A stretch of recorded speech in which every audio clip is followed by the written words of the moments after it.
Wuthering Heights by Emily Brontë. Episode 1.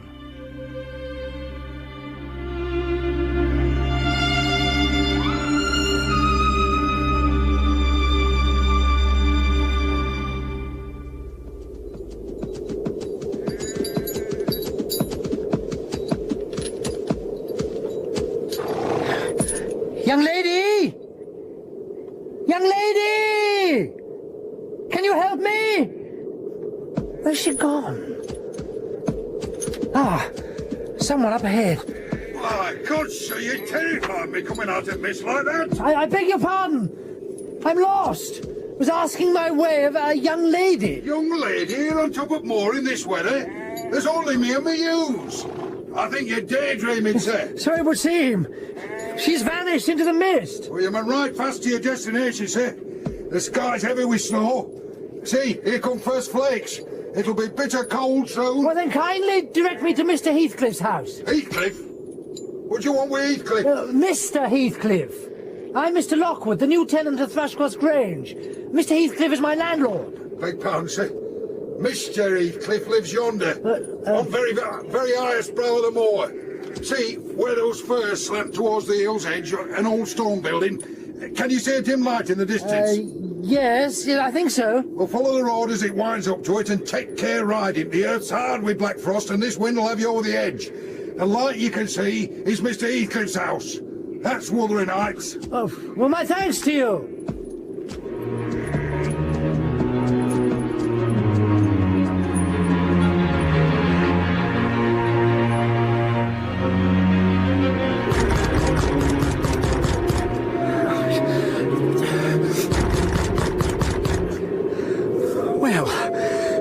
England, I do not believe that I could have fixed on a situation so completely removed from the stir of society. This place is a perfect misanthropist's heaven.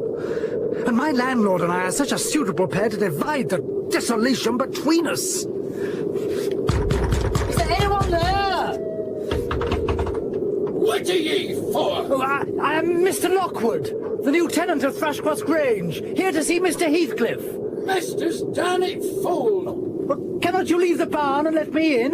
What's your name, man? Joseph, and I've work to do down at stalls. Is there nobody inside? You open the door? There's no but missus. I shall not open it. Why? Cannot you tell her who I am, Joseph? No, me. Nay, I'll have no hand in it. Joseph! It's snowing, man! A word, sir. Oh, come round to the back. I'll let thee in. Through here. Quiet! You better let the dogs alone. They're not kept for pets. Thank you, Master. Madam. Good day. What do you want? Lockwood. Come to call on my landlord. But most pleased to make the acquaintance of so fair an angel. Mr. Heathcliff is not here. So I gather. It's rough weather. I'm afraid, Mrs. Heathcliff, the door must bear the consequences of your servants being hard of hearing. Sit down. I'll be in soon. Thank you. What a beautiful dog. Do you intend parting with the little ones? They're not mine. Ah. Oh, your favourites are among these? Pile of dead rabbits. Strange choice of favourites. Oh. Yes, I'm sorry. You should not have come out.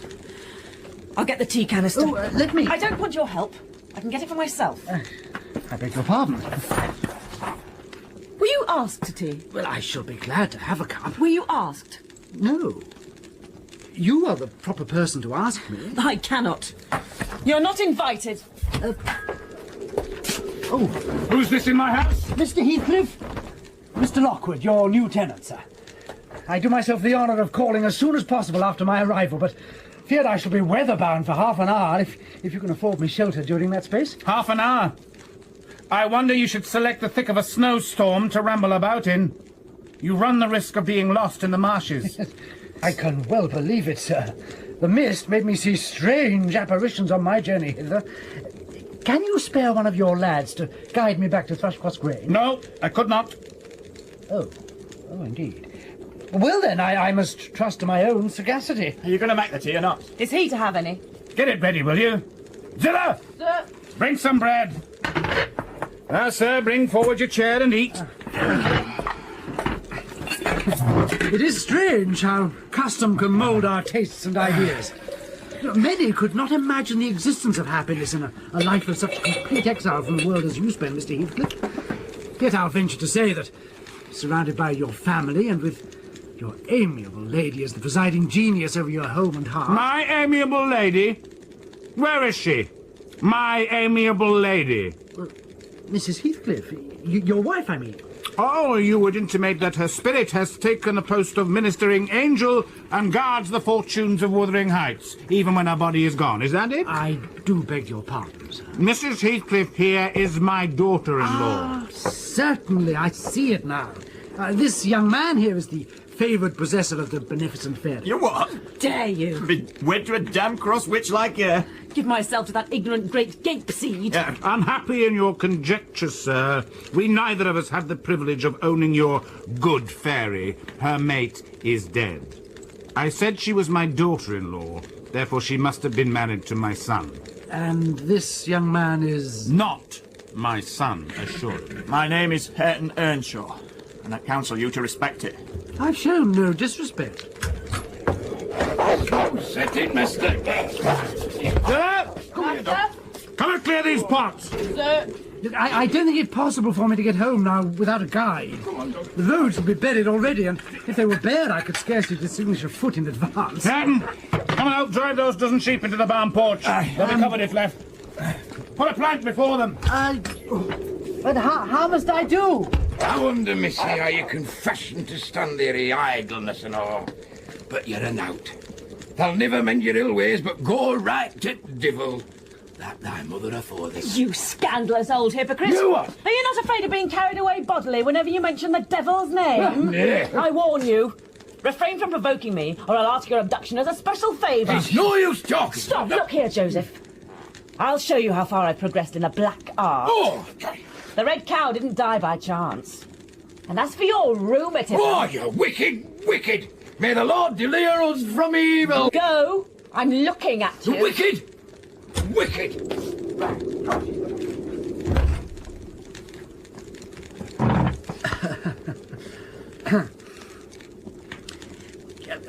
Mrs. Heathcliff, with that fair face, I'm sure you cannot help being good-hearted. Do point out some landmarks by which I shall know my way home. Take the road you came. It is brief advice, but as sound as I can give. Well, then, if you hear of me being discovered dead in a bog or a pit full of snow, your conscience won't whisper that it is partly your fault? How so? I cannot escort you. They wouldn't let me go to the end of the garden wall. No, I want you to tell me the way, not show it. Or else persuade Mr. Heathcliff to give me a guide. Who? There is himself, Earnshaw, Zilla, Joseph and I. Are there no boys at the farm? No, those are all. Then it follows that I'm compelled to stay. Excuse me, mister. I don't keep accommodations for strangers. I hope it be a lesson to you to make no more rash journeys in these hills. You must share a bed with Hareton or Joseph. Hey! No, I can sleep on a chair in this room. No. A stranger is a stranger, be he rich or poor.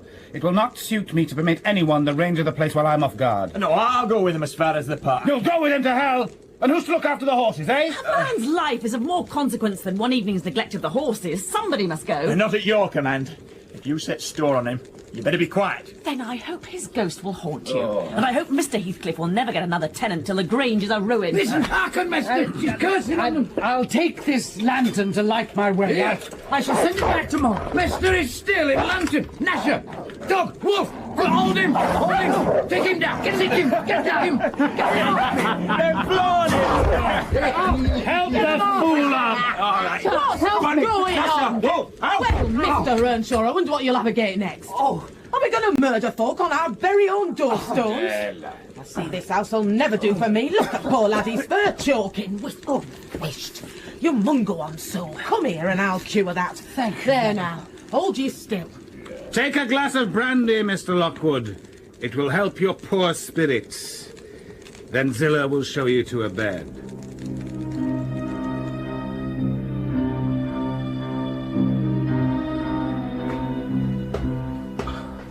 recommend you hide the candle, sir, and do not make a noise. Your master is a poor sleeper? My master has an odd notion about the chamber I will put you in. He never lets anybody lodge there willingly. Why not? I do not rightly know, sir. I've only lived here a year or two, and they have so many queer goings-on, I cannot begin to be curious. Here we are, sir. But there's no bed here for me. Here's your bed, sir, within the oak case here. Let me pull back the panels for you. Oh, well, it's like a tiny room within a room. Put your candlestick on the windowsill, sir. Now, if you get in there and pull the panels together, you'll be secure against the vigilance of the master and get yourself a good night's sleep. Here are some books to read, if I cannot. Catherine Earnshaw, her book. I believe this was the little girl's bed, sir. Sleep well, Mr. Lockwood. There's some writing here, scratched on the window ledge. Catherine Earnshaw, Catherine Heathcliff, Catherine Linton. Mr. Lockwood, please! No noise, or you'll have me master here. Not a sound, Zilla. Catherine Earnshaw, her book.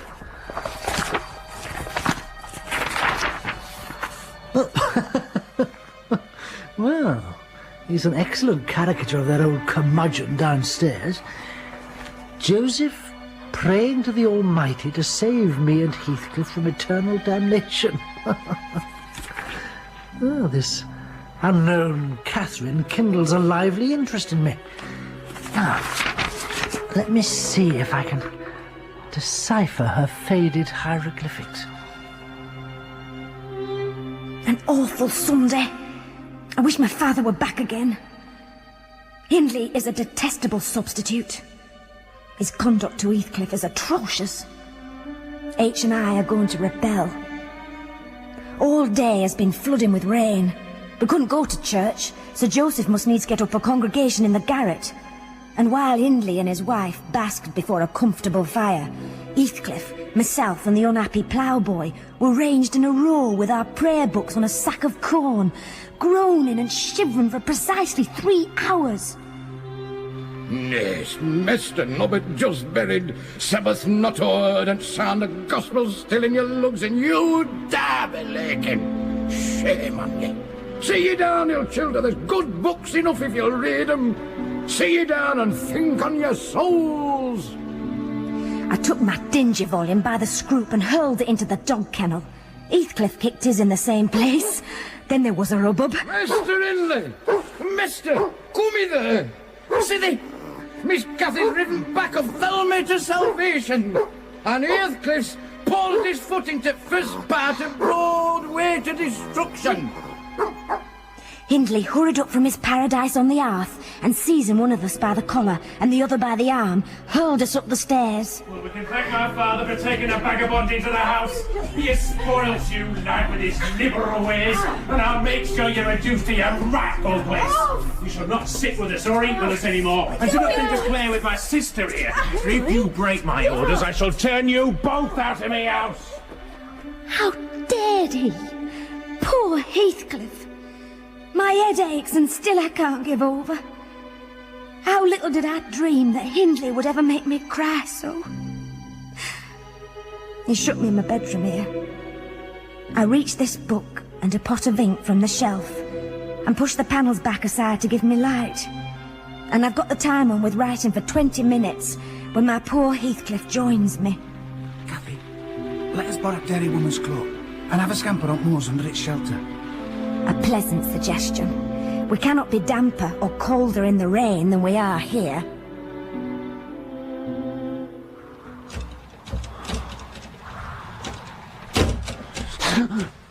What is that?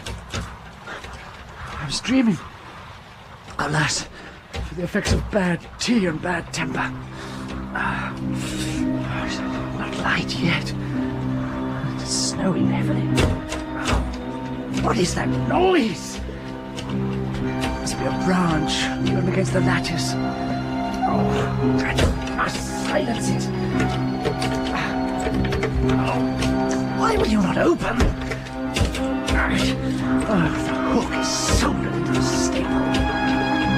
I cannot sleep with this. I must stop it, nevertheless. If I can just reach the branch. Let me go!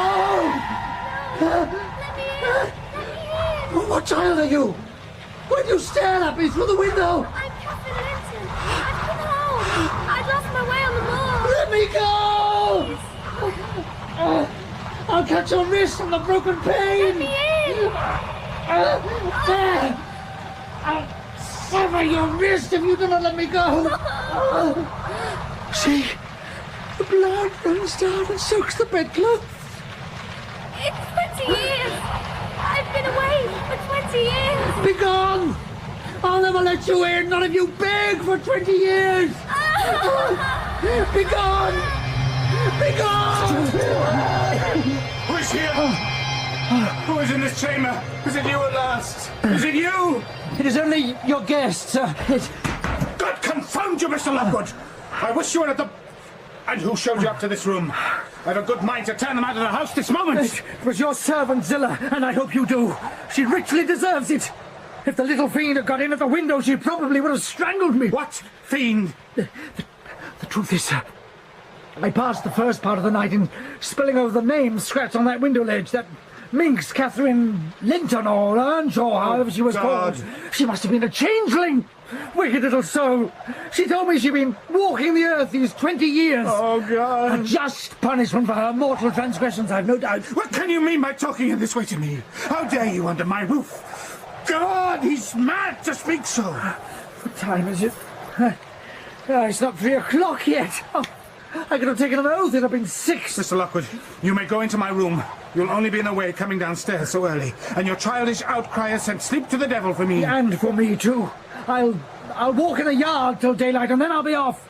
Take the candle and go where you please. Away with you, sir. I'll come in 2 minutes. Go. Go quickly, be gone, damn you. With pleasure, Mr. Heathcliff. As you wish, sir. Come in. Come in. Cathy. Do come. Oh, my heart's darling. Hear me this time. Catherine, at last.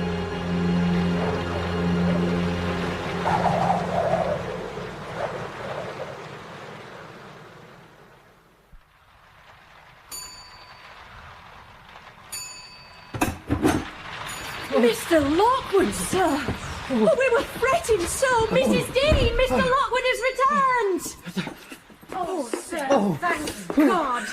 We'd completely given you up. We thought you'd perished. Look at them, they're so... We were wondering how we must set about the search for your remains. It's taken me exactly 4 hours to find my way from Wuthering Heights. You went to Wuthering Heights?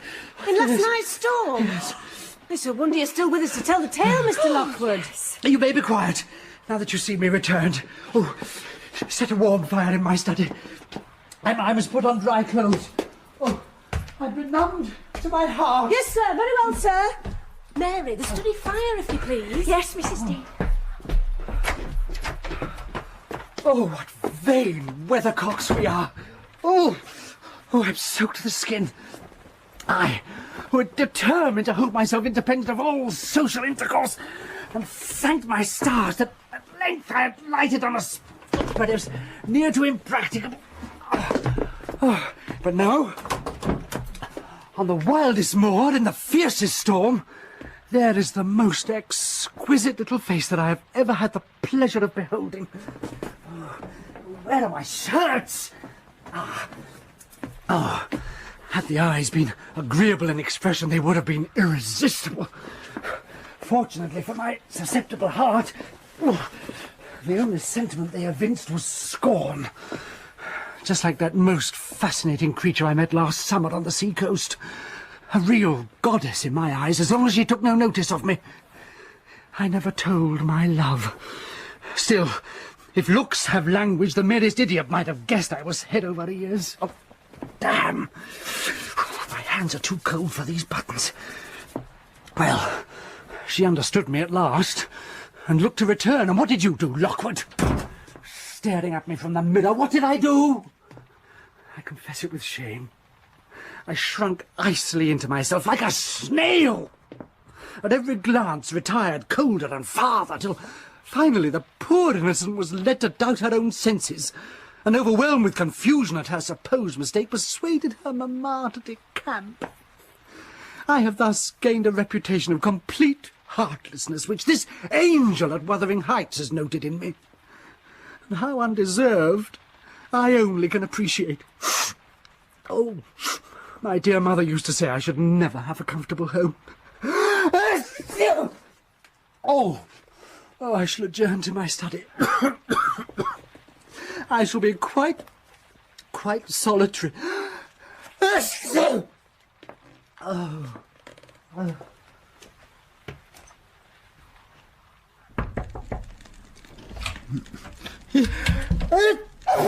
How are you, sir? Oh, weak as a kitten. Sit down with me while I eat.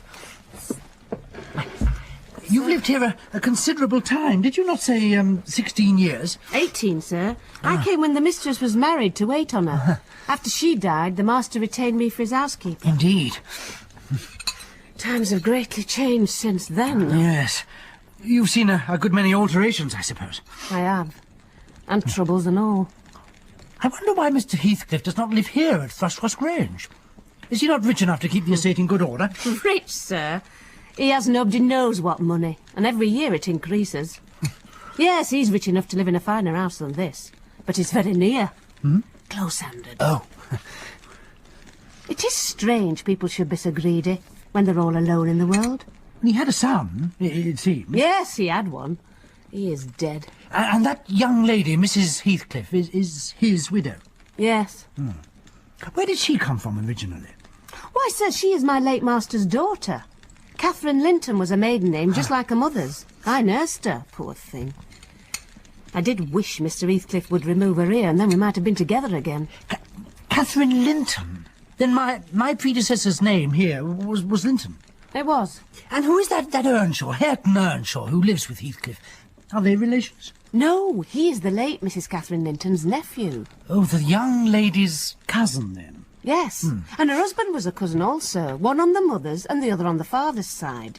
Heathcliff married my master, Mr. Linton's sister. I saw the house at Wuthering Heights had Earnshaw carved over the front door. Aren't they an old family? Oh, very old, sir.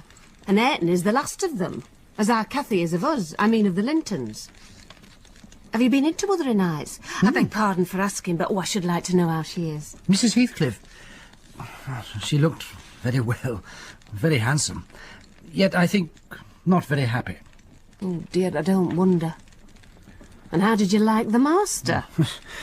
A rough fellow, rather, Mrs. Dean. Is not that his character? Rough as a saw edge, and hard as Winston.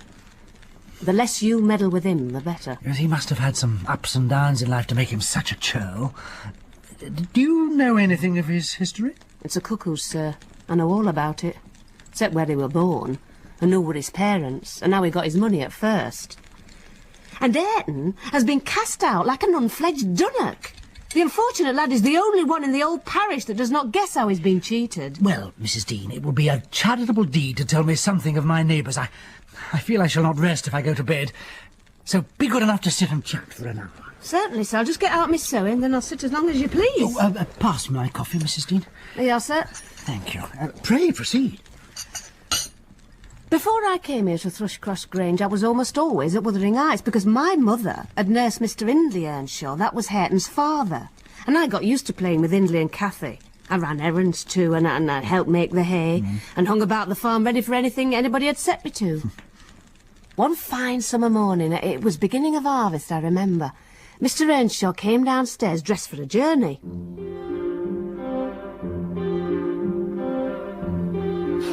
Now, my bonny bairns, I'm going to Liverpool today. What shall I bring you? Now, you may choose what you like, only let it be little, for I shall walk there and back 60 miles each way, and it's a long spell.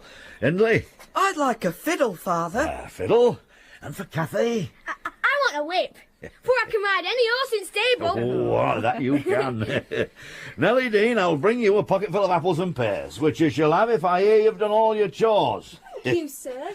Come, my bairns, kiss me. Mwah. I must be gone. Goodbye, Father. It seemed a long time to us all, the 3 days of his absence. Oh, when's Father coming? Soon. I'm tired of running down to the gate. Oh, Mama, make him come. It's almost 11 o'clock. Nellie, get their nightgowns. Yes, Mrs. Earnshaw. If you go to bed and sleep, the time will pass quickly and you'll see him in the morning. I want to stay up till he comes. But I want my whip tonight. I want my fiddle. Oh, but... Oh, he's here. Father, you're here at last. Oh, Father. Lead me to the chair. Oh, no, stand off. Stand off, I'm nearly killed. Oh, I would not have such another walk for the Three Kingdoms. At the end to be flighted to death. See, here, wife. Give me greatcoat. What? I was never so beaten with anything in my life. But you must see and take it as a gift of God. Oh, it's as dark almost as if it came from the devil. But what is it, Father? It's a dirty, ragged, black-haired child. It is indeed. Here, boy, stand on your feet now. ¿Dónde estoy? Yo quiero irme a mi casa. I don't understand him. It's filthy. How could you fashion to bring a gypsy brat into the house when we have our own bairns to feed and fend for? Good God, woman, I found it starving, houseless and as good as dumb on the streets of Liverpool. Not a soul knew to whom it belonged. I thought it better to bring it home with me at once, my time and money being limited. I was determined not to leave it as I found it. Nellie, take it, give it a good wash, and let it sleep with the children. Yes, sir. My whip? Yes. Where's my whip? Oh. I like fiddle. Look in his pockets, Hindley. No, Cathy. I'm afraid I lost your whip in attending to this stranger here. He made you lose me whip? Then this is for you, brat. What, you dare spit in his face, girl? That'll teach you better manners. Oh, look. Here is my fiddle. All smashed to pieces. Oh, stop blubbering. You're a great lad of 14. What's a fiddle to saving a lad off the streets? Now go. Take your new friend to bed. He's no friend to me. No, it won't have him in our bed. Come on, Hindley. We'll run and bar the door.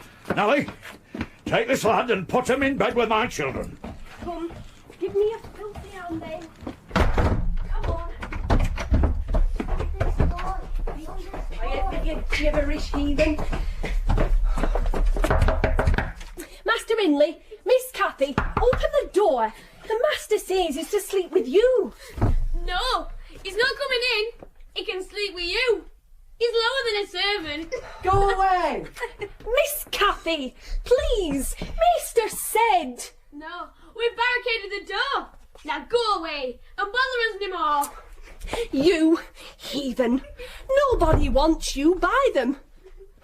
You can sleep here on the landing of the stairs like the dog you are. This toy. I had no more sense then, Mr. Lockwood. I hoped it might be gone on the morrow, but it crept to Mr. Earnshaw's door, and then he found it on quitting his chamber.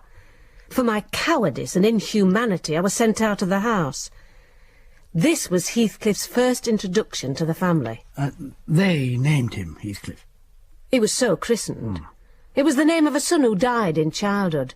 It has served him ever since, both for Christian and surname. Oh. Pray continue, Mrs. Dean. I did not consider my banishment perpetual, so on coming back a few days afterwards, I found that he and Miss Cathy were now very thick. Now, repeat after me. My name is Heathcliff. My name is Heathcliff. Good. My name is Catherine. My name is Catherine. No. Your name is Heathcliff. My name is Catherine. Hindley hated him, and to say the truth, I did the same. Look, Nellie, if you hit him, he does nothing. Look, nothing. I swear, he's an idiot. Perhaps he's dead and feels nothing. I'll pinch him and see.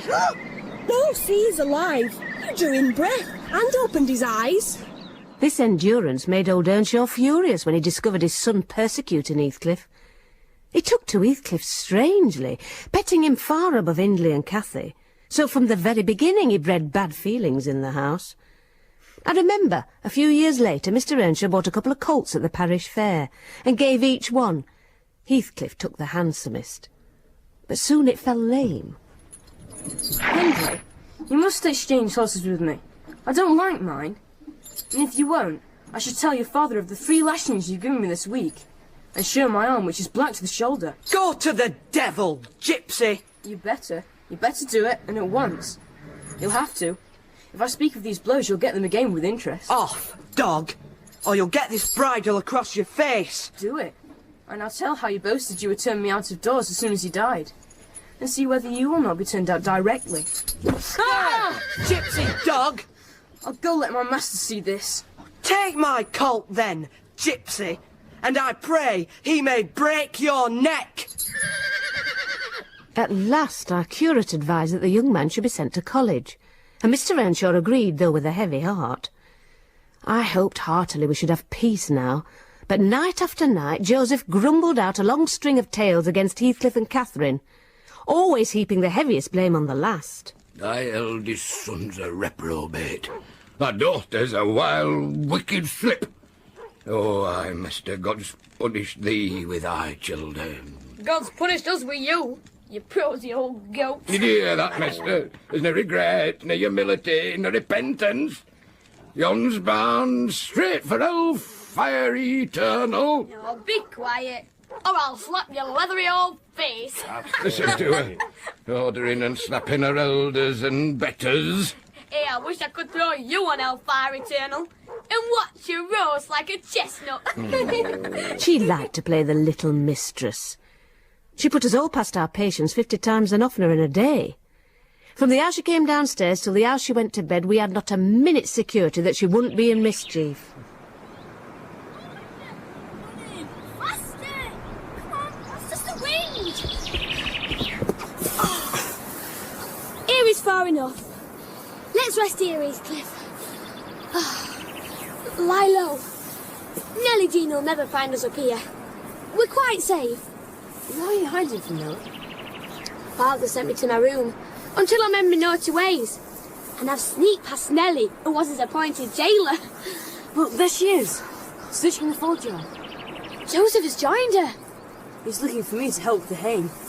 He can look till he's blue in the face. Oh, keep down. They're looking this way. No, they're going back inside. We're safe. Until supper time. And then it'll be hellfire eternal. Oh, I don't care. Not at all. It's worth any punishment to be up here on Crescent Moor today. The sky's just so clear. Hey, I wish I were that bird up there, wheeling over our heads. What bird is it? It's a blackbird. It's circling. Ever circling. It wants to get to its nest, but it can't. Come and see why. Oh, what have you done? Where are we going? I found its nest some weeks ago. Let's have a look. Come and see what I've done. Here it is. Why? You set a trap over it. Yes, so the old ones don't come and fly about so I can shoot them more easily. Oh, look! The nest is full of little skeletons. You've killed all the babies. Cruel Heathcliff. You must never, ever, ever shoot a lapwing again. Ever, ever. Well, I won't then. Promise? Promise me? I promise you, Cathy. I promise. You must keep your promise forever. I will. Good. Oh, come on. Then let's tramp across the moor to Pennystone Crags. Oh, what a fine day's adventure. Come on, Heathcliff. After behaving as badly as possible all day, she would return, baiting Joseph and showing her father how Heathcliff would do her bidding in anything, and his only when it suited his own inclination. Then she'd come fondling to make it up at night. The old man would turn away. Nay, Cathy, I cannot love thee. Thou'rt worse than a brother.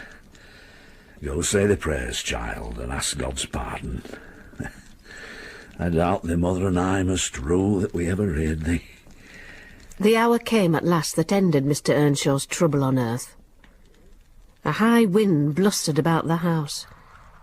The master was in his chair by the fire with Miss Cathy leant against his knee, and Heathcliff lying on the floor with his head in a lap. Mr. Earnshaw stroked her bonny hair. Why canst thou not always be a good lass, Cathy? Why can't you always be a good man, Father? Oh, I like thee gentle, Cathy. I'm sorry, Father. I've vexed you again. Here, let me kiss your hand. There. And let me sing you to sleep. Shh,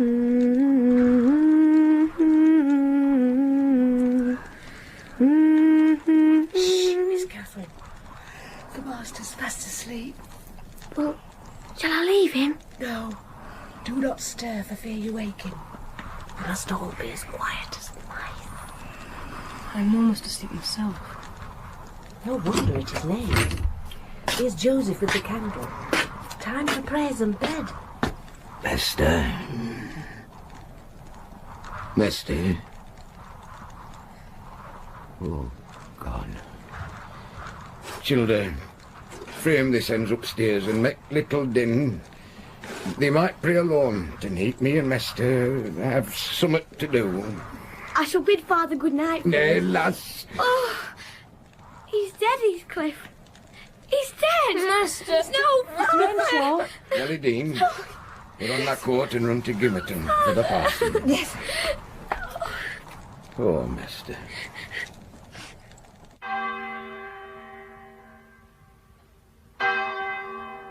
Mr. Hindley came home for the funeral, and a thing that amazed us and set the neighbours gossiping right and left, he brought a wife with him. What she was, where she was born, he never informed us. Probably she had neither money nor name to recommend her. Catherine, this is my wife, Frances. Frances, darling, the sister of whom I spoke. Catherine, come here. I must kiss you. I have such pleasure at finding a sister among my new acquaintance. I have any number of presents for you in our baggage. Oh, well, how kind. This is Heathcliff. Oh, hello. Yes, well, never mind that now. Nellie Dean, you will attend my wife. Welcome to Wuthering Heights, Mrs. Earnshaw. I'll show you to your chamber directly I've dressed the children for the funeral. the funeral? Oh, yes. How disturbing. I don't like to think of it. Oh, well, then think on your new home, darling. Oh, yes. Already I love it so. Nellie, henceforth you and Joseph must quarter yourselves in the back kitchen and leave the house for me. Francis, we shall carpet and paper one of the small spare rooms for a parlour for you. Oh, Hindley, but I love this white floor and the huge glowing fireplace. Oh, and these pewter dishes in the delf case. And the dogs. I shall be so happy here. Mr. Hindley, it's time to prepare for the funeral. Mrs. Earnshaw, let me take you upstairs. Oh, dear. I suppose I shall have to wear black. How I hate to. I can't describe the hysterical emotion it produces in me to see black. It upsets me so. Why, what is the matter, Mrs. Earnshaw? I don't know. I just feel so afraid of dying. Nonsense! You're as little likely to die as myself. I did notice, to be sure, that mounting the stairs made her breathe very quick, that the least sudden noise set her all in a quiver, and that she coughed troublesomely sometimes. But I knew nothing of what these symbols portended, and had no impulse to sympathise. We don't in general take to foreigners here, Mr. Lockwood, unless they take to us first. And did the affection between the two new sisters grow, Mrs. Dean? Mrs. Earnshaw's tired very soon, and when she grew peevish, Hindley became tyrannical. Hindley, I don't like the way that boy stares. He's staring at me, not you, Francis. Let him alone. He's grown more insolent with my father's indulgence of him. Well, he's gone now and I'm master here. Now, get yourself into the back kitchen with the other servants, Heathcliff. I shall be glad to. Go on, will you? So shall I. No, you shall stay with us. Yeah, and Let do me not go, expect to I'll get go with instructions of the curate anymore, lad. As you are no gentleman, you shall labour out of doors instead, and I'll see you do so as hard as any other lad on this farm. Heathcliff bore his degradation pretty well at first, because Cathy taught him what she learnt, and worked or played with him in the fields. They both promised fair to grow up as rude as savages, the young master entirely negligent how they behaved. Well, mister, I've just seen Curate of Gimmerton. He says that yon heathens, Heathcliff and Cathy, have been absenting this sense from Holy Church on Sundays. Have they indeed? Aye. Then I'd better have Heathcliff here and give him a flogging. Aye. And my sister may enjoy a fast at both dinner and supper. Your punishments will have to wait, Mr. Hindley. They ran away to the moors early again this morning, and as like as not they'll be gone all day again. Joseph, make sure you're thrashing for your arm aches. And the curate will set Catherine some chapters to get by heart. Aye, and the minute they get together again, they'll forget everything. Thrashing holy chapters all. Sir, they grow more reckless daily. Then they shall be flogged daily and punished daily until they know who is master here now.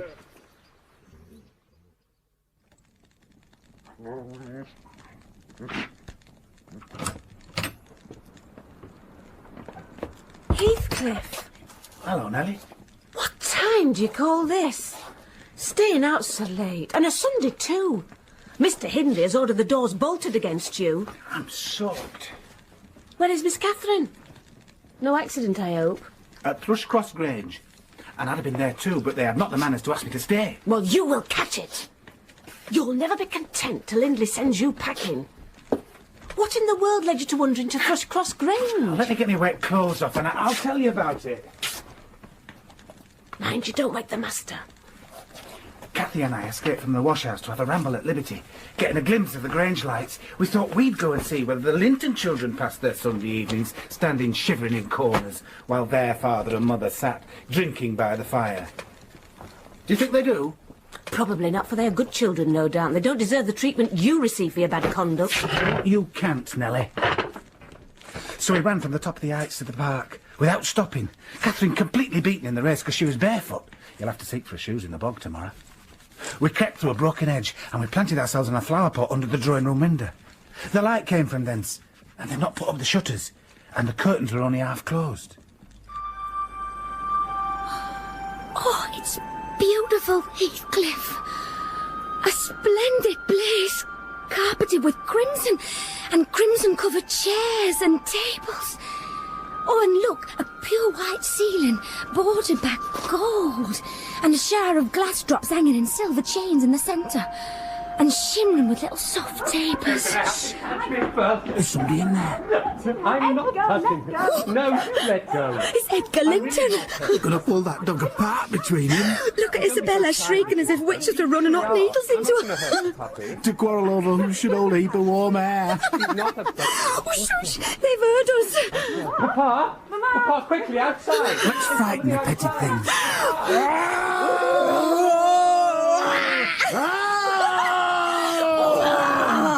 Somebody's drawing the bars. We better flee. Oh, they've let loose the dogs.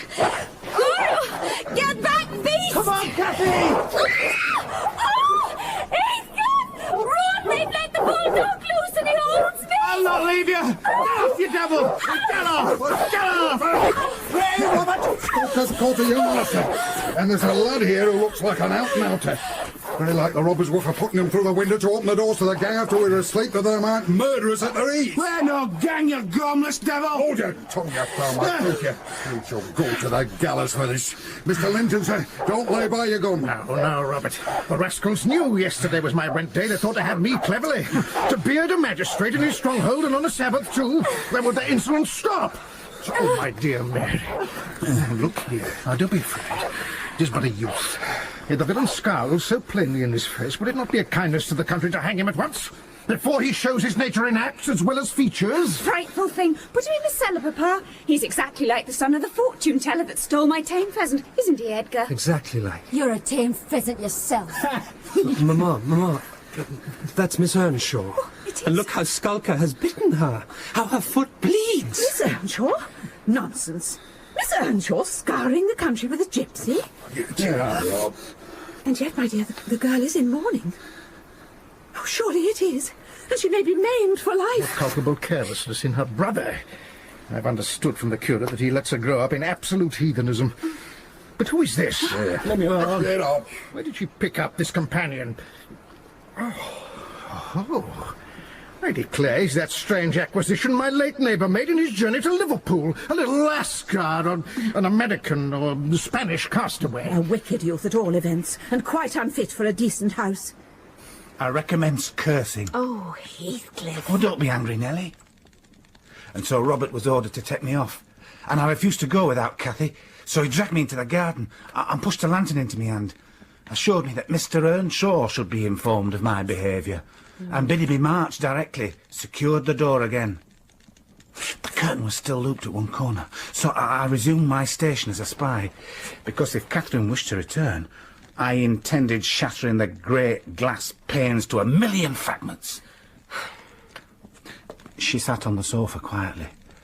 A woman servant washed her feet. Isabella emptied a plate full of cakes into her lap. Edgar stood and gaped at a distance.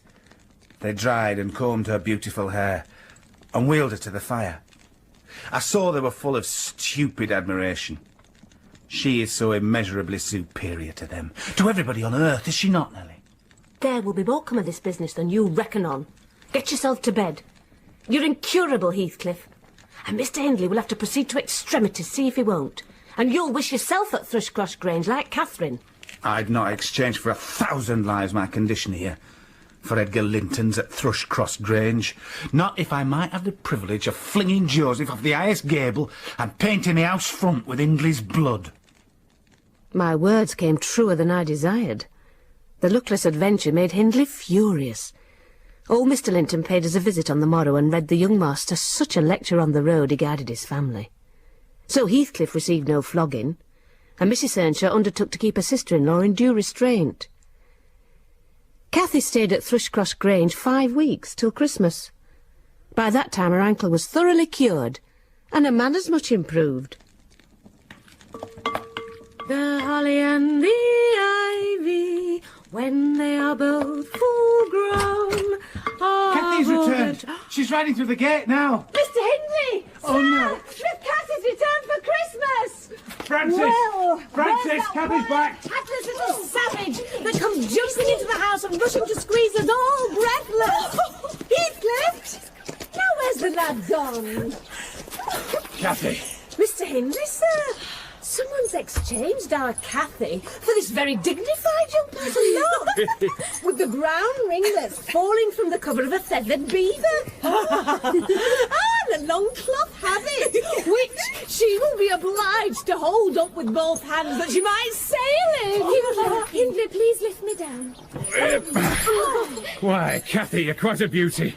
I should scarcely have known you. You look like a lady now. Isabella Linton is not to be compared with her, is she, Francis? Isabella has not her natural advantages, but she must mind and not grow wild again here.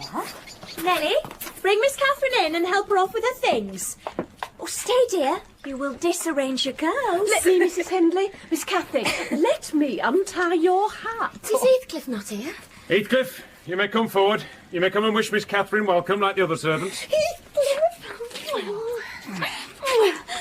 Why, how very black and cross you look. And how funny and grim. That's because I'm used to Edgar and Isabella Linton. Well, Heathcliff, have you forgotten me? Shake hands, Heathcliff. Once in a way, that is permitted. I shall not. I shall not stand to be laughed at. I shall not bear it. Oh, I did not mean to laugh at you. I could not hinder myself. Oh, Heathcliff, just shake hands at least. Oh, what you sulky for? It was only that you looked odd. And if you wash your face and brush your hair, it'll be all right. But you're so dirty. You needn't have touched me. I shall be as dirty as I please. I like to be dirty, and I will be dirty. It was Christmas the next day. I thought on old Earnshaw and his fondness for Heathcliff, and his dread lest he should suffer neglect after death had removed him. That naturally led me to consider the poor lad's situation now. Make haste, Heathcliff. The kitchen is so comfortable and Joseph is out back. Make haste and let me dress you smart before Miss Cathy comes out. Come, there's a little cake for each of you. You'll need half an hour's scrubbing. Nellie, make me decent. I'm going to be good. Aye, time, Heathcliff. You have grieved Catherine. She's sorry she ever came home, I dare say. Did she say she was grieved? She cried when I told you were off again this morning. Well, I cried last night, and I had more reason to cry than her. Yeah, you had the reason of going to bed with a proud heart and an empty stomach. Proud people breed sad sorrows for themselves. Now, though I have dinner to get ready, I'll steal time to arrange you, so that Edgar Linton shall look like a doll beside you. And that he does. You are younger, and yet I'll be bound you are taller, and twice as broad across the shoulders. You could knock him down in a twinkling. Yeah, but, Nellie, if I knocked him down 20 times, that wouldn't make him less handsome, or me more so. Oh, I wish I had light hair and a fair skin, and was dressed and behaved as well, and had a chance of being as rich as he will be. One cried for Mamma every turn, and trembled if a country lad heaved his fist against you. Come to the glass, and I'll let you see what you should wish. Do you mark those 2 lines between your eyes, and those thick brows, that instead of rising arched, sink in the middle? Yes, Nellie? Wish, and learn to smooth away the surly wrinkles, to raise your lids frankly, and change the black fiends to confident, innocent angels. In other words, I must wish for Edgar Linton's great blue eyes and even forehead. I do. That won't help me to get them. A good heart will help you to a bonny face, me lad. Now, tell me now we've done washing and scrubbing whether you don't think yourself rather handsome. I'll tell you, I do. You're fit for a prince in disguise. Who knows but your father was an emperor of China. And your mother, an Indian queen. And each of them able to buy up with 1 week's income Wuthering Heights and Thrushcross Grange together. There, go on, now you'll do. 'Tis the season to be joyful. Someone coming, Nellie. La la la la la. Oh. It's Linton's carriage. And Cathy's riding alongside with him. Haste now and show your amiable Hubert Heathcliff. Nellie! Nellie, our guests have arrived. Miss Isabella, Master Linton, come through this way. Now, Nellie, keep that fellow out of the room. Send him to the garret till dinner is over. He'll be cramming his fingers in the tarts and stealing the fruit if left alone with them for a minute. Nay, sir, he'll touch nothing. And I suppose he must have his share of dainties as well as we. He shall have his share of the back of my hand if I catch him downstairs again till dark. Now begone, you vagabond! What? Are you attempting to coxcomb, are you? Oh, wait till I get hold of those elegant locks. See if I don't pull them a bit longer. I think they're long enough already. I wonder they don't make his head ache. Oh. Like a coat's mane over his eyes. You'll not speak like that of me. Not the chewing applesauce! No! Oh! In my face. He sprung it in my face. I'm burning. Right, that's it, fella. Now to your guts. Leave me alone. Get out of it, you are. Don't teach you. You should not have spoken to him. He was in a bad temper and now you've spoilt your visit. And he'll be flogged. Oh, I hate him to be flogged. I can't eat my dinner. Why did you speak to him, Edgar? I didn't. I promised Mamma that I wouldn't say one word to him, and I didn't. Well, don't cry. You're not killed. Oh, don't make more mischief. My brother's coming. Be quiet. Oh, give over, Isabella. Has anybody hurt you? There. Come on to your seats. That brute of a lad has warmed me nicely. Now, next time, Master Edgar, take the law into your own fists. There, it'll give you an appetite.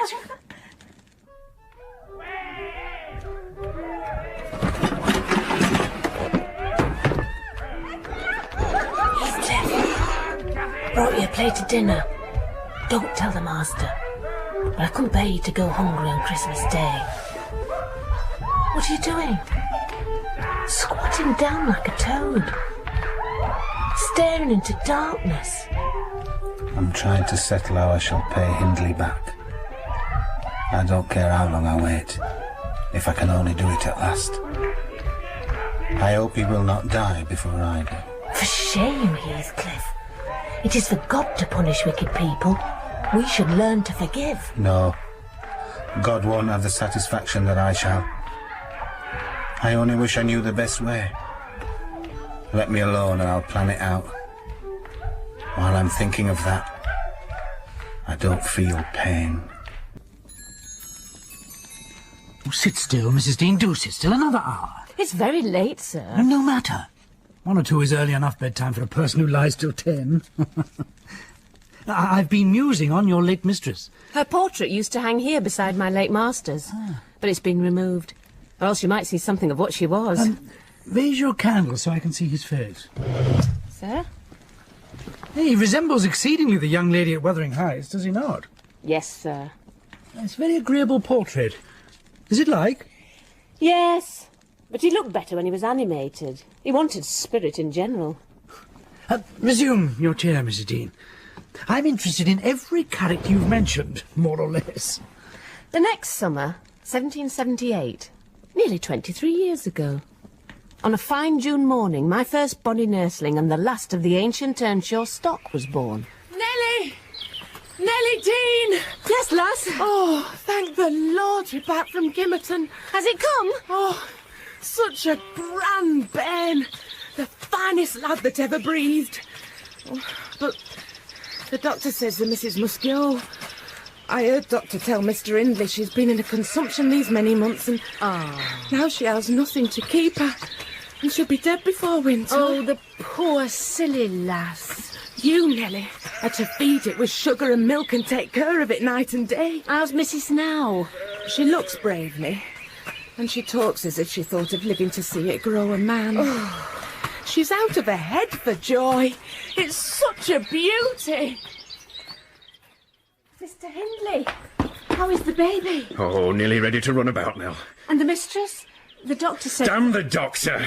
Frances is quite all right. She'll be perfectly well by this time next week. Are you going upstairs? I am, Mr. Hindley. Will you tell her that I'll come if she'll promise not to talk? Dr. Kenneth says she must be quiet. She never was in a consumption, Nellie. It was a fever and it's gone. Her pulse is as slow as mine now and her cheek is cool. Earnshaw, it's a blessing your wife has been spared to leave you this son. When she came, I was convinced we shouldn't keep her long. And now I must tell you, the winter will probably finish her. Damn you for a liar, Dr. Kenneth. She could do with a woman by Nellie Dean. Yes, Dr. Kenneth. Now, don't take on and fret about it too much. It can't be helped. And besides, you should have known better than to choose such a rush of a lass. Poor soul. To the night of her death, that gay heart never failed her. Good night, Nellie Dean. You see how my fierce husband hurries me to bed. Come on, Frances, I'll help you. Sleep well, Mrs. Earnshaw. I swear your health improves every day. I know so. Why, I think I shall be able to get up tomorrow. Come on, darling. I'll carry you. Now, put your two arms about the neck. That's it. Come on, Frances. Oh, Frances, you asleep already? Frances? No. Don't leave me alone. Damn you. Damn you, God. Damn you, world. Damn you. He neither wept nor cried. He cursed and defied, execrated God and man, and gave himself up to reckless dissipation. The child survived? Aye, and fell wholly into my hands. The master's bad ways and bad companions formed a pretty example for Catherine and Heathcliff. And by this time they were, what age? He'd reached the age of 17 then, I think. And by that time had lost all the benefit of his early education, and took a grim pleasure in exciting the aversion rather than the esteem of his few acquaintances. And your beautiful young mistress? At 15, sir, Cathy was the queen of the countryside. She had no peer. And she did turn out a haughty, headstrong creature. You did not like her? I own I did not. After her infancy had passed. She was so proud, it became impossible to pity her distresses. Nellie, don't pull my hair. You're so clumsy. Well, hold still then, miss. Oh, Heathcliff. Oh. Cathy, are you busy this afternoon? Are you going somewhere? No, it's raining. What have you got that silk frock on for then? Nobody coming here, I hope. Not that I know of. Ow. But you should be in the field now, Heathcliff. It's an hour past dinner time. I thought you were gone. Hindley don't often free us from his accursed presence. I'll not work any more today. I'll stay with you. Oh, but Joseph will tell. You'd better go. Joseph's loaded line on further side of Penistone Crag. It'll take him till dark. He'll never know.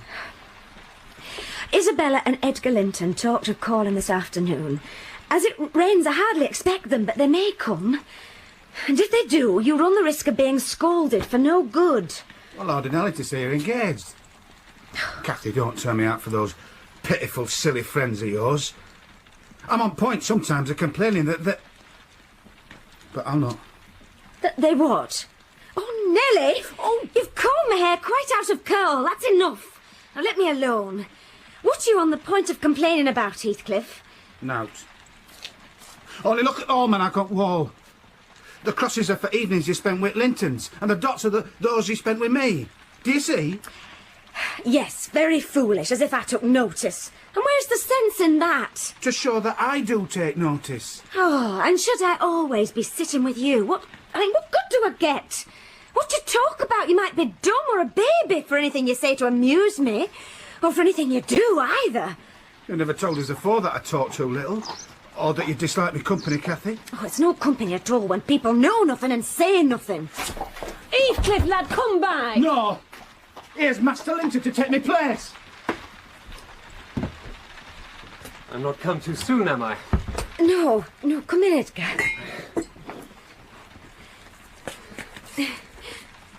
What are you doing there, Nellie? My work, miss. Take yourself and your dusters off. When company are in the house, servants don't commence scouring and cleaning the room where they are. It's a good opportunity now that Master's away. He hates me to be fidgeting over these things in his presence. I'm sure Mr. Edgar will excuse me. I hate you to be fidgeting in my presence. Well, I'm sorry for it, Miss Catherine. Ow! Oh, miss, that's a nasty trick. You've no right to nip me, and I'm not going to bear it. I didn't touch you, you lying creature. What's that, then? It's turning purple. Look. Oh, Miss Catherine. Catherine, love. Catherine! Leave the room, Ellen. And you take that, Hareton. Miss Catherine, Catherine. shooting a baby so roughly. Catherine, give me your hands. No, Edgar. Madam! That's right. Take warning and begone. It's a kindness to let you have a glimpse of a genuine disposition. Come here, Hareton, little soul. Where are you going, Edgar? You must not go. I must and shall. No, not yet, Edgar Linton. Now sit down. You shall not leave me in that temper. I should be miserable all night, and I won't be miserable for you. Can I stay after you have struck me? You've made me afraid and ashamed of you, and I'll not come here again. And you told a deliberate untruth. I didn't. I did nothing deliberately. Oh, well, go if you please. Go, get away. And now I'll cry. I cry myself sick. Oh, Catherine! The soft thing possessed the power to depart as much as a cat possesses the power to leave a mouse half killed or a bird half eaten. He followed after her, and when I went in later, I saw that the quarrel had merely affected a closer intimacy, enabling them to forsake the disguise of friendship and confess themselves lovers. Mr. Edgar, mount your horse and go. Mr. Hindley's returned rabid drunk. Oh, dearest Edgar, you must go. I will stay with you, Catherine, love. No, I'll go to my chamber. It will be better if you go speedily to your horse, Master Linton. Goodbye, dear Catherine. Goodbye, dearest Edgar. Miss Cathy, go up to your chamber and lock the door. I must take the shot out of Master's fowling piece. Come here, Hareton, bonny lad. Let's hide you away. All right, damn it to hell.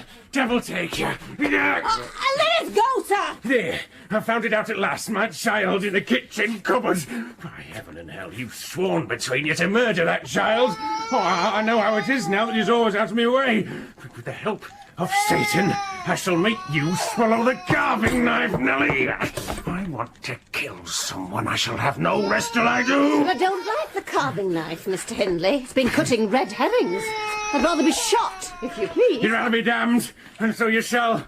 No law in England can hinder a man from keeping his house decent, and mine's abominable. Now open your mouth. No, sir, for it tastes detestable. Oh, as I say, that hideous little villain is not Hareton. I beg your pardon, Nell. If it be, he deserves flaying alive for not running to welcome me, for screaming as if I were a goblin. Shh, child. Hush, hush. Well then, it is me darling. Shh. Dry the eyes. There's a joy. Come on, kiss me, Hareton. What? It won't. Get off. Sir, you're Get off of me. Poor Kiss Ben. me. Don't take him upstairs, sir. It's dawn. You might slip. Sir, don't. Pull him back over that banister. Now that's a dangerous game. Rabid drunk again, is it? Who's that? He has Hareton, and I fear he'll... Who's that? Sir, You'll drop him! Oh, God! Oh, Heathcliff, you've caught him! Oh, merciful God! Is he safe? Yes, devil take it. Give him here. It's your fault, Ellen. You should have kept him out of my sight. You should have taken him from... Is he injured anywhere? Injured? If he's not killed, he'll be an idiot. Oh, I wonder his mother doesn't rise from her grave to see how you use him. You shall not meddle with him. He hates you. They all hate you. That's the truth. A happy family you have, and a pretty state you'll come to. I shan't come to a prettier yet, Nellie. Where's the brandy? It's a pity he cannot kill himself with drink. He's doing his very utmost, but his constitution defies him. Mr. Kenneth says he'll outlive any man this side of Gimmerton, unless some happy chance out of the common cause before him. I went into the kitchen and sat down to lull my little lamb to sleep. Heathcliff, as I thought, walked through to the barn. Turned out afterwards that he'd only got as far as the other side of the settle when he flung himself on a bench by the wall, removed from the fire, and remained silent. 'Twas far in the night and the bairnies cried. Are you alone, Nellie? Yes, miss? Where's Heathcliff? About his work in the stable. Oh, dear. I'm very unhappy. A pity. You're hard to please. So many friends, so few cares, and you can't make yourself content. Nellie, will you keep a secret from me? Is it worth keeping? Yes, and it worries me, and I must let it out. Today, Edgar Linton asked me to marry him. I want to know what I should do. Really, Miss Catherine, how can I know? To be sure, considering the exhibition you performed in his presence this afternoon, I might say it would be wiser to refuse him. Since he asked you after that, he must be either hopelessly stupid or a venturesome fool. If you talk so, I won't tell you any more. I accepted him, Nellie. Well, be quick and say whether I was wrong. You accepted him? Then what good is it discussing the matter? You've pledged your word, you can't retract. Oh, but say whether I should have done so, say. There are many things to be considered before that question can be answered properly. First and foremost, do you love Mr. Edgar? Who can help it? Of course I do. Why do you love him, Miss Cathy? Nonsense, I do. That's sufficient. By no means. You must say why. Well, because he is handsome and pleasant to be with. Bad. And because he's young and cheerful. Bad still. And because he loves me. Well, different coming there. And he will be rich, and I shall like to be the greatest woman in the neighbourhood, and I shall be proud of having such a husband. Worst of all. And now say how you love him. As everybody loves. Oh, you're silly, Nellie. Not at all, answer. Oh, I love the ground under his feet, and the air over his head, and everything he touches, and every word he says. I love his looks, and all his actions, and him entirely and altogether. There now. And why? Oh, now you're making a jest of it. It is exceedingly ill-natured. It's no jest to me. I am very far from jesting, Miss Catherine. You love Mr. Edgar because he's handsome, young and cheerful and rich. Well, there are other young men in the world like that. What should hinder you from loving them? I've seen none like Edgar. Well, you may see some. And he won't always be handsome and young. And he might not always be rich. Well, he is now, and I've only to do with the present. Well, that settles it then.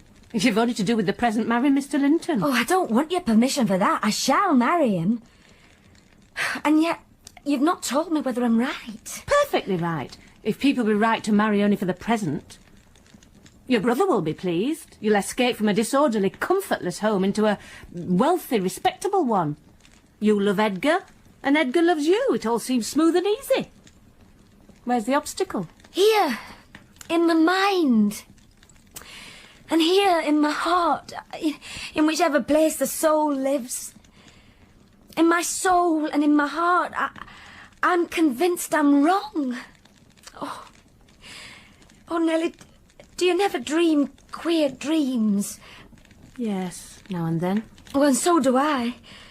If I were in heaven, Nellie, I should be extremely miserable. That's because you're not fit to go there. Oh, it's not for that. I dreamt once that I was there. I won't talk into your dreams, Miss Catherine. I shall go to bed.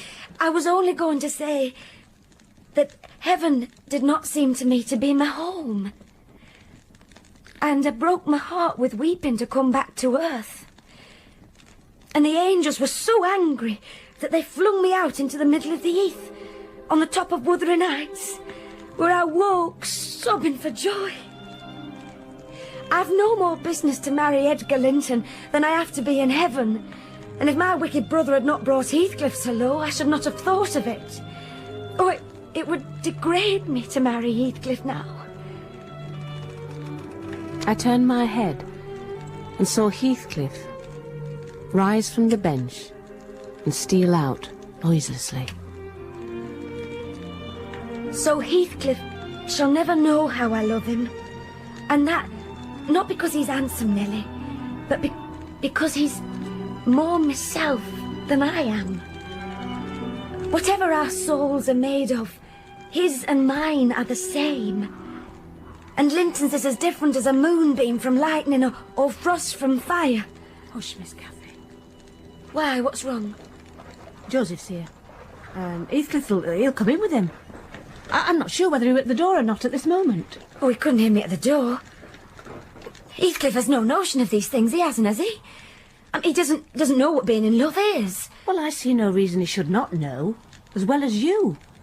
And if you are his choice, he'll be the most unfortunate creature that ever was born. As soon as you become Mrs. Linton, he loses friend and love. Have you considered how you'll bear the separation? And how he'll bear to be quite deserted in the world? He? Quite deserted? We separated? Well, who is to separate us, pray? Well, not as long as I live, Ellen, for no mortal creature. Every Linton on the face of the earth might melt into nothing before I would consent to forsake Heathcliff. Oh, Nellie, I see now you think me a selfish wretch. But did it never strike you that if Heathcliff and I married, we should be beggars? Whereas if I marry Linton, I can aid Heathcliff to rise and place him out of my brother's power.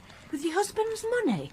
Well, that's the worst motive you've given yet for being the wife of young Linton. It is not, it is the best. My great miseries in this world have been Heathcliff's miseries, and I've watched and felt each from the beginning. My great thought in living is himself. If all else perished and he remained, I should continue to be. And if all else remained and he was annihilated, the universe would turn to a mighty stranger. I should not seem part of it. My love for Linton is like the foliage in the woods. Time will change it, I'm well aware, as winter changes the trees. My love for Heathcliff resembles the eternal rocks beneath, a source of little visible delight, but necessary. Nellie, I am Heathcliff. He's always, always in my mind. Not as a pleasure, any more than I am always a pleasure to myself, but as my own being. So don't talk of our separation again. Here's Joseph now. It's time for supper. Here's that naughty thing. I should have been helping me at field. He's not in foleyard, he's not in stables, he's not in barn. What's he about? Great idle sight. I'll call him. He's around somewhere, I've no doubt. Give me the lantern. Yeah. Heathcliff! Heathcliff, come in the wall! Storm's gathering! I'm putting on the supper! Heathcliff, come in! Heathcliff, where are you, lad? Where is he? I want to speak to him, I must, before I go upstairs. Catherine, I'm worried. He heard a good part of what you said earlier. No, Heathcliff. Oh, the gate's open! Oh, he's somewhere out of hearing! Joseph! Joseph! Joseph, you must run down the road and find him! Lord, storm's coming rattling all eyes in full fury, Do as I say! I order you, go! Come on! Oh, I wonder where he is. I wonder where he can be. What did I say, Nellie? Oh, I've forgotten, oh, tell me what I said to grieve him. Oh, I do wish he'd come, I do wish he'd come. Come indoors. You've got no bonnet, no shawl. You'll catch your death. Oh, where is it gone? Heathcliff! Heathcliff!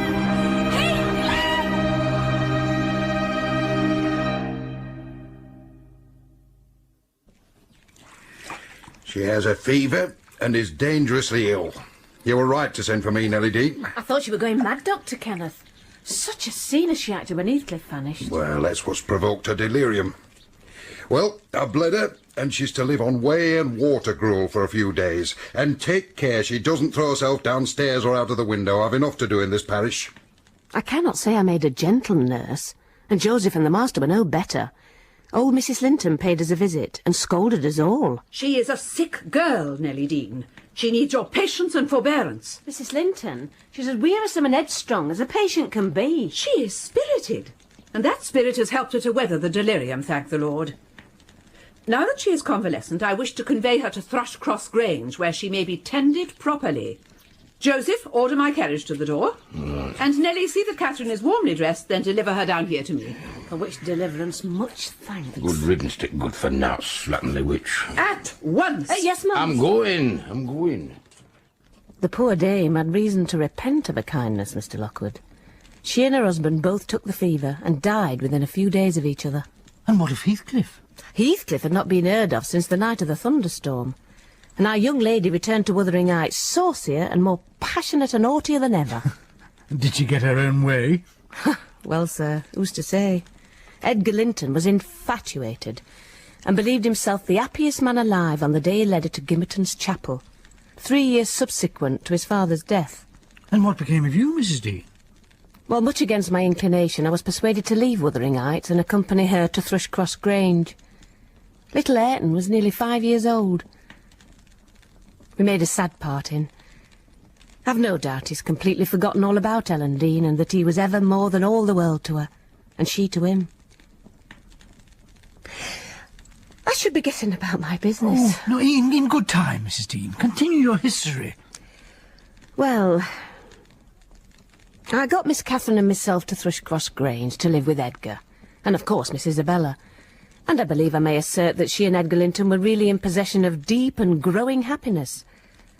Until one mellow evening in September. It was dusk. The moors were purple in the distance. I was coming in from the garden with a heavy basket of apples I'd been gathering. I set it down and drew a few breaths of the soft, sweet air.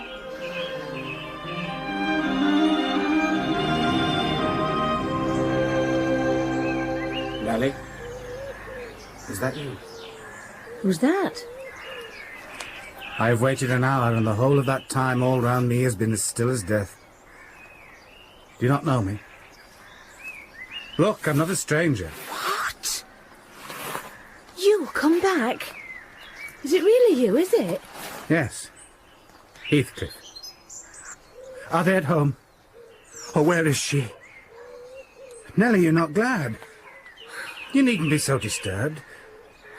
Is she here? Speak. I want to have one word with her. Go and say some person from Gimmerton desires to see her. How will she take it? The surprise bewilders me. It'll put her out of her head. And you are Heathcliff, but altered. Go and carry my message. I'm in hell till you do. Come on here, come on here, come on. He's a good girl. Come on up here, come on. Oh, a person from Gimmerton wishes to see you, ma'am. Oh, what does he want? I didn't question him. Oh, we'll close the curtains, Nellie, and bring up tea. I'll be back directly. Who is it, Nellie? Someone the mistress does not expect. That Heathcliff, you remember him, sir? He used to live at Mr. Earnshaw's. What, the gypsy? The ploughboy? The fierce cross boy? You mustn't call him by those names, Miss Isabella, nor you, master. Hush, man. Don't stand there, love. Bring the person in, if it be anyone in particular. Oh, Edgar! Oh, Edgar, darling, Heathcliff's come back here. Well, don't strangle me for that. He never struck me as such a marvellous treasure. Oh, for my sake, you must be friends now. Shall I tell him to come in? Here. Into the parlour. Where else? The kitchen, perhaps? Oh, I cannot sit in the kitchen. Ellen, set 2 tables here, one for your master and Miss Isabella, being gentry, the other for myself and Heathcliff, being of the lower orders. Nellie, bid him step up, and Catherine, try to be glad without being absurd. The whole household need not witness the sight of your welcoming a runaway servant as a brother. Oh, come on. Heathcliff. Come on, Edgar, take his hand. Mrs. Linton, recalling old times, would have me give you a cordial reception, and of course, I am gratified when anything occurs to please her. Sit down, sir. I shall think it's a dream tomorrow. I shall not be able to believe that I've seen and touched and spoken to you once more. And yet, cruel Heathcliff, you don't deserve this welcome. To be absent and silent for 3 years and never to think of me. A little more than you have thought of me. I heard of your marriage, Cathy, and thought to have one glimpse of your face, then settle my score with Hindley and be off. But your welcome has put these ideas out of my mind. You'll not drive me off again. I've fought through a bitter life since I last heard your voice, and you must forgive me, for I struggled only for you. Catherine, unless we are to have cold tea, please to come to the table. Mr. Heathcliff will have a long walk, wherever he may lodge tonight, and I'm thirsty. Where do you stay, Mr. Heathcliff? At Wuthering Heights. Mr. Hindley Earnshaw invited me when I called this morning. Heathcliff, Mr. Heathcliff, I should say, used the liberty of visiting at Thrushcross Grange cautiously at first, and Mr. Linton ventured no objection, and Catherine rewarded him with such a summer of sweetness and affection in return, as made the house a paradise for several weeks, both master and servants profiting from the perpetual sunshine. And no cloud threatened that perpetual sunshine? Well, we'd all remarked during some time that Miss Linton fretted and pined over something. Mr. Edgar threatened to send for the doctor, which caused Miss Isabella to claim instantly that her health was perfect, and it was only Catherine's harshness which made her unhappy. How can you say I am harsh, Isabella, you naughty fondling? You're surely losing your reason. When have I been harsh, tell me? Yesterday. And now. Yesterday? On what occasion? In our walk along the moor, you told me to ramble where I pleased, while you sauntered on with Mr. Heathcliff. Oh, and that's your notion of harshness. It was no hint that your company was superfluous. We didn't care whether you kept with us or not. I merely thought Heathcliff's talk would have nothing entertaining for your ears. Oh, no. You wished me away because you know I liked to be there. Oh, is she saying, Nellie? Look, I repeat our conversation word for word, Isabella, and you point out any charm it could have had for you. I don't mind the conversation. I wanted to be with... Well? With him. And I won't always be sent off. You're a dog in the manger, Cathy, and you desire no one to be loved but yourself. You are an impertinent little monkey. But I'll not believe this idiocy. It is impossible that you can covet the admiration of Heathcliff. Oh, I hope I have misunderstood you, Isabella. No, you have not. I love him more than you ever loved Edgar. And he might love me if you would let him. Well, I wouldn't be you for a kingdom, then. Nellie, help me to convince her of her madness. Tell her what Heathcliff is. An unreclaimed creature, without refinement, without cultivation, an arid wilderness of furze and whinstone. I'd as soon put that little canary into the park on a winter's day as recommend you to bestow your heart on him. Oh, pray, don't imagine that he conceals depths of benevolence and affection beneath a stern exterior. He's not a rough diamond, a pearl-containing oyster of a rustic. He's a fierce, pitiless, wolfish man. He'd crush you like a sparrow's egg, Isabella, if he found you troublesome. I know he couldn't love a Linton, and yet he'd be quite capable of marrying your fortune and expectations. Avarice is growing with him a besetting sin. There's my picture of him, and I'm his friend. Oh, for shame, for shame! You're worse than 20 foes, you poisonous friend. Ah, you won't believe me, then? You think I speak from wicked selfishness? I'm certain you do, and I shudder at you. Good, try for yourself if that be your spirit. I've done. All is against me. But she uttered falsehoods, didn't she? Mr. Heathcliff is not a fiend. He has an honourable soul, and a true one. Banish him from your thoughts, miss. He's a bird of bad omen. No mate for you. Joseph tells me that Hindley is worse and worse since he came. They sit up all night together, continually, and Hindley's been borrowing money on his land and does nothing but play and drink brandy. And Heathcliff helping him to do it. You would never think of desiring such a husband, would you? You're leagued with the rest, Ellen. I'll not listen to your slanders. What malevolence you must have to wish to convince me that there is no happiness in the world. Oh, hush, Fanny, sit, girl. Come on, Heathcliff, that's right. We are two people sadly in need of another to thaw the ice between them, and you are the very one we should both choose. Heathcliff, I'm proud to show you at last somebody that dotes on you more than myself. I expect you to feel flattered. Nay, it's not Nellie, don't look at her. My poor little sister-in-law is breaking her heart by mere contemplation of your physical and moral beauty. No, Isabella, you shan't run off. We were quarrelling like cats about you, Heathcliff, and I was fairly beaten in protestations of devotion and admiration. And, moreover, I was informed that if I would but have the manners to stand aside, my rival, as she would have herself to be, would shoot a shaft into your soul that would fix you forever and send my image into eternal oblivion. Catherine, I'd thank you to adhere to the truth and not slander me, even in joke. Mr. Heathcliff, be kind enough to bid this friend of yours release me.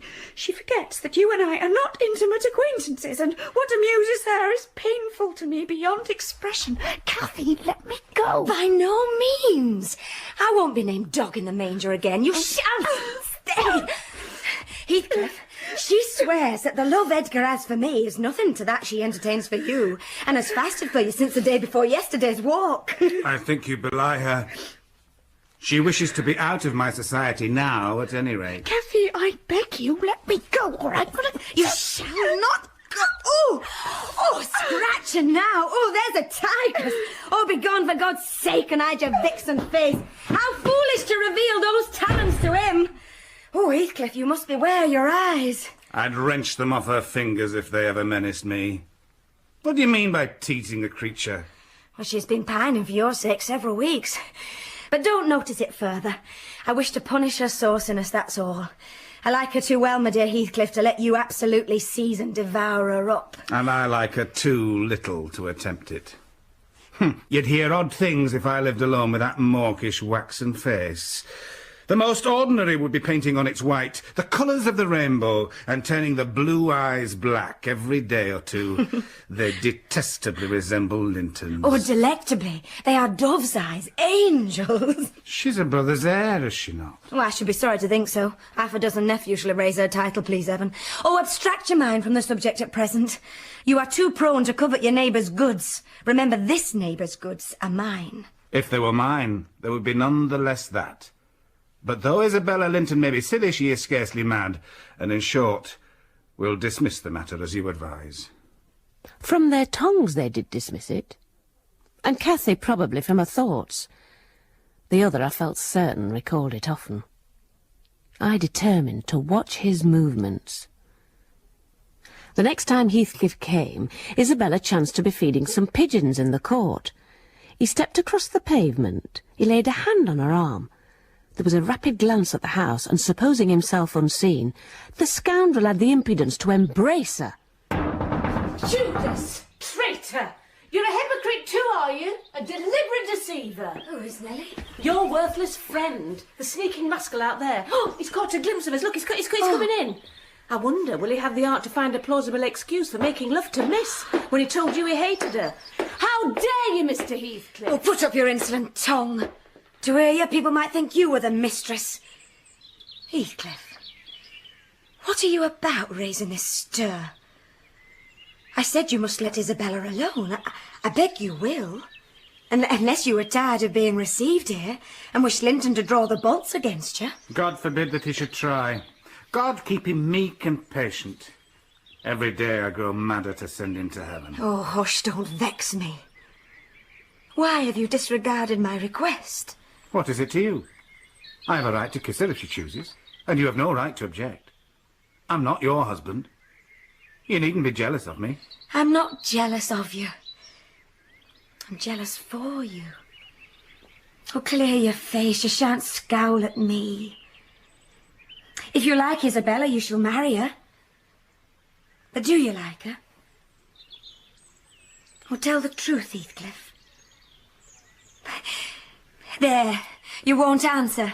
I'm certain you don't. And would Mr. Linton approve of his sister marrying that man? Mr. Linton should approve. He might spare himself the trouble. I could do as well without his approbation. As for you, Cathy, I want you to be aware that I know you have treated me infernally. And if you think I'll suffer unrevenged, I'll convince you of the contrary in a little while. Thank you for telling me your sister-in-law's secret. I swear I shall make the most of it. And stand you aside. What new phase of his character is this? What? I've treated you infernally, and you'll take revenge? How will you take it, ungrateful brute? How have I treated you infernally? No, I'll not seek revenge on you. That's not the plan. The tyrant grinds down his slaves, and they don't turn against him. They crush those beneath them. You are welcome to torture me to death for your amusement. Only allow me to amuse myself a little in the same style. If I imagined you really wished me to marry Isabella, I'd cut my throat. Oh, the evil is that I am not jealous, is that it? Well, I won't repeat my offer of a wife. It's as bad as offering Satan a lost soul. Your bliss lies like his, in inflicting misery. You prove it. Edgar is restored from the ill temper he gave way to at your coming. I begin to be secure and tranquil. And you, restless to know us at peace, appear resolved on exciting a quarrel. Oh, quarrel with Edgar if you please, Heathcliff, and deceive his sister. You'll hit on exactly the most efficient method of revenging yourself on me. Ellen, have you seen your mistress? Yes, she's in the kitchen, sir. She's sadly put out by Mr. Heathcliff's making love to Miss. And indeed, I do think it's time to arrange his visits on another footing. There's harm in being too soft, and now it's come to this. This is insufferable. It is disgraceful that she should own him for a friend and to force his company on me. Call me 2 men out of the hall, Ellen. Catherine shall linger no longer to argue with the low ruffian. I've humoured her enough. Edgar, what do you want in the kitchen? How is this? What notion of propriety must you have to remain here with this blackguard after his behaviour to my family? You are habituated to his baseness, I suppose, and perhaps imagined I can get used to it too. Have you been listening to servants' tittle-tattle, Edgar? I have been so far forbearing with you, sir, because Catherine has wished to keep up your acquaintance. But your presence is a moral poison that would contaminate the most virtuous.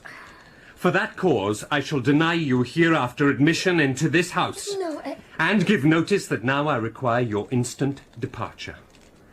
3 minutes' delay will render it involuntary and ignominious. Cathy, this lamb of yours threatens like a bull. It is in danger of splitting its skull against my knuckles. By God, Mr. Linton, I am mortally sorry that you are not worth knocking down. I'll fetch the men, sir. You shall not, Nellie. No! Come back here! There. Fair means. Now, if you have not the courage to attack him, make an apology or allow yourself to be beaten. It will correct you for feigning more valour than you possess. No! I'll swallow the key before you shall get it. I'm delightfully rewarded for my kindness. Edgar, I was defending you and yours, and I wish Heathcliff may flog you sick for daring to think an evil thought of me. Give me the key! Oh, there! It's in the fire! Get it if you can! Sir, sit down. You're deathly pale. Oh, heavens! In old days this would win you a knighthood. Oh, we are vanquished! We are vanquished! Heathcliff would as soon lift a finger at you as a king would march his army against a colony of mice. Oh, cheer up! You shan't be hurt. I wish you joy of the milk-blooded coward, Cathy. I compliment you on your taste. And that is the slavering, shivering thing you preferred to me. I would not strike him with my fist. but I'd kick him with my foot and experience considerable satisfaction. Is he weeping? Or is he going to faint for fear? Look, if I push it... Take that blackguard! Now! I'll fetch some servants and have you thrown out! John! There you've done coming here. Get away now. He'll return with a brace of pistols and half a dozen assistants who will never forgive you. Oh, you've played me an ill turn, Heathcliff. Oh, but go, make haste. I'd rather see Edgar at bay than you. Do you suppose I'm going with that blow burning in me gullet? By hell no. I'll crush his ribs like a rotten hazelnut before I cross the threshold. He's not coming. There's the coachman and the two gardeners. You'll surely not wait to be thrust into a road by them. Heathcliff, go! Give me that poker.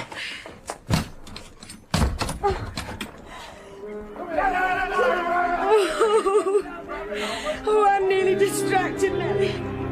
1,000 smiths are beating in my head.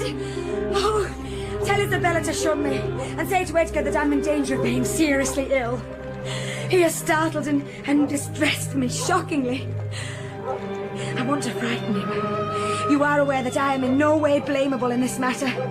Really, when he opened on me in that unreasonable tone of displeasure after I scolded Heathcliff till I was hoarse for him. Well, if I cannot keep Heathcliff for a friend, if Edgar will be mean and jealous, I'll try to break their hearts by breaking my own. Remain where you are, Catherine. I shall not stay. I'm neither come to wrangle nor be reconciled, but I wish to learn whether, after this evening's events, you intend to continue your intimacy with... Oh, for mercy's sake! For mercy's sake! Let us hear no more of it now. Your cold blood cannot be worked into a fever. Your veins are full of ice water, but mine are boiling, and the sight of such chillness makes them dance. To get rid of me, answer my question. You must answer it, and that violence does not alarm me. Will you give up Heathcliff hereafter, or will you give up me? It is impossible for you to be my friend and his at the same time, and I absolutely require to know which you choose. I require to be let alone. I demand it. Oh, don't you see I can scarcely stand? Oh, Edgar, you leave me. Oh, Edgar! Mrs. Linton, you're enough to try the temper of a saint. Such senseless, wicked rages. Nellie, fetch her some water. She cannot breathe. Look, she is quite still. There's nothing in the world matter with her, sir. She has blood on her lips. Never mind, it's all planned to alarm you. Mrs. Linton resolved on a fit of frenzy before you came in. You killed us, you traitor! Now follow her, Elendine. Yes, sir. Mrs. Linton! Mrs. Linton, please let me help you, miss. So 3 days passed.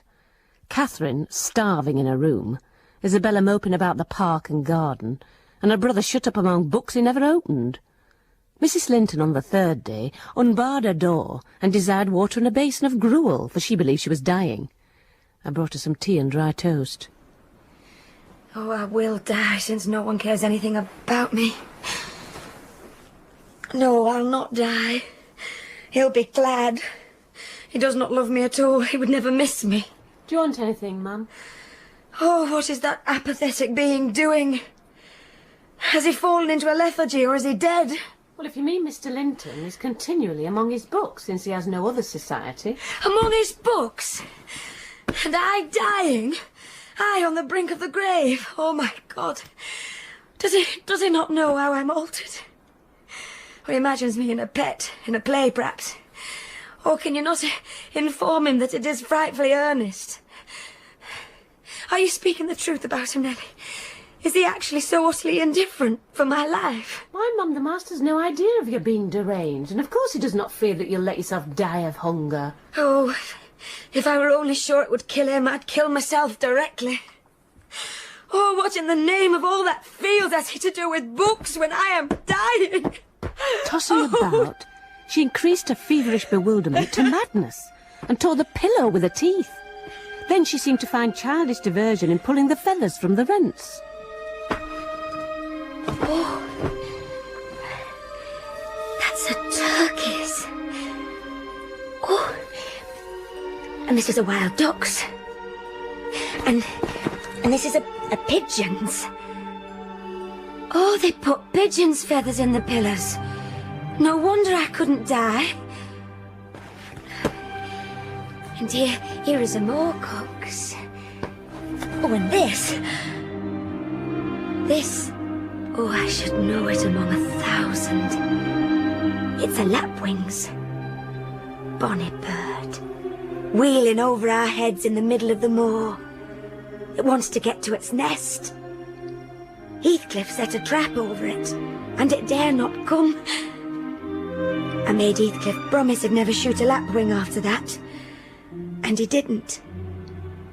Did he shoot my lapwings, Nellie? Are they red, any of them? Let me look. Oh, give over with that baby work. Lie down and shut your eyes, you're wandering. Oh, what a mess. The down's flying about like snow. I see in you, Nellie, an aged woman. You have grey hair and bent shoulders. This bed is a fairy cave under Pennystone Crag, and you are gathering elf bots to hurt our heathers. I'm not wandering. I'm conscious it's night. And there are 2 candles on the table making the black breast shine like jet. The black breast? Where's that? You're talking in your sleep. It's against the wall, as it always is. Oh, it does appear odd.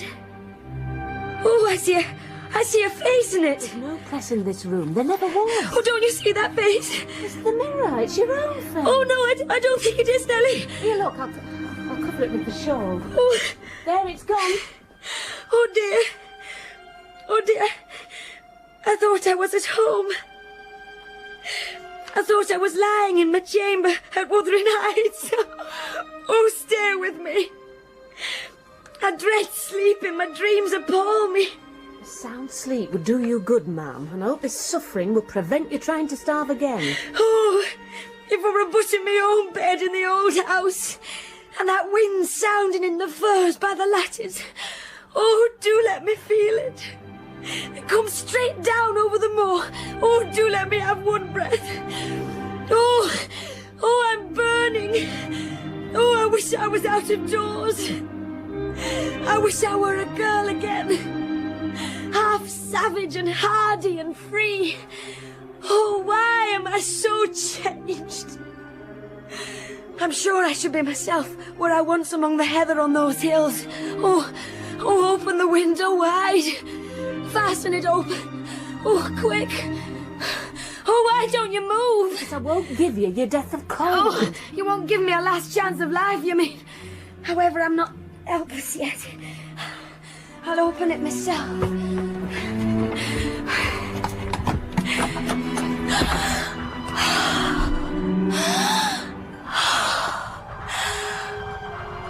Look. That's my room. With the candle in it. And the trees swaying before it. All's in darkness. You can't see any lights. And the other candle is in Joseph's garret. Oh, Joseph sits up late, doesn't he? He's waiting till I come home, that he may lock the gate. Oh, we'll wait a while yet. Oh, it's a rough journey. And a sad art to travel it. And we must pass by Gimmerton Kirk to go that journey. We've braved its ghosts often together, and dared to stand among the graves and ask them to come. But Heathcliff, if I dare you now, will you venture? I'll not lie there by myself. They may bury me 12 feet deep and throw the church down over me, but I won't rest till you are with me. I never will. Oh, he's considering. Oh, be content. You always followed me. Mr. Linton, sir. How is she, Ellen? Oh, sir, my poor mistress is ill, and she quite masters me.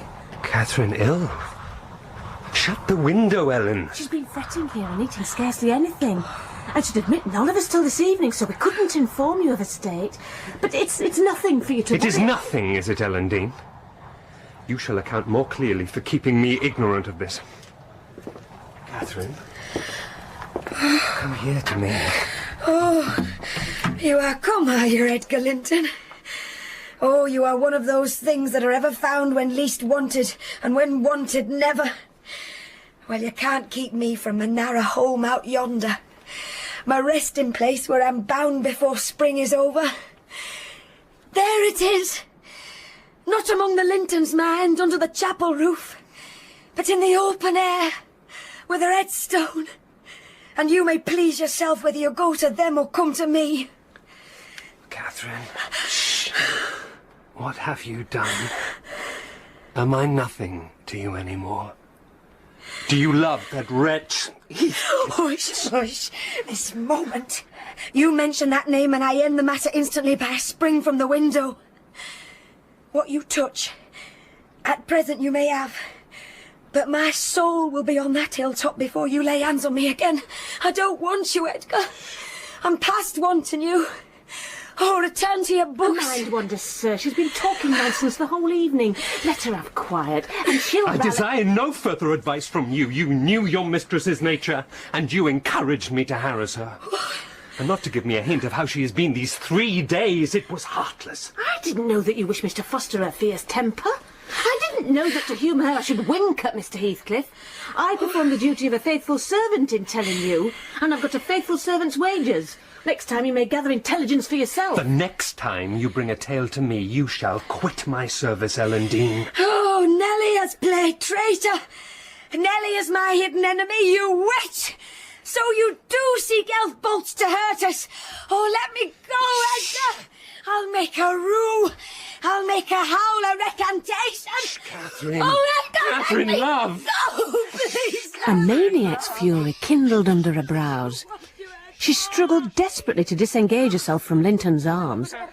I felt no inclination to tarry, but resolved to seek the help of Dr. Kenneth. What has there been to do at the Grange, Nellie Dean? We've odd reports in the village. A stout, hearty lass like Catherine does not fall ill for a trifle. You're acquainted with the Earnshaw's violent dispositions, Dr. Kenneth. And Catherine Linton caps them all. She was struck during a tempest of passion with a kind of fit. And now she alternately raves and remains in a half-dream. Mr. Linton will be sorry. Sorry? He'll break his heart should anything happen. Well, I told him to beware. Hasn't he been thick with Mr. Heathcliff lately? Dr. Kenneth, can you slow up? There's something white in the garden, can you see? What is it, Nellie Dean? Oh, sir, it's Fanny. Miss Isabella Springer. Someone's tied her up to the bridle hook here with a handkerchief. Good God. The poor thing. Nearly at its last gasp. There you are, girl. Now you can breathe, you poor lass. Dr. Kenneth, you go round to the door. I must check Miss Isabella's chamber. Mary? Mary? Oh, dear, dear, what will we have next? Master! Master, our young lady! Hold your noise. Keep low, Mary. What is the matter? What ails your young lady? Oh, she's gone! She's gone! Yon Heathcliff's run off with her! That is not true. It cannot be. How has the idea entered your head? Ellen Dean, go and seek her. It's incredible. It cannot be. Why, sir, I met on the road a lad that fetches milk here, and he asked whether we weren't in trouble at the Grange. I thought he meant Mrs. Sickness, so I answered yes. And then says he, there's somebody gone after him, I guess. I stared. He saw I knew naught about it, and he told how a gentleman and lady had stopped to have a horse's shoe fastened at a blacksmith's shop 2 miles out of Gimmerton, not long after midnight, and how the blacksmith's lass had got up to spy who they were. She knew them both directly. Heathcliff put a sovereign in her father's hand for payment, and the lady had a cloak about her face, but while she drank a sup of water it fell back and she saw her very plain. Heathcliff held both their bridles as they rode on, and they went as fast as the rough roads would let them. Are we to try any measures for overtaking her and bringing her back, Mr. Linton? How should we do, Master? She went of her own accord. She had a right to go if she pleased. Trouble me no more about Miss Isabella. Hereafter she is only my sister in name. Not because I disown her, but because she has disowned me. For 2 months, Heathcliff and Miss Isabella remained absent. Mr. Edgar Linton did not pursue her? Oh, no, Mr. Lockwood, for in those 2 months, Catherine Linton encountered and conquered the worst shock of a brain fever. Oh. No mother could have nursed an only child more devotedly than Edgar tended her. The first time she left her chamber was at the commencement of the following March. Mr. Linton had brought her a handful of golden crocuses. Oh, these are the earliest flowers at the Heights. They remind me of soft thaw winds and warm sunshine, and nearly melted snow. Edgar, is there not a south wind? And is not the snow almost gone? The snow is quite gone down here, and I only see 2 white spots on the whole range of the moors. Last spring at this time, I was longing to have you under this roof, and now I wish you were a mile or 2 up those hills. The air blows so sweetly. I feel that it would cure you. I shall never be there. But once more, and then you'll leave me, and I shall remain forever. Next spring, you'll long again to have me under this roof, and you'll look back and think you were happy today. Shh, darling. Feel how warm your hand is in mine. You will soon be strong. If anyone might recover, it'll be you, Mrs. Linton, so waited on as you are by the master and all of us. And there is another cause to desire your recovery. Our child. Think how that will gladden both our hearts. Aye, an heir, so that Mr. Linton's lands may be secure from a stranger's gripe. Some 6 weeks after Isabella's departure, Mr. Lockwood, she had sent a short note, announcing a marriage with Heathcliff. Linton did not reply to this. In a fortnight or more, I got this long letter, which I considered odd, sir, coming from a bride just out of the honeymoon. I came last night to Wuthering Heights, and heard that Catherine is very ill. I must not write to her, and my brother is too angry or too distressed to answer me. Inform Edgar that I'd give the world to see his face again, that my heart returned to Thrushcross Grange 24 hours after I left it, and is there at the moment, full of warm feelings for him and Catherine. I can't follow, though. Is Mr. Heathcliff a man? If so, is he mad? And if not, is he a devil? I beseech you to explain, if you can, what I have married. You must call Ellen very soon. How did you contrive to preserve the common sympathies of human nature when you resided here at Wuthering Heights? Since we arrived here, I cannot recognise any sentiment which those around share with me. Oh, you must be Hareton, Edgar's legal nephew. Mine, in a manner. How do you do, my dear? Go to the devil, you foul fleece and buffing-up witch. I cannot quite understand what you say, little boy. Shall you and I be friends, Hareton? I'll be friends with no one. Damn thee! Frame up, set throttle on thee. Hey, throttle, lad! Call your dog off, Hareton!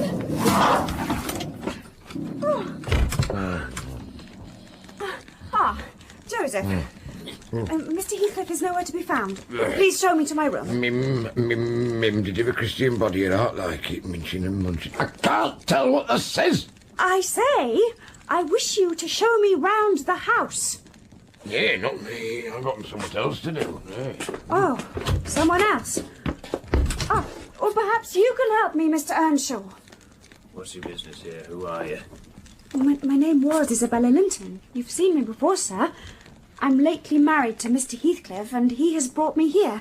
I suppose by your permission. Oh, has he come back then? Yes. We came just now, but he left me by the kitchen door. I'm tired with my journey, and I want to go to bed. Where's the maidservant? We have none. You must wait on yourself. Well, where must I sleep, then? Joseph will show you Heathcliff's chamber. Oh, but he's Be so good as to turn your lock and draw the bolt. Don't omit it. But why, Mr. Earnshaw? Look here. It's a pistol with double-edged knife. Very expensive. But a great tempter to a desperate man, is it not? I cannot resist going up with this every night and trying his door. If once I find it open, he's done for. When the time comes, not all the angels in heaven shall save him. What has Heathcliff done to you? In what has he wronged you? Why not bid him quit the house? No. Should he offer to leave me as a dead man, persuade him to attempt it, you are a murderess. Am I to lose all without a chance of retrieval? Is Hareton to be a beggar? Oh, damnation, I will have it back, and I'll have his gold too, and then his blood, and hell shall have his soul. It will be 10 times blacker with that guest in it than ever it was before. He passed on, entered his chamber, and shut the door. I flung myself into a chair by the fire. I nodded and slept. Mr. Heathcliff awoke me. He is ingenious and unresting in seeking to gain my abhorrence. He told me of Catherine's illness, and accused my brother of causing it, promising that I should be Edgar's proxy in suffering till he could get hold of him. I do hate him. I am wretched. I have been a fool. I shall expect you every day. Don't disappoint me. Miss Isabella, how are you? Nellie Dean, come in. Would you like to sit down? No, thank you, Mr. Heathcliff. If you have anything for Isabella, as no doubt you have, Nellie, give it to her. We have no secrets between us. I have nothing. My master bid tell his sister that she must not expect either a letter or a visit from him at present. No letter? He sends his love, ma'am, and his wishes for your happiness, and his pardon for the grief you have occasioned. But he thinks that after this time, his household and the household here should drop into communication, as nothing good could come of keeping it up. Oh, I understand. How is Cathy? Well, Mrs. Linton's now just recovering. She'll never be like she was, but her life's spared. And if you really have a regard for her, you'll shun crossing her way again. Nay, you'll move out of this country entirely and leave her to my master's humanity and duty. Do you imagine I shall leave Catherine to Linton's duty and humanity? Before you leave this house, I must exact a promise from you that you'll get me an interview with her. Consent or refuse, I will see her. You must not. Another encounter between you and the master would kill her altogether. It would ruin all hopes of her perfect restoration, thrusting yourself into a remembrance now, when she's nearly forgotten you. Oh, Nellie, she has not. You know as well as I do that for every thought she spends on Linton, she spends 1,000 on me. Catherine has a heart as deep as I have. He is scarcely a degree dearer to her than a dog or a horse. Catherine and Edgar are as fond of each other as two people can be. Your brother is wondrous fond of you too, isn't he? He turns you adrift on the world with surprising alacrity. Oh, he is not aware of what I suffer. My young lady is looking sadly the worse for a change of condition. Somebody's love comes short. She degenerates into a mere slut. She is tired of trying to please me uncommonly early. The very morrow of our wedding she was weeping to come home. Well, sir, I hope you'll consider that Mrs. Heathcliff is accustomed to be looked after and waited upon. She abandoned the elegances and comforts and friends of a former home to fix contentedly in such a wilderness as this, with you. She abandoned them under a delusion, picturing me a hero of romance. I can hardly regard her in the light of a rational creature. The first thing she saw me do was to hang up her little dog. But no brutality disgusted her. Tell your master, Nellie, that I have never met with such an abject thing as she.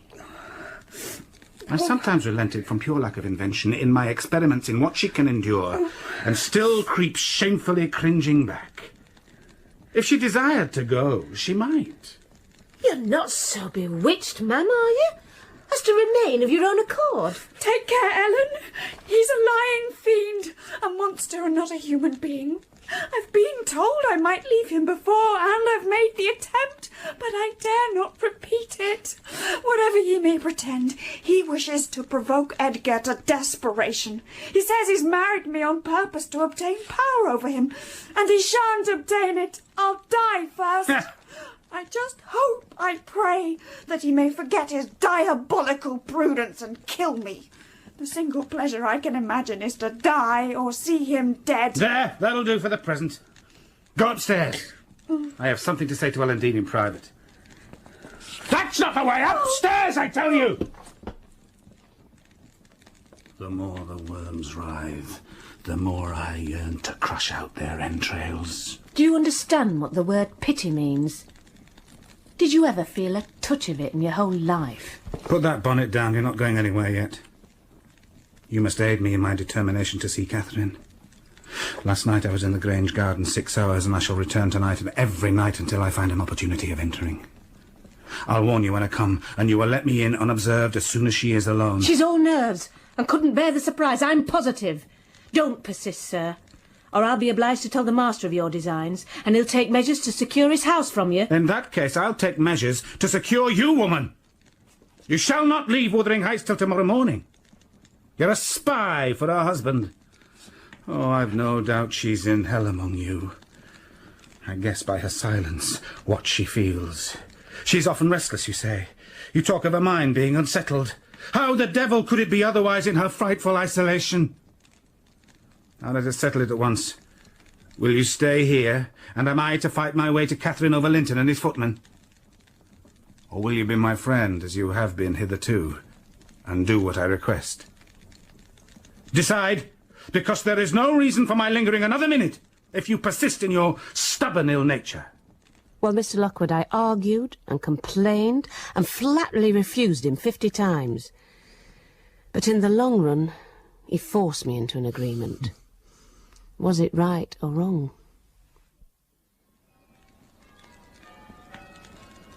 There's a letter for you, Mrs. Linton. Here, take it in your hand. You must read it immediately because it wants an answer. Shall I break the seal? Yes. There, ma'am. Now read it. It's very short. Yes. Oh, ma'am, you've dropped it. Must I read it? It's from Mr. Heathcliff. Oh, Heathcliff. Let me see. Oh, yes. Oh, the signature here. Heathcliff. Well, he wishes to see you. He's in the garden by this time and impatient to know what answer I shall bring. Someone's coming. Is it the master? Oh, dear! No, no, not the master. Cathy! Oh, my life! How can I bear it? Heathcliff! Oh, what now? You and Edgar have broken my heart, Heathcliff. And you both come to bewail the deed to me as if you were the people to be pitied. Oh, I shall not pity you, not I. You have killed me and thriven on it, I think. How strong you are. How many years do you mean to live after I'm gone? Oh, Cathy. I wish I could hold you till we were both dead. I shouldn't care what you suffered. I care nothing for your sufferings. Why shouldn't you suffer? I do. Will you forget me? Will you be happy when I'm in the earth? Will you say, 20 years hence, that's the grave of Catherine Earnshaw. I loved her long ago and was wretched to lose her, but it's past. No. Don't torture me till I'm as mad as yourself. Are you possessed with the devil to talk in that manner to me when you are dying? Do you reflect that all these words will be branded in my memory and eating deeper eternally after you have left me? You know you lied to say I have killed you. And Catherine, you know that I could as soon forget you as my existence. Is it not sufficient for your infernal selfishness that while you are at peace, I shall writhe in the torments of hell? Oh, get away from me, don't touch me, no. I shall not be at peace. I'm not wishing you greater torment than I have, Heathcliff. I only wish us never to be parted. And should a word of mine distress you hereafter, think I feel the same distress underground, and for my own sake forgive me. Oh, come here and kneel down again. You never harmed me in your life. Nay, if you nurse anger, that will be worse to remember than my harsh words. Oh, won't you come here again? Do. No, I'll not come to you. Oh, you see, Nellie, he would not relent to keep me out of the grave. That is how I'm loved. Well, never mind. That is not my Heathcliff. I shall love mine yet. and take him with me. Oh, I'm tired. I'm tired of being enclosed here. I'm wearying to escape into that glorious world, not seeing it dimly through tears, and yearning for it through the walls of an aching heart, but really be with it, and in it. Oh, Heathcliff, dear, you should not be sullen now. Do come to me, Heathcliff. Oh, kiss me, Heathcliff, please. Oh. I have you. I have you. You teach me how cruel you've been. Cruel and false. Why did you despise me? Why did you betray your own heart? I've not one word of comfort. You deserve this. You have killed yourself. Oh, yes, you may kiss me and cry. You loved me. Then what right had you to leave me? I have not broken your heart. You have broken it. And in breaking it, you've broken mine. So much the worse for me that I am strong. Do I want to live? What kind of living will it be when you... Oh, God! Would you like to live with your soul in the grave? Oh, let me alone, let me alone. If I've done wrong, I'm dying for it. It is enough. You left me too. But I forgive you. Oh, forgive me. It is hard to forgive and to look at those eyes and feel these wasted hands. Kiss me again. Don't let me see your eyes.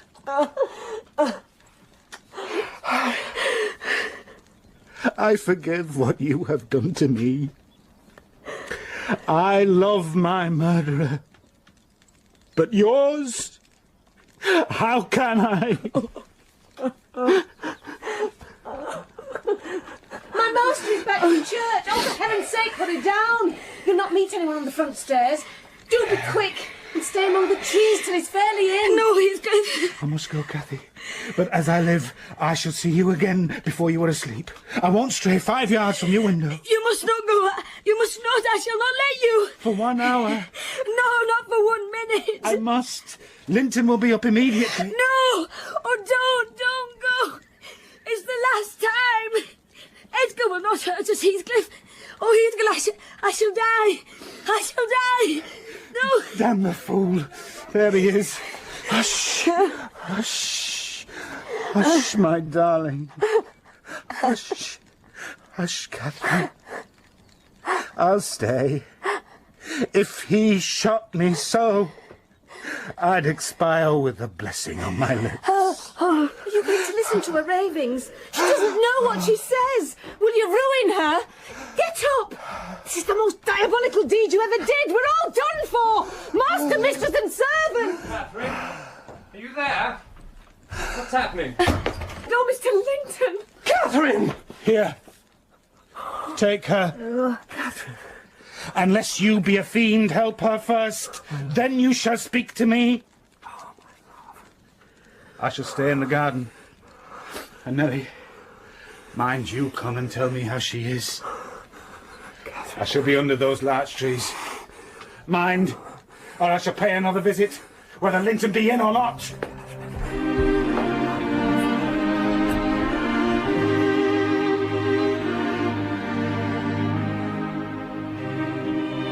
About 12 o'clock that night was born the Catherine you saw at Wuthering Heights. A puny 7 months child. And 2 hours after, the mother died, having never recovered sufficient consciousness to miss Heathcliff or know Edgar.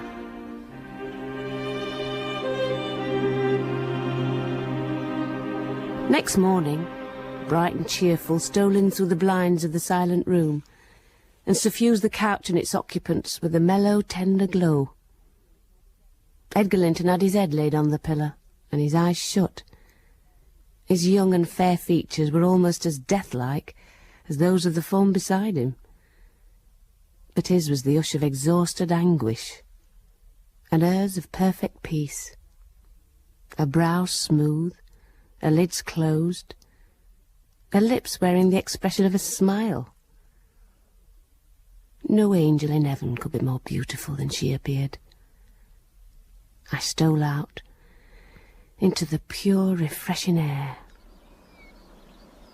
He was there, leant against an old ash tree, his hat off, his hair soaked with dew. She's dead. I have not waited for you to learn that. Put your handkerchief away. Don't snivel before me. Damn you all! She wants none of your tears. Yes, she's dead. Gone to heaven, I hope. Where we may everyone join her, if we take due warning and leave our evil ways to follow good. Did she take due warning, then? Did she die like a saint? Come, give me a true history of the event. How did she die? Quietly as a lamb. She drew a sigh and stretched herself, like a child reviving and sinking again to sleep. And 5 minutes after, I felt one little pulse at her heart, and nothing more. And did she ever mention me? Her senses never returned. She recognised nobody from the time you left her. She lies with a sweet smile on her face. Her life closed in a gentle dream. May she wake as kindly in the other world. May she wake in torment! Why, she's a liar to the end! Where is she? Not there, not in heaven, not perished, where? Oh, you said you cared nothing for my sufferings. And I pray one prayer. I repeat it till my tongue stiffens. Catherine Earnshaw, may you never rest as long as I am living. You said I killed you. Haunt me then. The murdered do haunt their murderers. I know that ghosts have wandered on the earth. Be with me always. Take any form. Drive me mad. Only do not leave me in this abyss where I cannot find you. Oh, God. It is unutterable. I cannot live without my life. I cannot live without my soul.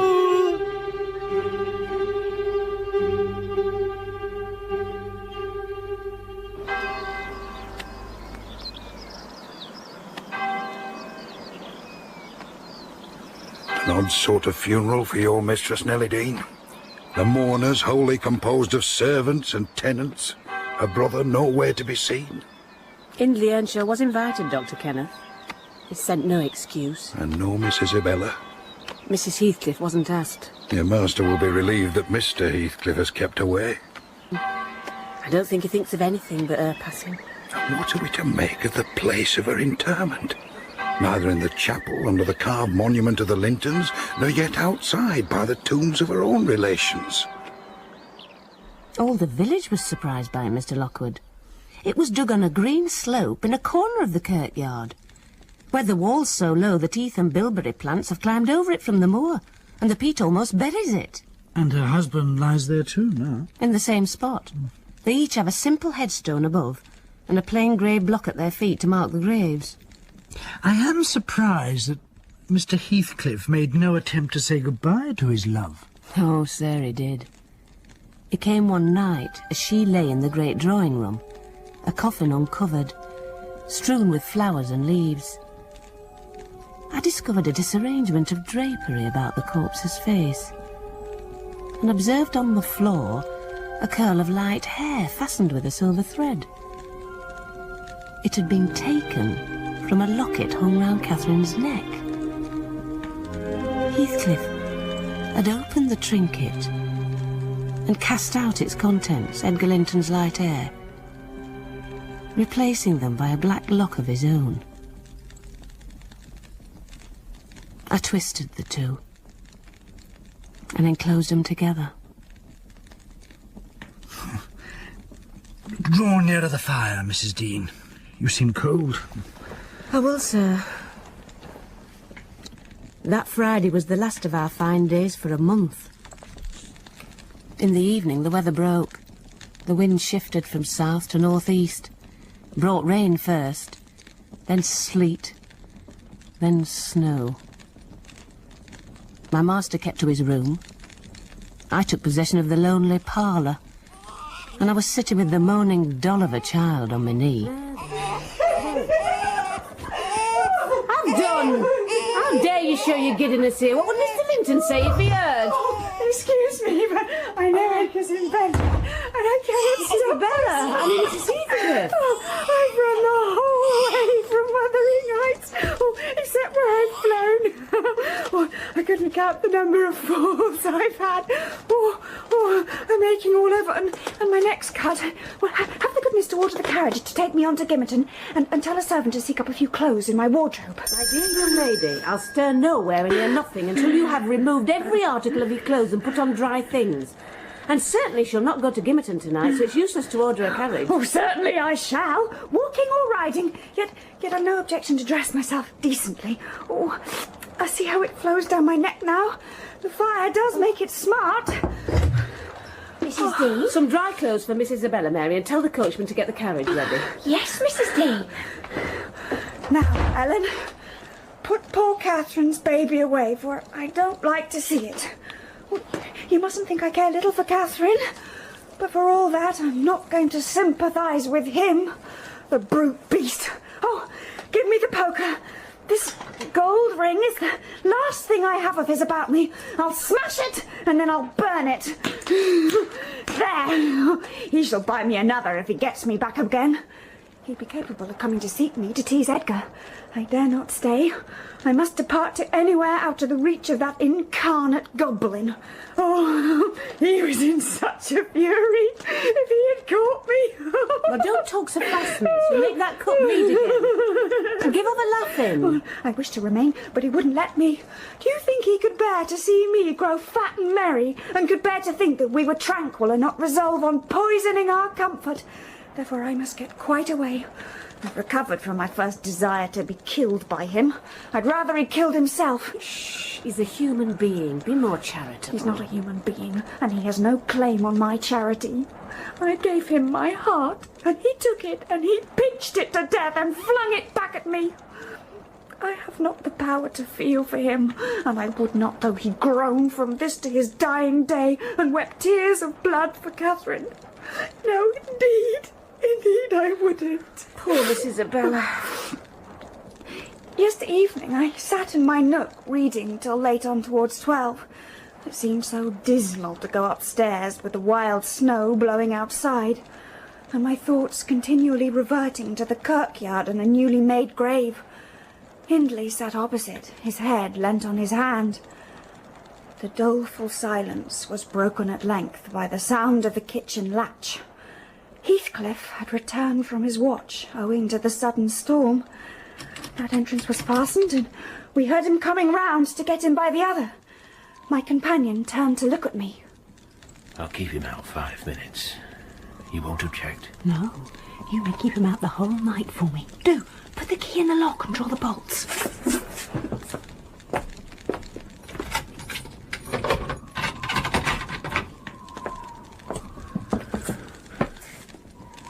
You and I have each a great debt to settle with the man out yonder. If we were neither of us cowards, we might combine to discharge it. Are you as soft as your brother? Are you willing to endure to the last and not once attempt a payment? I'm weary of enduring now, and I'd be glad of a retaliation. Treachery and violence are a just return for treachery and violence. Mrs. Heathcliff, I'll ask you to do nothing but sit still and be dumb. Tell me now, can you? Come, hellish villain! He knocks at that door as if he were master here already. promise to hold your tongue. And before that clock strikes, you are a free woman. I'll not hold my tongue. You have a gun. You mustn't shoot him. Let the door remain shut and be quiet. No! I have formed my resolution, and by God, I'll execute it. I'll do you a kindness and Hareton justice. Catherine is gone. Nobody alive will ever get me. It's time to make an end. No, you mustn't. You'd better seek shelter elsewhere tonight. Mr. Earnshaw has a mind to shoot you if you persist in endeavouring to enter. Damn you! Oh, I shall not meddle in the matter. Come in and get shot if you please. I've done my duty. Damn you, you love the villain yet. Well, have a care. He's at the casement. Let me in and I'll make you repent. I cannot commit murder. Mr. Hindley stands sentinel with a knife and a loaded pistol. Let me in by the kitchen door. Well, Hindley will be there before me. Oh, and that's a poor love of yours that cannot bear a shower of snow. Heathcliff, if I were you, I'd go and stretch myself over her grave and die like a faithful dog. The world is surely not worth living in now, is it? He's there, is he? You shall not enter my house! I have you, you miserable devil! My wrist, damn you! I'll do more than that! Oh! He's out already! You've stabbed him, but not enough! Joseph! Joseph! Come and help me, somebody! What's to do now? There's this to do. That your master's mad. And should he last another month, I'll have him in an asylum! Come, I'm not going to nurse him.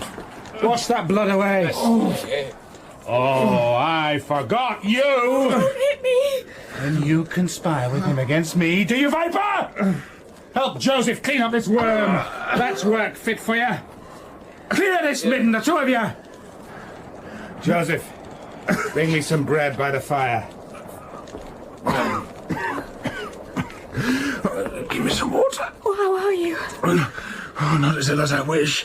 Every inch of me is sore. He trampled on you and kicked you and dashed you to the ground. His mouth watered to tear you with his teeth because he's only half a man, not so much. Get up and be got out with you. I beg your pardon, but I loved Catherine too, and her brother requires attendance, which, for her sake, I shall supply. Now that she's dead, I see her in Hindley. Hindley has exactly her eyes if you had not tried to gouge them out and made them black and red. Get out, you wretched idiot, before I stamp you to death! Oh, but then if poor Catherine had trusted you and assumed the ridiculous, contemptible, degrading title of Mrs. Heathcliff, she would soon have presented a similar picture. You miserable slut! Oh, you've hit me and cut. Why, you devil!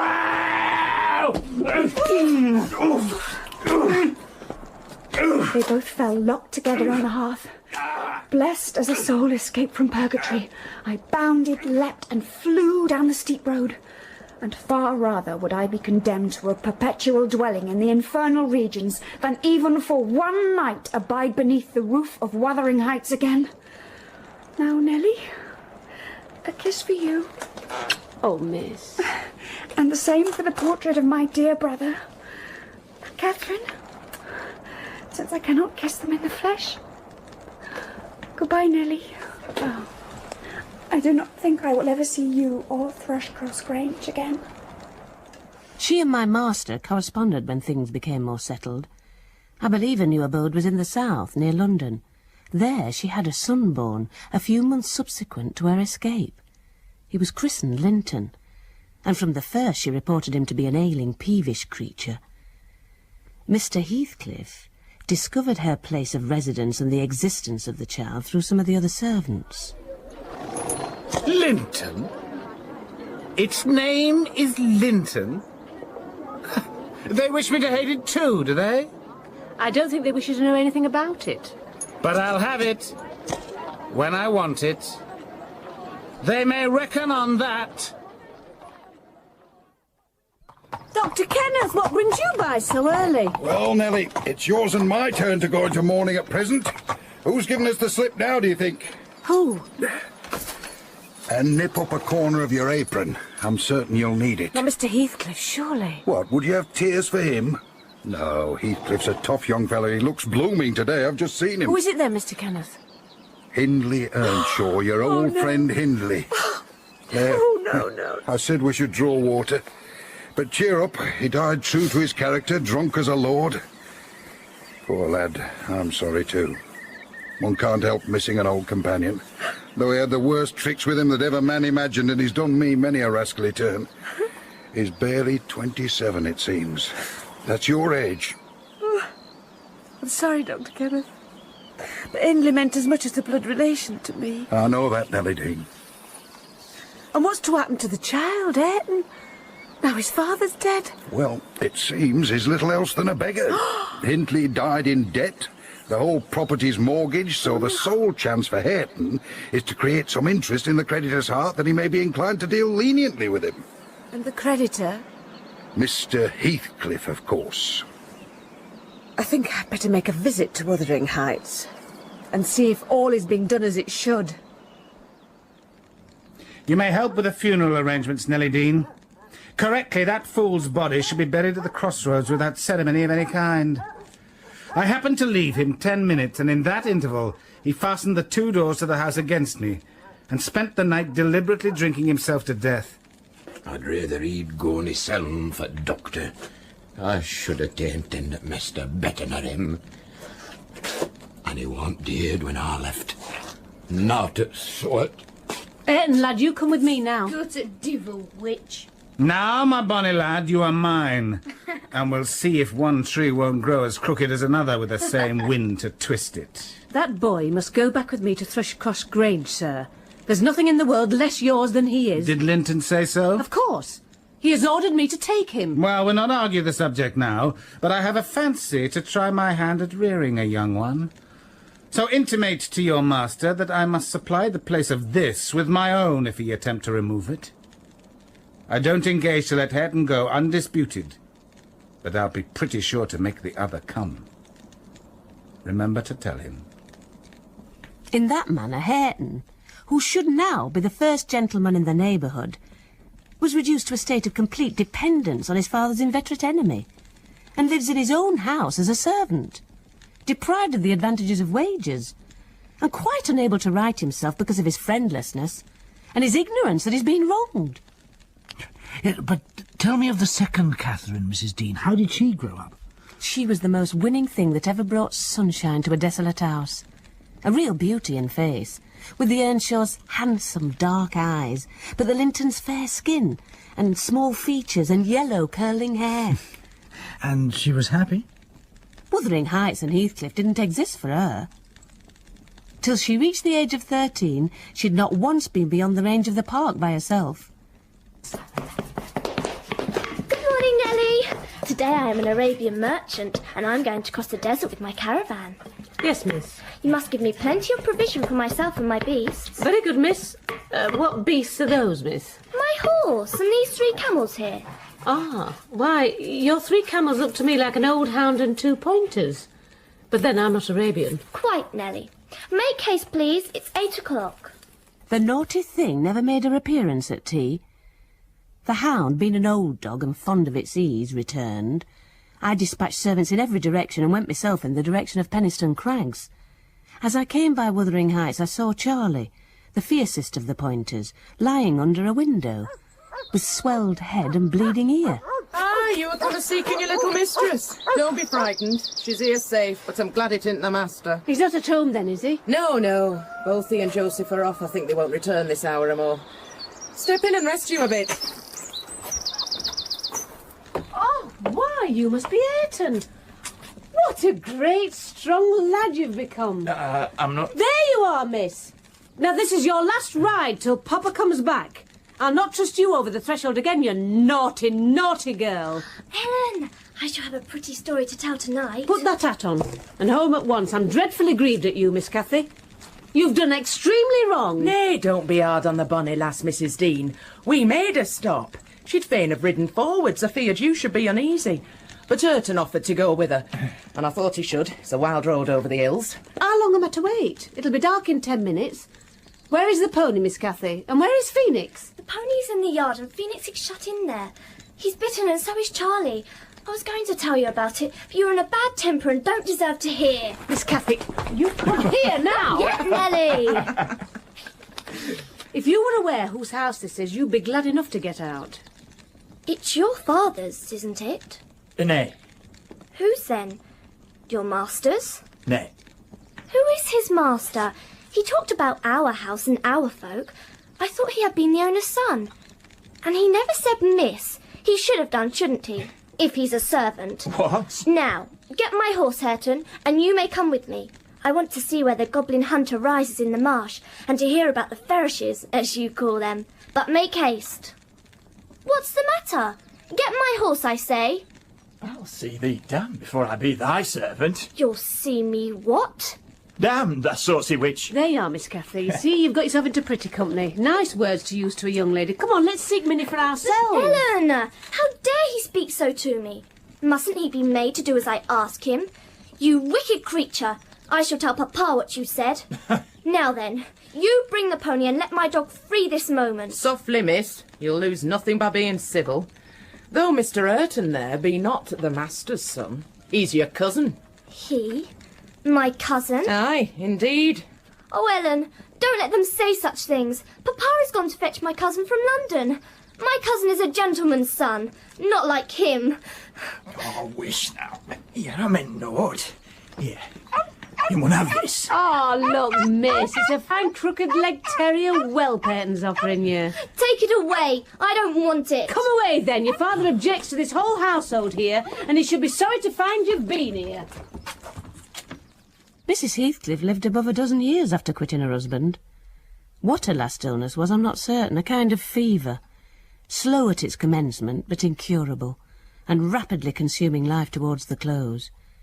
She entreated her brother to come to her, for she wished to bid him adieu, and deliver Linton safely into his hands. The master was away 3 weeks. Linton is just 6 months younger than I am. How delightful it will be to have him for a playfellow. Aunt Isabella sent Papa a beautiful lock of his hair. It was lighter than mine, more flaxen and quite as fine. Come, Ellen, let us run. Come, run. Run? Oh, yes, miss. May we not go a little way? No, miss. Half a mile, Ellen? No, miss. Oh, only just half a mile. Miss? Do say yes. To that clump of birches at the turn. Look, miss. Papa! Catherine! Oh, Papa! I'm so glad you're home. Where is Linton? Hush, he's asleep. Oh, Papa! Oh, my dog. Now, your cousin Linton is not so strong or so merry as you are, and he has lost his mother, remember, a very short time since. Therefore, don't expect him to play and run about with you directly. And don't harass him much by talking. Let him be quiet this evening, at least, will you? Yes, yes, Papa. But I do want to see him, and he hasn't once looked out. He's woken up, sir. Ask Linton, let me help you out. There. This is your cousin Cathy, Linton. She's fond of you already. Hello, Linton. And mind you don't grieve her by crying tonight. Come into the house. Try to be cheerful now. The travelling is at an end, and you have nothing to do but rest and amuse yourself as you please. Let me go to bed, then. Oh, come, there's a good child. You'll make her weep, too. See how sorry she is for you. Come into the library, Linton, and have some tea. Give me a cup of mantle, Master Linton.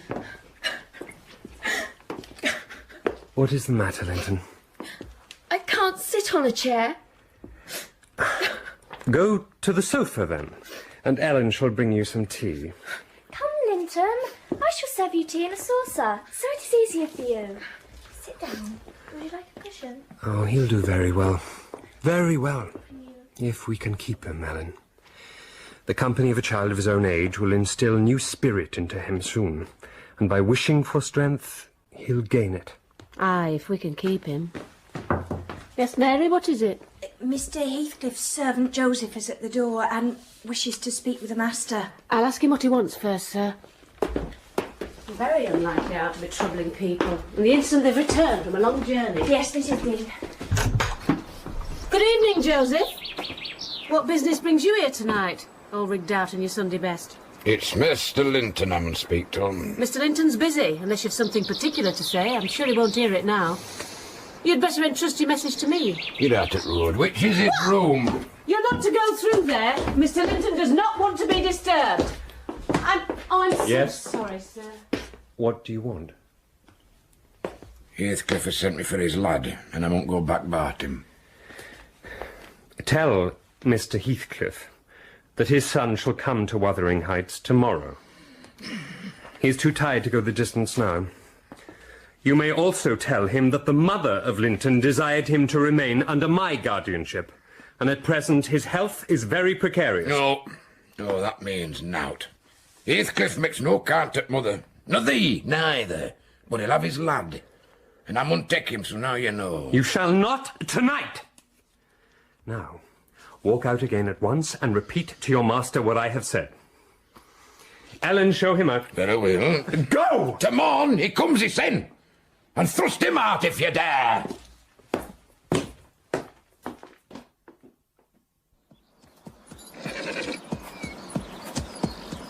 My father? Mama never told me I had a father. Why didn't she speak to me about him? She often talked of Uncle, and I learned to love him long ago. How am I to love Papa? I don't know him. Oh, all children love their parents. Your mother perhaps thought you'd want to be with him if she mentioned him often to you. Let us make haste. An early ride on such a beautiful morning is the very thing to bring colour to those pale cheeks. And what is my father like? Is he as young and handsome as Uncle? Well, he's as young, but he has black hair and eyes, and looks sterner. He'll not seem to you so gentle and kind at first, perhaps, because it's not his way. Black hair and eyes? I can't fancy him. Then I am not like him, am I? Not much. How strange that he should never come to see Mamma and me. Has he ever seen me? Master Linton is 300 miles is a great distance. It's probable Mr. Heathcliff proposed going from summer to summer, but never found a convenient opportunity, and now it's too late. Don't trouble him with questions on the subject. For look, we're here now. Hello, Nellie! Ooh. I feared I should have to come down and fetch my property myself. You brought it, have you? Well, let's see what we can make of it. Yeah, surely it's not for you, mister. And yon's his lass. What a beauty! What a lovely, charming thing. Haven't they reared it on snails and sour milk, Nellie? Oh, damn my soul, but that's worse than I expected. And the devil knows I was not sanguine. Get down, Master Linton, and come inside. Stay with me, Nellie. Come hither, lad. No. Now then, none of that nonsense. We're not going to hurt thee, Linton. Isn't that the name? Thou art thy mother's child entirely.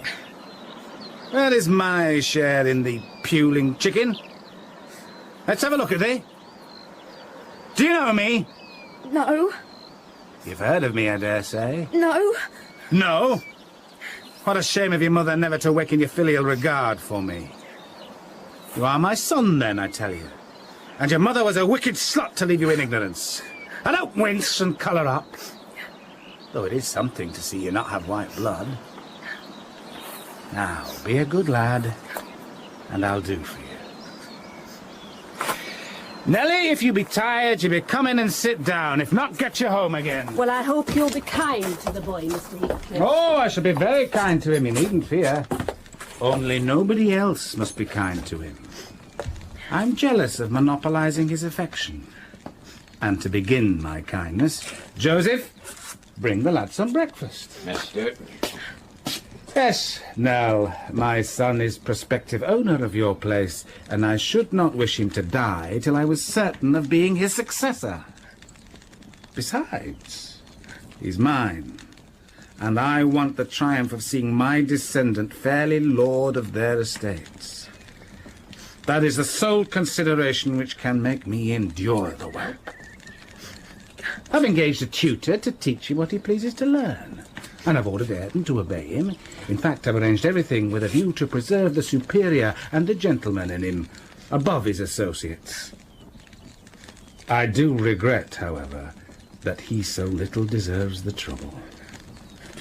I'm bitterly disappointed with the whey-faced wretch. Here's some milk porridge, lads. Cannot you eat it? Master ate and never ate naught else when he were a little un, and what were good enough for him's good enough for thee, I rather think. I shan't eat it. Take it away. Is there aught that ails the victuals? What should ail them? Why, young dainty chaps says he cannot eat them. I guess it's right. His mother was just so. We were almost too mucky to soak corn for the making of a bread. Don't mention his mother to me. Well, get him something he can eat, that's all. What's his usual food, Nellie? Try some tea, not a bit of boiled milk. Get some, Joseph. I'll go then while he's not looking. Don't leave me. I'll not stay here. I'll not. How did the boy go on at Wuthering Heights? My heart grows chill to think of it. I had word of him through the housekeeper there, who I chanced to encounter in Gimmerton. I never knew such a faint-hearted creature, nor one so careful of himself, Mrs. Dean. Oh, dear. He will go on if I leave the window open a bit late in the evening. Oh, it's killing a breath of night air. And he must have a fire in the middle of summer. Oh. And Joseph's backer pipe is poison, and he must always have sweets and dainties, and always milk. Milk forever. He didn't know how the rest of us are pinched in winter. And there he'll sit, wrapped in his fur cloak and his chair by the fire, and some toast and water or some other slop on the hob to sip at. And if Hareton, for pity, comes to amuse him, Hareton's not bad-natured, though he's rough. The shoe-at apart, one swearing and the other crying. Oh. I believe the master would relish Earnshaw's thrashing him to a mummy if he were not his son. Time wore on at the Grange in its former pleasant way, till Miss Cathy reached 16. On the anniversary of her birth, we never manifested any signs of rejoicing, because it was also the anniversary of my late mistress's death. Her father invariably spent that day alone in the library. This 20th of March was a beautiful spring day, and Cathy asked me to have a ramble on the edge of the moors. Make haste, Ellen! I know where a colony of Morgan are settled. I want to see whether they've made their nests yet. That must be a good distance up. They don't breed on the edge of the moor. No, it's not. I've gone very near with Papa. Well, where are you, Morgan, Miss Cathy? We should be at them. The Grange Park fence is a great way off now. Oh, a little further. Only a little further, Ellen. Climb that hillock, past the bank, and by the time you reach the other side, I shall have raised the bird. Miss, come back. We must halt. We must retrace our steps. I begin to get weary, miss. Ellen? Tell this gentleman. He says I'm stealing his eggs. This is my moorland, my moor game, my eggs. But I've neither taken any or found any. You've scared the parents off of the nest. Mr. Heathcliff. Nellie? I just wanted to see the eggs. Papa told me there were quantities up here. And who is Papa? Mr. Linton of Thrushcross Grange. I thought you did not know me, or you wouldn't have spoken in that way. You suppose Papa is highly esteemed and respected, then? And who are you?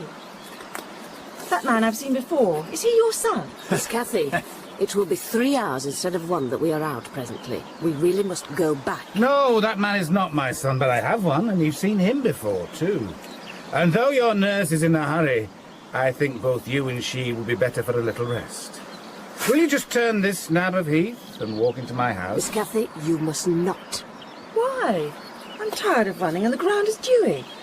Besides, he says I've seen his son. Come, Nellie, hold your tongue.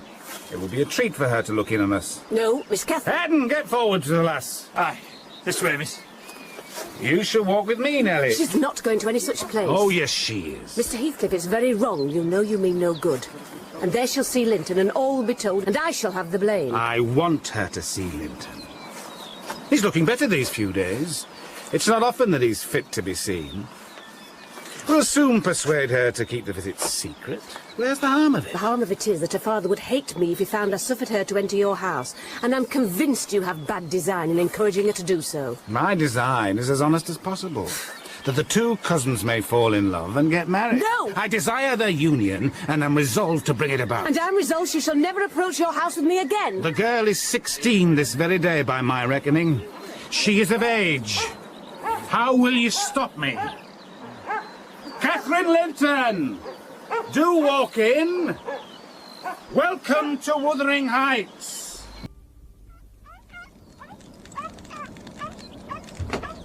Come in, Catherine Linton. This is Wuthering Heights, where your mother was born. Now, who is that? Can you tell? Your son? Yes. Yes. Ah, you have a short memory. Linton, don't you recall your cousin that you used to tease us so with wishing to see? What? Linton? Is that little Linton? He's taller than I am. Are you Linton? Cathy? Linton? Oh, naughty Ellen. Wicked Ellen to try to hinder me from entering. Linton! And are you my uncle, then? I thought I liked you, though you were cross at first. Oh, uncle! If you've any kisses to spare, give them to Linton. They're thrown away on me. Why didn't you visit at the Grange with Linton? To live all these years, such close neighbours, and never see us is odd. What have you done so for? I visited it before you were born. I'll take this walk in future every morning. May I, uncle? And bring Papa. Now I think of it, I better tell you. Mr. Linton has a prejudice against me. We quarrelled at one time. Therefore you must not mention coming here to him. Why did you quarrel?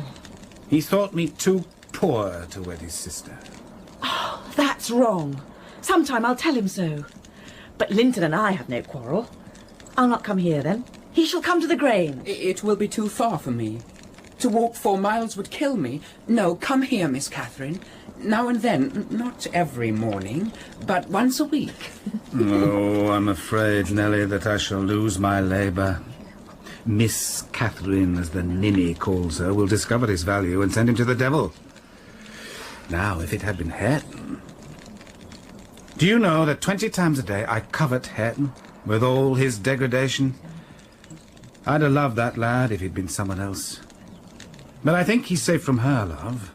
I'll pit him against that paltry creature, unless it bestir itself briskly. We calculate it will scarcely last till it is 18. Oh, confound the vapid thing. He's absorbed in drying his feet and never looks at her. Linton! Yes, Father. Take your cousin into the garden before you change your shoes. Wouldn't you rather sit here, Cousin Catherine? Oh, for pity's sake. Hareton! What do you want? Oh, I'll ask you, uncle. That is not my cousin, is he? Yes, your mother's nephew. Don't you like him? Is he not a handsome lad? I want to whisper something about him. You'll be a favourite among us, Hareton. She says you are a... what was it? Well, something very flattering. Eh? Here, go with her round the farm. And behave like a gentleman, mind. Don't use any bad words, and don't stare when the young lady is not looking at you. Go on, be off. I've tied his tongue, and he'll not venture a single syllable all the time. Nellie, you recollect me at his age. Did I ever look so stupid? Worse, because you were more sullen with it.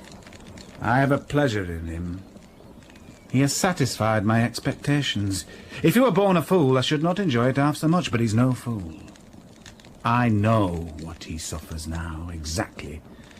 It is a mere beginning of what he shall suffer, though. I've got him faster than his scoundrel of a father secured me, and lower, for he takes pride in his brutishness. Don't you think that Hindley would be as proud of his son as I am of mine? But there's this difference. One is gold, put to the use of paving stones, and the other is tin, polished to ape a service of silver. And the best of it is, Hareton is damnably fond of me. You'll own I've outmatched Hindley there. Now get up, you idle boy, and away after them! Yes, Father. They are just here, outside the window. Listen, Nellie. What says that inscription over the door here? Oh, it's some damnable writing. I cannot read it. Can't read it? I can read it. It's English. Oh, Cousin Linton. He can't read the inscription. But I want to know why it's there. He does not know his letters. Could you believe in the existence of such a colossal dunce? Hey. Is he all as he should be? Or is he simple, not right? I've questioned him twice now, and each time he looks so stupid I think he does not understand me. I can hardly understand him, I'm sure. There's nothing the matter but laziness, is there, Earnshaw? My cousin fancies you're an idiot. There you experience the consequence of scorning book learning, as you would say. Have you noticed, Catherine, his frightful Yorkshire pronunciation? Why? Where the devil is use on? Where is the use of the devil in that sentence? Papa told you not to say any bad words, and you can't open your mouth without one. Do try to behave like a gentleman. Now do. If thou wert more of a lass than a lad, I'd fell thee this minute, I would. Pitiful lath of a traitor. You see, you'll never be able to emerge from his bathos of coarseness and ignorance. I've got him fast. Come on now, miss. It's late and time to go. We should not stay long among these characters. No, you take Papa's side, Ellen. You're partial, I know. Or else you wouldn't have cheated me so many years into the notion that Linton lived a long way from here. I'm really extremely angry. Only I'm so pleased I can't show it. But you must hold your tongue about my uncle. He's my uncle, remember? And I'll scold Papa for quarrelling with him. And did she scold her father, Mrs. Dean? No, sir. My young mistress was far too fond of Edgar Linton to use harsh words to him. Next day it all came out. Catherine gave her father a faithful account of the excursion and its consequences. Then my master drew her to him and asked if she knew why he'd concealed Linton's near neighbourhood from her. Could she think it was to deny her a pleasure that she might harmlessly enjoy? It was because you disliked Mr. Heathcliff. Then you believe I care more for my own feelings than yours, Cathy? No. It was not because I disliked Mr. Heathcliff, but because Mr. Heathcliff dislikes me, and is a most diabolical man, delighting to wrong and ruin those he hates if they give him the slightest opportunity. I knew he would detest you on my account. So for your own good and nothing else, I took precautions that you should not see Linton again. I meant to explain this sometime as you grew older, and I'm sorry I delayed it. But Mr. Heathcliff is quite cordial, Papa. And he didn't object to our seeing each other. He said I might come to his house when I pleased, only I must not tell you, because you had quarrelled with him and would not forgive him for marrying Aunt Isabella, and you won't. You were the one to be blamed. He is willing to let us be friends, at least Linton and I, and you are not. My master, perceiving that she wouldn't take his word for her uncle-in-law's evil disposition, reluctantly told her the whole dark story. She appeared so shocked at this new view of human nature, of a blackness of spirit that could brood on and covet revenge for years, that Mr. Edgar deemed it unnecessary to pursue the subject. The whole day passed as usual, but in the evening, when I went to help her undress, I found her crying on her knees by the bedside. Why, silly child, if you had any real grief, you'd be ashamed to waste a tear on this little contrarian. You never had one shadow of substantial sorrow, Miss Catherine. Look, suppose for a minute that Master and I were dead, and you were by yourself in the world. How would you feel then? I'm not crying for myself, Ellen. Linton expected to see me again tomorrow, and there he'll be so disappointed. And he'll wait for me, and I shan't come. Nonsense. Do you imagine he has thought as much of you as you have of him? Hasn't he got Hareton for a companion? Not 1 in 100 would weep at losing a relation they'd only just seen twice in 2 afternoons. Linton will conjecture how it is, and trouble himself no further about you. But may I not write a note to tell him why I cannot come? And just send him those books I promised to lend him. His books are not as nice as mine, and he wanted to have them extremely when I told him how interesting they were. May I not, Ellen? No, indeed, no. They need write to you, and there'd never be an end of it. No, Miss Catherine. The acquaintance must be dropped entirely. So Papa expects, and I shall see that it is done. But how can one little... Silence! We'll not begin with your little notes. Now get into bed. Well, miss, what a naughty look. I shall not kiss that cross face good night. I covered her up and shut a door in great displeasure. But repenting halfway, I returned softly, and lo, there was Miss standing at the table with a bit of blank paper and a pencil in her hand. Oh! Nellie, I was just... to take that, Catherine, if you write it, and at present I shall put out your candle. Oh, cross thing. Oh, miss! She appears much like her mother in spirit, Mrs. Dean. She has her mother's haughty ways, Mr. Lockwood, but possesses her own sweetness of disposition. And did this sweetness of disposition make her obedient to yours and Edgar Linton's wishes? Weeks passed on, and Catherine recovered her temper, though she grew wondrous fond of stealing off to corners by herself. She got a trick of coming down early in the morning and lingering about the kitchen, as if she were expecting the arrival of something. And she had a small drawer in the library whose key she took special care to remove when she left it. I found among my house keys one that would fit the lock. And found exactly what you expected, Mrs. Dean? I was still surprised to discover that there was a mass of correspondence, daily almost, it must have been, from Linton Heathcliff. I tied them in a handkerchief and set them aside, relocking the vacant drawer. The next day, being wet, she resorted to the solace of the drawer.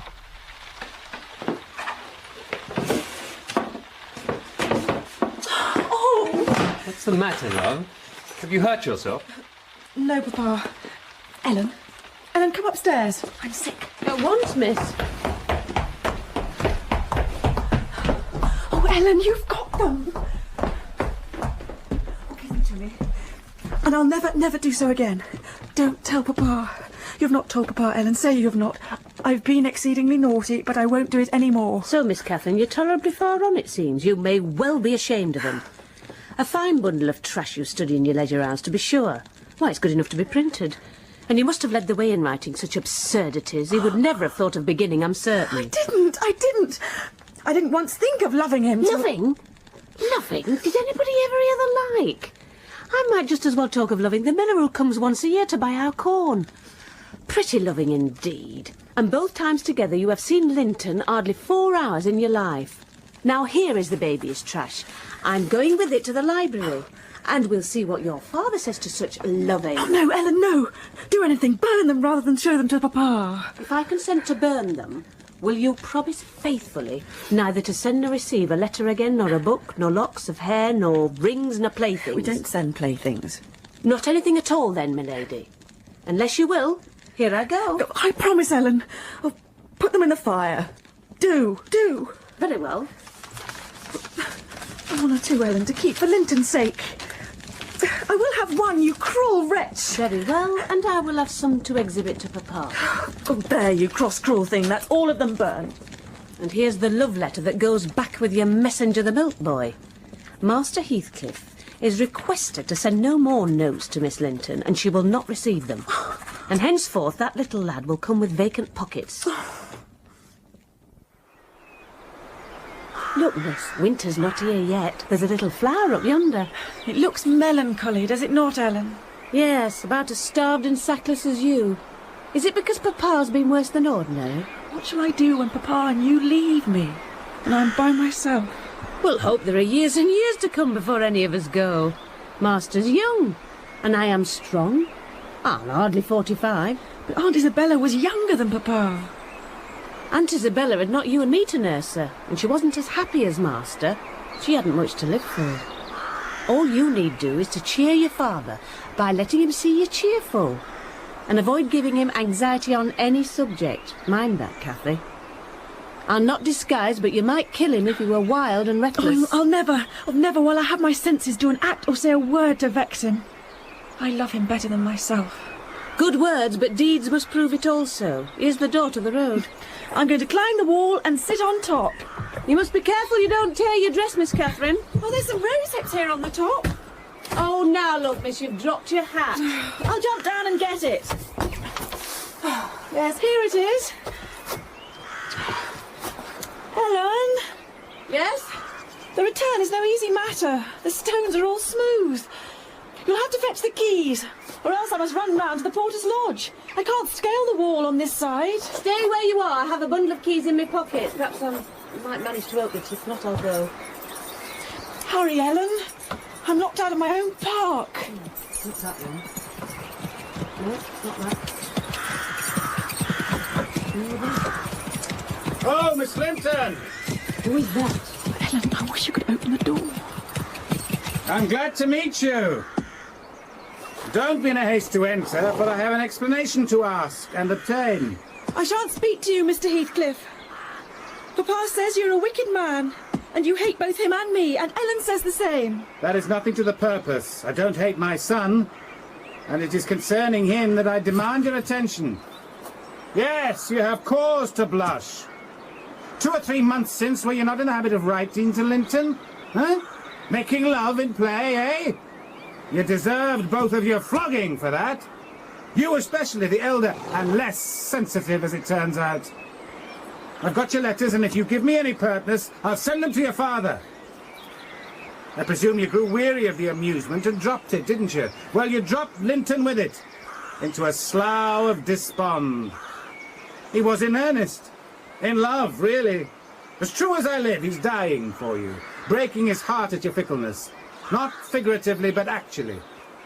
And he'll be under the sod before summer, unless you restore him. How can you lie so glaringly to the poor child? Pray ride on!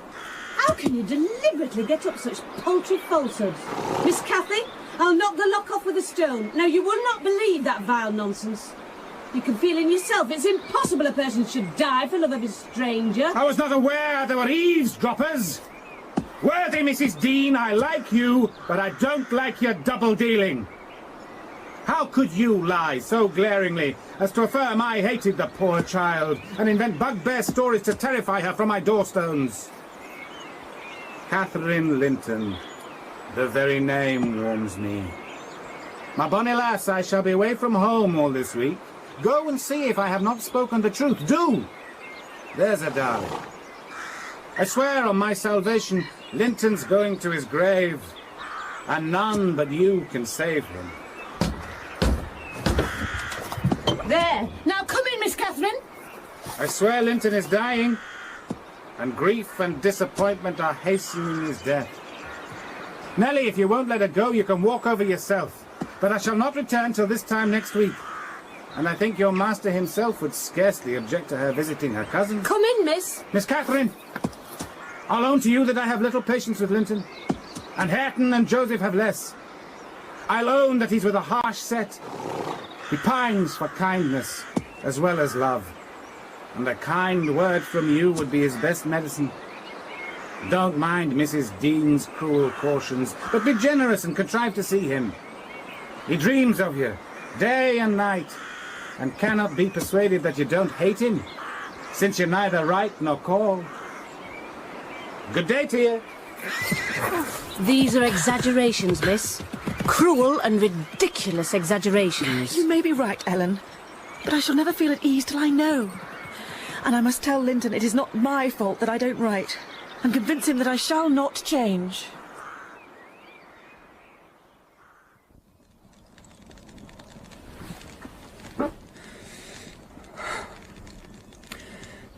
Joseph! How often am I to call you? There are only a few red ashes now. Joseph, come this moment! Oh, I hope you'll die in a garret, starve to death. May my mistress come in? Is that you, Miss Linton? Oh, no, don't kiss me. It takes my breath. Dear me. Papa said you would call. Will you shut the door, if you please? You left it open. And those detestable creatures won't bring coals to the fire. It's so cold. Here, Mr. Linton. I've had your scuttle for you. Well, Linton, are you glad to see me? Can I do you any good? Why didn't you come before? You should have come instead of writing. It tired me dreadfully writing those long letters. I'd far rather have talked to you. Now I can neither bear to talk to you nor anything else.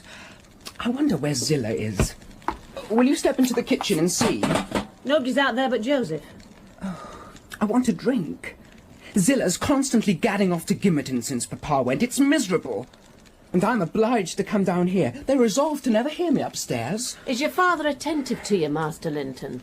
Attentive? He makes them a little more attentive, at least the wretches. Do you know, Miss Cathy, that brute Hareton laughs at me. I hate him. Indeed, I hate them all. They're odious beings. And are you glad to see me? Oh, yes, I am. It's something new to hear a voice like yours. But I have been vexed because you wouldn't come.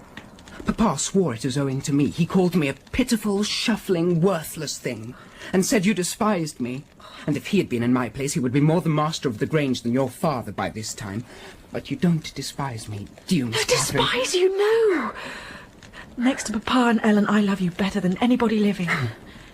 I don't love Mr. Heathcliff, though, and I dare not come when he returns. He goes shooting on the moors frequently. You might spend an hour or two with me then.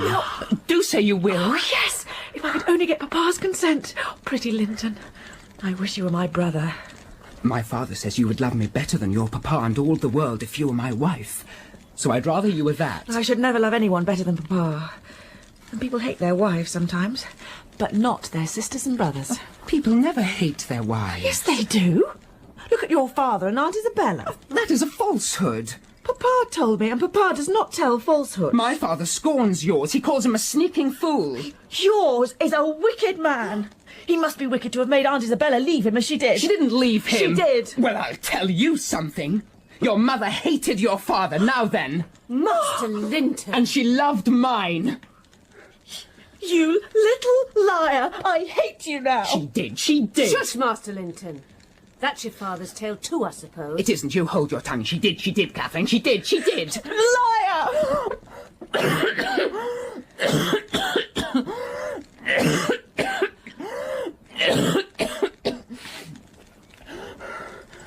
Hareton never touches me. He never struck me in his life. And I was better today. I didn't strike you. I'm sorry I hurt you, Linton. Don't let me go home thinking I've done you harm. You've hurt me so that I shall lie awake all night, choking with this cough. You'll be comfortably asleep while I'm in agony and nobody to hear me. She shall not disturb you again, and perhaps you'll get quieter when we leave you. Must I go? Do you want me to go, Linton? You can't alter what you've done. Unless you alter it for the worse by teasing me into a fever. Well, then I must go. Let me alone, at least. I can't bear your talking. Let me give you a cushion, Linton. I can't do with that. It's not soft enough. You'll be content with the cushion, Master Linton. Miss has wasted too much time on you already. We cannot remain 5 minutes longer. Oh, yes, we can. He's good and patient now. Tell the truth about it, Linton. For I mustn't come if I've hurt you. You must come to cure me. No, Master Linton. You ought to come because you have hurt me. You know you have, extremely.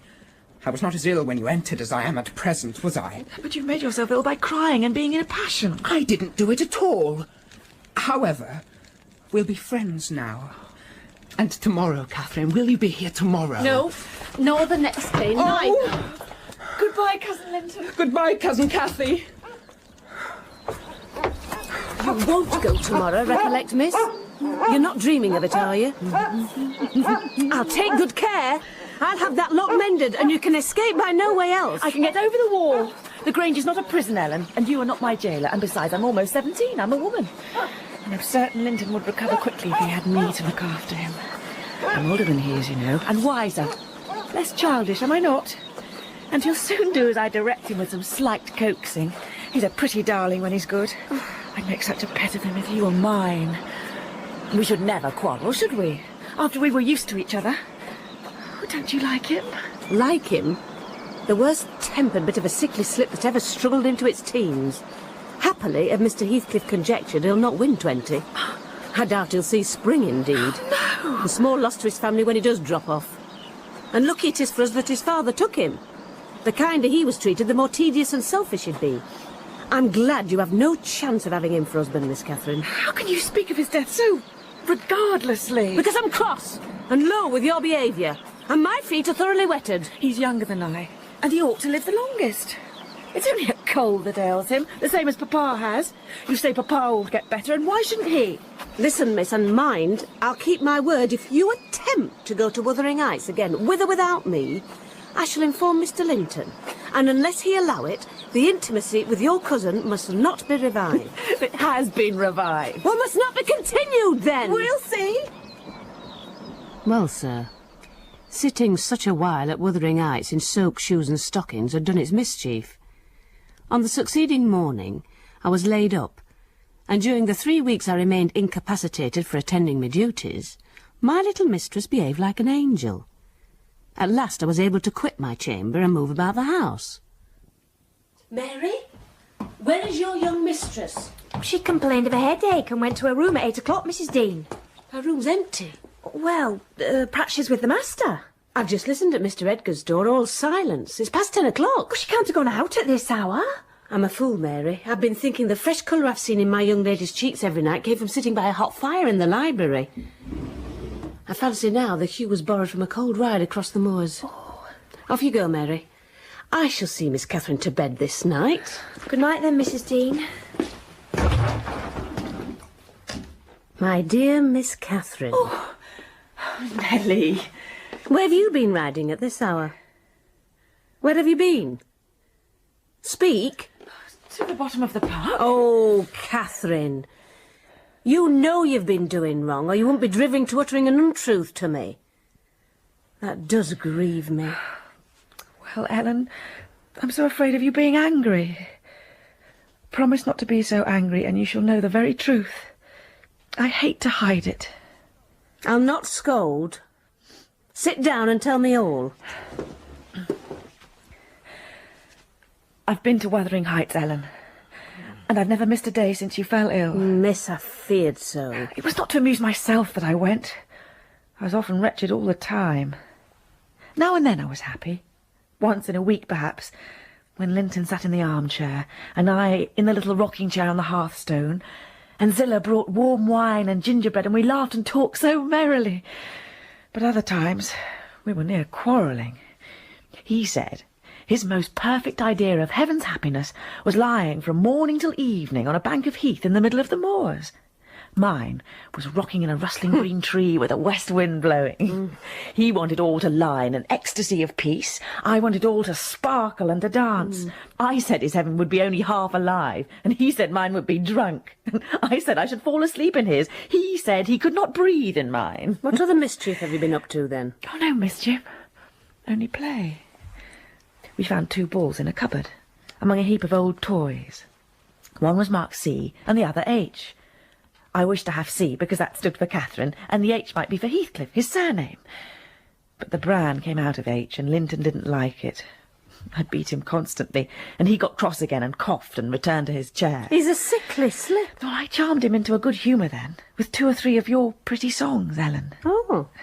Well, on the morrow I was sad, partly because you were poorly, and partly that I wished my father knew and approved of my excursions. But yet you went again. The next night it was beautiful moonlight after tea. That fellow Earnshaw met me and took my bridle. Miss Catherine, I can read yon now. Inscription? Wonderful. Pray, let us hear. You are grown clever. Hareton Earnshaw. And the figures? I cannot tell them yet. Oh, you dunce.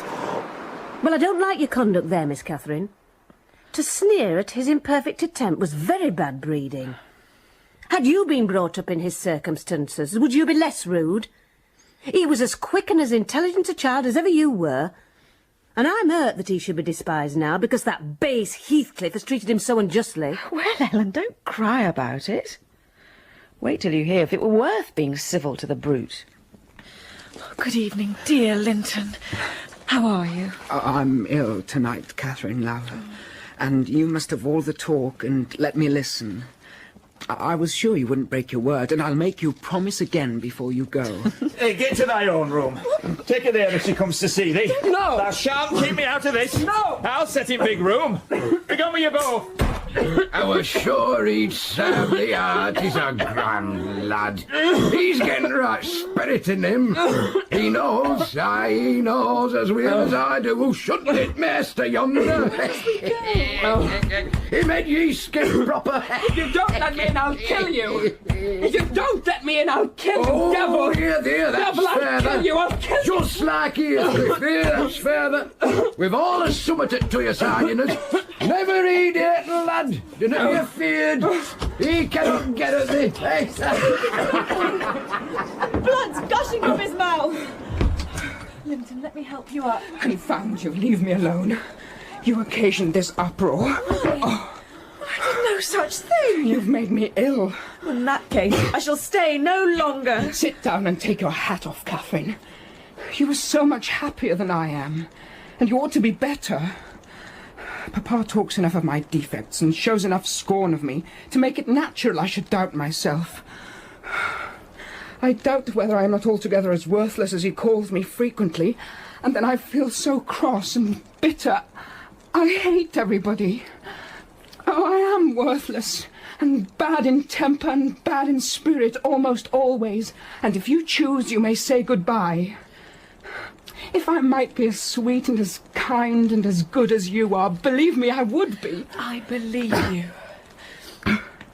And I forgive you. I must go home now. But I will come again. Goodbye, Linton. Goodbye. You must come again. Here's your pony, miss. I can see that oaf. I can mount on my own, thank you. Let go of my bridle. What do you want? Miss Catherine, I'm ill-grieved, but it's rather too bad. Ow! Oh, the foul little witch! I gave him a cut with my whip, thinking perhaps he would murder me. He let go, thundering one of his horrid curses, and I galloped home more than half out of my senses. Now, Ellen, you've heard all, and I can't be prevented from going to Wuthering Heights except by inflicting misery on 2 people. If you'll only not tell Papa, my going need disturb the tranquillity of none. You'll not tell, will you? I'll make up my mind on that point tomorrow, Miss Catherine. It requires some study. So I leave you to your rest. I'll go and think it over. I thought it over aloud in my master's presence, walking straight from her room to his. In the morning, Catherine learned that her secret visits were to end. No! Papa! Yes, Catherine. Ellen Dean has told me the whole story, and your secret visits are to end. But, Papa... You must obey me in this, Catherine. Oh, Papa, have pity on poor Linton. He has no friends but me. I will write to him and give him leave to come here to the Grange whenever he pleases. But, Papa... This is all I can comfort you with. Your cousin Linton must no longer expect to see you at Wuthering Heights. These things happened last winter, Mr. Lockwood. I didn't think at another 12 months' end I should be amusing a stranger with relating them. Yet who knows how long you'll be a stranger? You're too young to be living by yourself. And I some way fancy no one could see Catherine Linton and not love her. You smile. But why do you look so lively and interested when I talk about her? Stop, my good friend. It may be very possible that I should love her, but would she love me? I doubt it too much to venture my tranquillity by running into temptation. And then my home is not here. I'm of the busy world, and to its arms I must return. Go on with your story. Was Catherine obedient to her father's commands? Oh, she was. Her affection for him was still the chief sentiment in her heart. And he spoke in the deep tenderness of one about to leave his treasure amid perils and foes.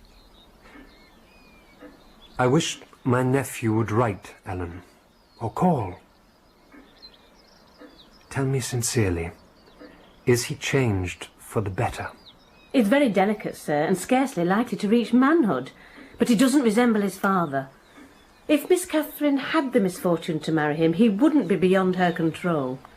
However, Master, you'll have plenty of time to get acquainted with him and see whether he would suit her. He wants 4 years and more to his being of age. I doubt I have 4 years left.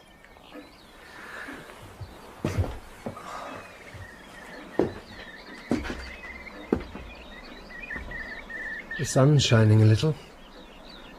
The mist is clearing. Look, Ellen, you can see the churchyard. I've prayed often for the approach of what is coming. Now I begin to shrink and fear it. I thought the memory of the hour I came down that glen a bridegroom would be less sweet than the anticipation that I was soon, in a few months, to be carried up and laid in its lonely hollow. Ellen, I've been very happy with my little Cathy. Through winter nights and summer days, she was a living hope at my side. But I've been as happy musing by myself among those stones under that old church, lying through the long June evenings on the green mound of her mother's grave and wishing, yearning for the time when I might lie beneath it. What can I do for Cathy? How must I quit her? I cannot abandon her to him. The darling. I'd rather resign her to God and lay her in the earth before me. Resign her to God as it is, sir. And if we should lose you, which he may forbid, under his providence I'll stand her friend and counsellor till the last. Miss Catherine is a good girl. I do not fear that she will go wilfully wrong, and people who do their duty are always finally rewarded. Spring advanced, yet my master gathered no real strength, though he resumed his walks in the grounds with his daughter.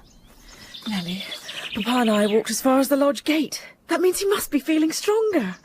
I hope so, miss. And his cheeks have roses in them, and his eyes are bright as stars. Oh, I feel sure of his recovering. On Catherine's 17th birthday, he didn't visit the churchyard. It's raining, sir. You'll surely not go out tonight. No. I'll defer it this year a little longer. He wrote again to Linton, expressing his great desire to see him, and had the invalid been presentable, I've no doubt his father would have permitted him to come. As it was, Linton returned an answer. Dear Uncle, your kind remembrances delighted me, and I hope to meet you sometimes in my rambles, and hope also that my cousin and I might not remain so utterly divided. Am I never to see her because my father forbids me to go to her home, and you forbid her to come to mine? We have done nothing to deserve this separation. You have no reason to dislike me. Dear Uncle, send me a kind note tomorrow and leave to join you anywhere you please, except at Thrushcross Grange. I believe an interview would convince you that my father's character is not mine. He affirms I am more your nephew than his son. You inquire after my health. It is better, but while I remain cut off from all hope and doomed to solitude, how can I be cheerful and well? I must let them see one another. Ellen, you must ride with her, as I am not strong enough. Linton is my sister's son, and therefore my heir. And Catherine, I have a natural desire that she might retain the house of her ancestors. Her only prospect of doing that is by a union with Linton. That way she may be safe after I am gone. Let them meet on the moor. But do not let her enter Wuthering Heights. June found my master still declining. He'd no idea that Linton was failing almost as fast as himself. Nor had anyone, I believe, for no doctor visited the Heights. Well, there he is, scarcely a minute from his own door. Why, Master Linton, you're not fit for enjoying a ramble this morning. How ill you do look. But you're worse. Worse than I saw you last. You're thinner and... I'm tired. It's too hot for walking. Let us go inside. It is late. Is not your father very ill? I thought you wouldn't come. My father is very ill, and I'm called from his bedside, so I can't dance attendance on you for long. For heaven's sake, Catherine, don't look so impatient. Despise me as much as you please. I'm a worthless, cowardly wretch. You must stay. Nonsense, foolish, silly boy. Get off. I shall return home. It's folly dragging you from the hearthstone. Let go my frock. Ellen, tell him how disgraceful this conduct is. Rise. Don't degrade yourself into an abject reptile. Don't. Oh, I cannot bear it. Catherine, I'm a traitor to, and I dare not tell you. But leave me and I shall be killed. Dear Catherine, my life is in your hands. You'll not go, and perhaps you will consent. Consent to what? No. My father threatens me. I dread him. I dread him. I dare not tell. Oh, well, keep your secret. It is something to see you so near my house, Nellie. How are you at the Grange? The rumour goes that Edgar Linton is on his deathbed. Perhaps they exaggerate his illness. No, my master is dying, it's true enough. How long will he last, do you think? I don't know. Because that lad yonder seems determined to beat me, and I'd thank his uncle to be quick and go before him. The lad should be in bed. He shall be in a day or two. But first, get up, Linton. Get up! Don't grovel on the ground there. Up this moment! Now! I'm getting angry, damn you! Get up directly! I will, Father, only let me alone. I've done as you wished. Keep by me, Catherine. Give me your hand. Take mine! You would imagine I was the devil himself, Miss Linton, to excite such horror. Be kind enough to walk home with him, will you? He shudders if I touch him. Linton, dear, I can't go into Wuthering Heights. Papa has forbidden it. He'll not harm you. Why are you so afraid? I can never re-enter that house. I'm not to re-enter it without you. Stop! Nellie, you take him in. I must remain with my mistress. Come then, my hero. Are you willing to return escorted by me? Oh, Catherine, please! Please come with me! I'll come, Linton. I'm coming. My house is not stricken with the plague, Nellie, and I have a mind to be hospitable today. There's the door, wide open. Nellie Dean, follow your mistress, if you will. Now sit down, and allow me to shut the door. Mr. Heathcliff. You shall have tea before you go home. I am by myself. Miss Linton, take your seat by him. I give you what I have. The present is hardly worth accepting, but I have nothing else to offer. It is Linton, I mean. How she does stare. It's odd what a savage feeling I have to anything that seems afraid of me. I'm not afraid of you. Give me that key. I will have it. I wouldn't eat or drink here if I were starving. Now, Catherine Linton, stand off or I shall knock you down, and that will make Mrs. Dean mad. We will go. You will not! I know how to chastise children, you see. Go to Linton now, as I told you, and cry at your ease. I shall be your father tomorrow. All the father you'll have in a few days, and you shall have plenty of that. You can bear plenty, you are no weakling, and you shall have a daily taste if I catch such a devil of a temper in your eyes again. Nellie! Wash away your spleen, Nellie, and help your own naughty pet and mine to tea. It's not poisoned. I'm going out to seek your horses.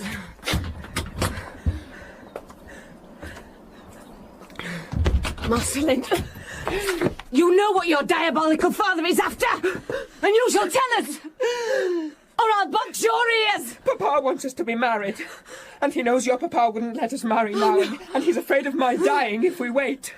So we're to be married in the morning, and you shall stay here all night, and if you do as he wishes, you shall return the next day and take me with you. Take you with her? You pitiful changeling, you marry! The man is mad! I'll not stay all night, no! Ellen, I'll burn that door down, but I'll get out! Won't you have me and save me? Oh, darling Catherine, you mustn't go and leave me. You must obey my father, you must! I must obey my own and relieve him from this cruel suspense! Your beasts have trotted off. Oh, Linton, snivelling again. Come, have done and get to bed. Once in your room, I'll not come near you, never fear.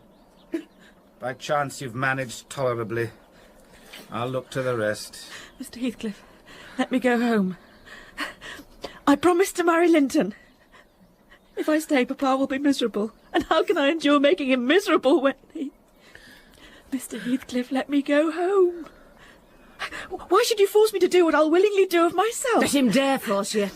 There's a law in the land, thank God. Silence! To the devil with your clamour! Miss Linton, I shall enjoy myself remarkably in thinking your father will be miserable. As to your promise to marry Linton, I'll take care you shall keep it, for you shall not quit this place till it is fulfilled. Send Ellen, then, to let Papa know I'm safe. Or marry me now. Oh, poor Papa. Ellen, he'll think we're lost. What shall we do? He'll think you're tired of waiting on him, and have run off for a little amusement. Oh, It is quite natural that you should weary of nursing a sick man, and that man only your father. Catherine, his happiest days were over when your days began. He cursed you, I dare say, for coming into the world. I did, at least. And it would just do if he cursed you as he went out of it. Oh, no! Weep away!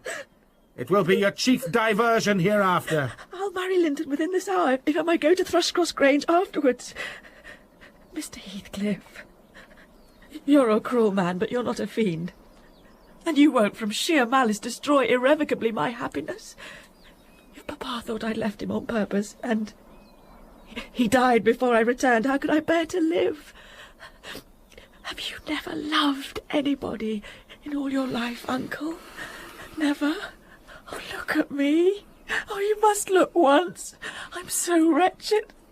You can't help being sorry and pitying me. Keep your fingers off me, and move or I'll kick you. I'd rather be hugged by a snake. How the devil can you dream of fawning on me? I detest you. Oh, Miss Cathy. Who is that outside? Miss Cathy. I wonder if it's your cousin Hareton. Oh, I wish he would arrive.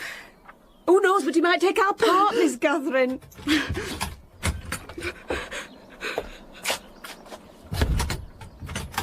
It was 3 servants sent to seek you from the... Help!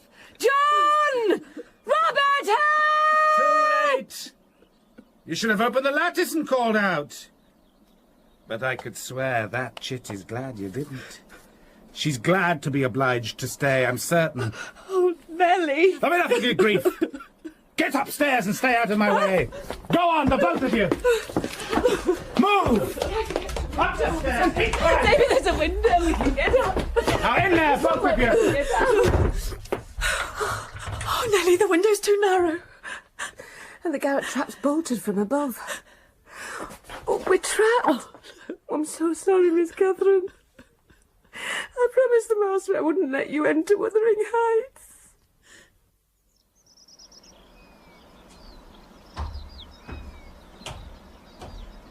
It is 7 o'clock. Is Miss Linton risen? Yes, here I am. Come with me, then. Wait for me, Miss Catherine! No, let me out! Be patient. I'll send up your breakfast in a while. Let me out! Let me go with my... You must enjoy her imprisonment another hour. Help! I endured it 2 or 3 hours until I heard a footstep. I brought you something to eat. Hareton! Take it. Stay 1 minute. Nay. 5 nights and 4 days I remained altogether, seeing nobody but Hareton, who brought me food every morning. And he was a model of a jailer, surly and dumb, and deaf to every attempt at moving his sense of justice or compassion.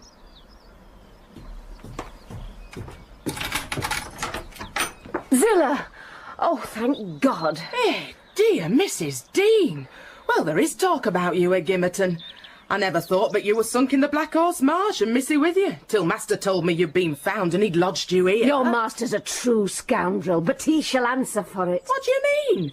He has just said you can bid her go to the Grange at once and carry a message from me, that her young lady will follow in time to attend the squire's funeral. Oh, Mr. Edgar's not dead. Oh, Zilla. Oh, Zilla. No, he's not dead. Dr. Kenneth thinks he may last another day. I must go. Master Linton! Where is Miss Catherine? Is she gone? No, she's upstairs. She's not to go. We won't let her. You won't let her, you little idiot! Direct me to her room immediately, or I'll make you sing out sharply. Papa would make you sing out sharply if you attempted to get there. He says I'm not to be soft with Catherine. She's my wife, and it's shameful that she should wish to leave me. He says she hates me and wants me to die that she may have my money, but she shan't have it. And she shan't go home. She never shall. She may cry and be sick as much as she pleases. Did she come to Wuthering Heights because she hated you? Think for yourself! You're a heartless, selfish boy. She cries so I can't bear it. I'll not stay with her. Is Mr. Heathcliff out? He's talking to Dr. Kenneth, who says Uncle is dying, truly. I'm glad, for I shall be the master of the Grange after him, and Catherine always spoke of it as her house. It isn't hers. It's mine. Papa says everything she has is mine, all her nice books, her pretty birds, and her pony Minnie. She offered to give me them if I would get the key of her room and let her out. But I told her she had nothing to give. They were all mine. And she cried and took a picture from her neck and said I should have that too. 2 pictures in a gold case. On one side her mother and on the other her father. I said they were mine too and tried to get them from her.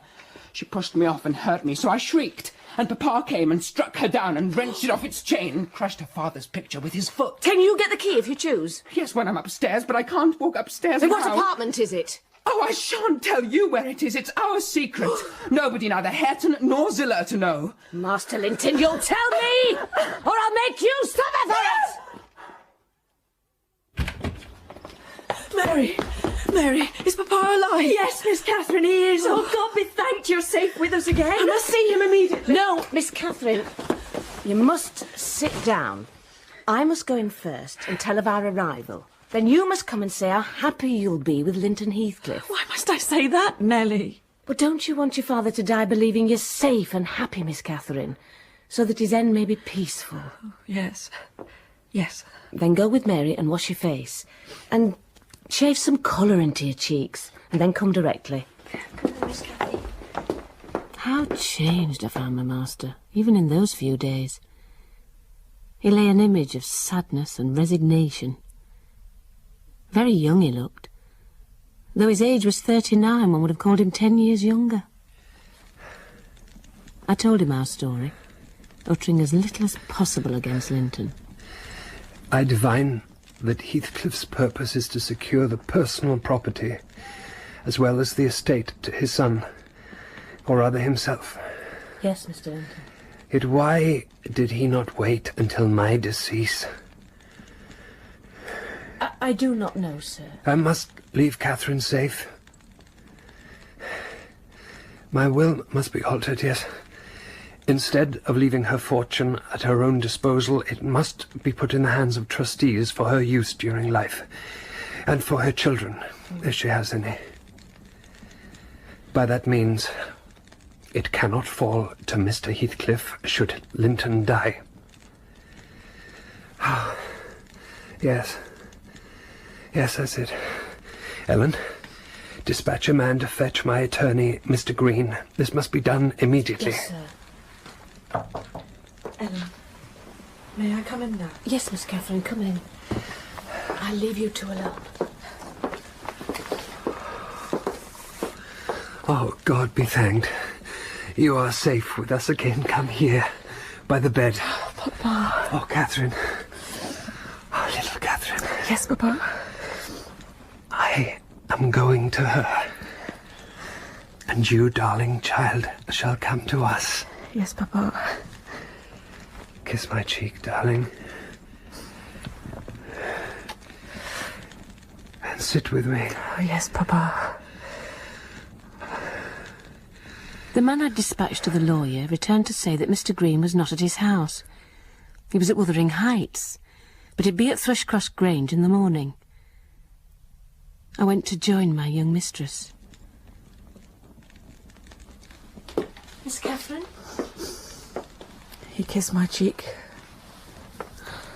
and never stirred or spoke again, Nellie, but continued his rapt, radiant gaze till his pulse stopped and his soul departed. He didn't struggle a bit. Catherine sat there dry-eyed till the sun rose. She sat there till noon and would have remained, but I insisted on her coming away, taking some repose. It was as well, for at dinner-time appeared the lawyer, Mr. Green. Well, Ellen Dean, I have papers here stating that I have jurisdiction to give all servants here notice of severance as from this day forth. You alone are to remain.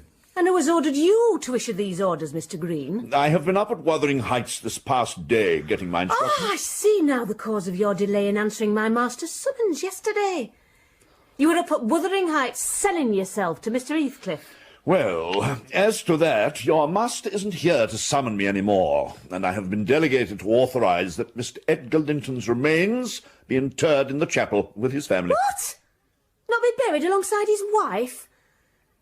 I believe there is a will to that effect, Mr. Green, and you'll have me to answer to over any infringement of its directions. The funeral was hurried over. Catherine was suffered to stay at the Grange till her father's corpse had quitted it. The evening after the funeral, my young lady and I were seated in the library. Come in. Mary, what is it? That devil Heathcliff is coming through the court. No. Should I run and fasten the door in his face? We have no time. Do nothing, Mary. And make no ceremony of knocking or announcing his name. He's the master now.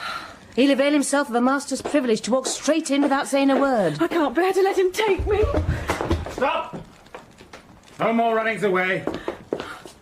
Where would you go? I'm come to fetch you home.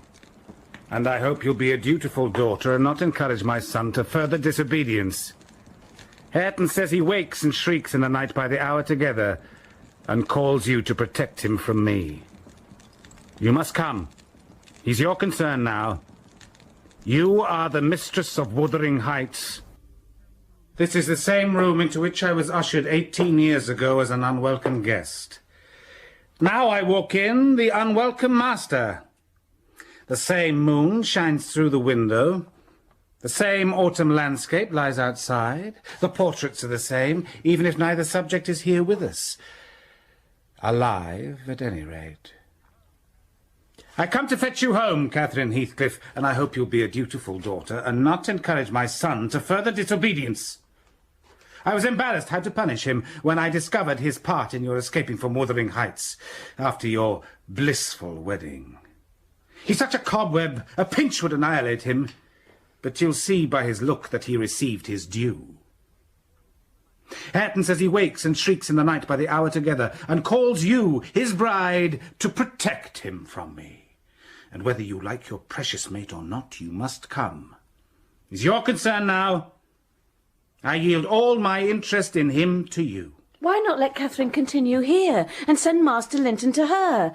As you hate them both, you'd not miss them. I seek a tenant for the Grange, and I want my children about me. Besides, that lass owes me her services for her bread. I'm not going to nurture her in luxury and idleness now Edgar Linton has gone. Now make haste and get ready now. And don't oblige me to compel you. You needn't. Linton is all I have to love in the world. Though you have done what you could to make him hateful to me and me to him, you cannot make us hate each other.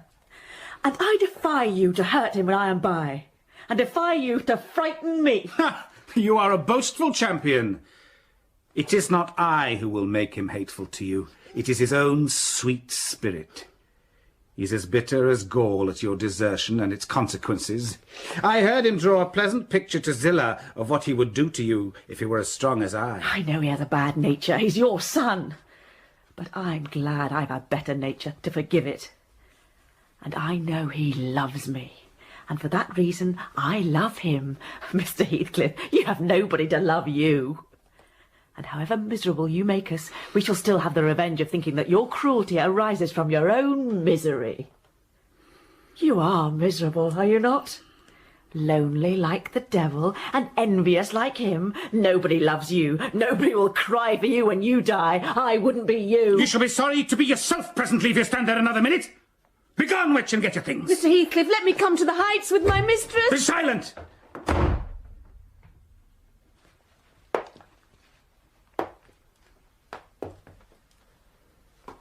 This picture of Cathy, I shall have that at home. Not because I need it, but I'll tell you what I did yesterday. I got the sexton who was digging Edgar Linton's grave to remove the earth from her coffin lid. And I opened it. I thought once I would have stayed there when I saw her face again. It is hers yet. He had hard work to stir me, but he said it would change if the air blew on it. And so I struck one side of the coffin loose and covered it up again. Not Linton's side, damn him. I wish he'd been soldered in lead. And I bribed the sexton to pull the side away when I am laid there, and to pull my side out too. I'll have it made so, and by the time Linton gets to us, he'll not know which is which. You were very wicked, Mr. Heathcliff. Were you not ashamed to disturb the dead? I disturbed nobody, Nellie, and I gave some ease to myself. I shall be a great deal more comfortable now, and you'll have a better chance of keeping me underground when I get there. Disturbed her? No. She has disturbed me. Night and day through 18 years, incessantly, remorselessly, till yesternight. And yesternight I was tranquil. I dreamt I was sleeping the last sleep by that sleeper, with my heart stopped and my cheek frozen against hers. And if she had been dissolved into earth, or worse, what would you have dreamt of then? Of dissolving with her, and being more happy still. Do you suppose I dread any change of that sort? I expected such a transformation on raising the lid, but I am better pleased that it should not commence till I share it. You know, I was wild after she died, and eternally from dawn to dawn, praying her to return to me. In the evening of her funeral, I went to the churchyard, and, conscious 2 yards of loose earth was the sole barrier between us, I said to myself, I'll have her in my arms again. And got a spade from the tool-house. I scraped and dug. I was on the point of attaining my object, when it seemed that I heard a sigh from someone above. I wrenched more desperately still at her coffin. There was another sigh. I felt the warm breath of it. I knew no living thing in flesh and blood was by. A sudden sense of relief flowed from my heart through every limb. Her presence was with me. It remained while I refilled the grave and led me home. I was sure I should see her there. I went up to my room. I could almost see her, yet I could not. She showed herself, as she often was in life, a devil to me. The moment I closed my eyes, she was outside the window, or sliding back the panels, or entering the room, or even resting her darling head upon the pillow, as she did when a child. And I must open my lids to see. And so I open and close them 100 times a night. And since then I have been the sport of that intolerable torture. It is a strange way of killing, not by inches, but by fractions of hairbreadths, to beguile me with the spectre of hope through 18 years. Send that portrait over tomorrow. Ah, the chit is ready. We shall walk. It is a fine evening, and you'll need no ponies at Wuthering Heights. For what journeys you take, your own feet will serve you. Come along. Goodbye, Ellen. Come and see me, Ellen. Don't forget. Of course I will, Miss Catherine. Take care you do no such thing, Mrs. Dean. When I wish to speak to you, I shall come here. I want none of your prying at my house. I have not seen her since she left Mr. Lockwood. I called to ask after her, but Joseph held the door in his hand and he wouldn't let me pass. He said she was thrang. If thrang means she's sad and out of temper, then he's right, Mrs. Dean. Oh, sir, I'm so concerned for her. Zilla's told me something of the way they go on. She thinks Catherine naughty and doesn't like her. But then, she's a narrow-minded, selfish woman, doing as Mr. Heathcliff tells her and letting Catherine look after herself. 6 weeks ago, a little before you came, sir, I met her on the moor. The first thing Mrs. Linton did on her arrival was to run upstairs, shut herself in Linton's room and remain till morning. Then, while the master and Earnshaw were at breakfast, she came downstairs. Please. Might a doctor be sent for? My cousin is very ill. We know that. But his life is not worth a farthing, and I won't spend a farthing on him. But I cannot tell how to do, and if nobody will help me, he'll die. Walk out of the room, and let me never hear a word more about him. None here care what becomes of him. If you do, act the nurse. If you do not, lock him up and leave him. Zillah, will you help me? I've had enough plague with the tiresome thing. We each have our tasks, Mrs. Linton, and yours is to wait on Mr. Linton. Mr. Heathcliff bid me leave that labour to you. How they managed together, I can't tell. She sometimes came into the kitchen all wildered-like, and looked as if she would fain beg assistance. Did no one send for Dr. Kenneth? No, Mrs. Dean. I thought it wrong, but it was no concern of mine either to advise or complain. Was it not? I've always refused to meddle, and I was not going to disobey the master. At last, one night, I was dozing by the fire, and she shook me, frightened me out of my wits. Tell Mr. Heathcliff that his son is dying. I'm sure he is this time. Get up instantly and tell him. Oh, she's mistaken. He'll get over it. I needn't disturb master.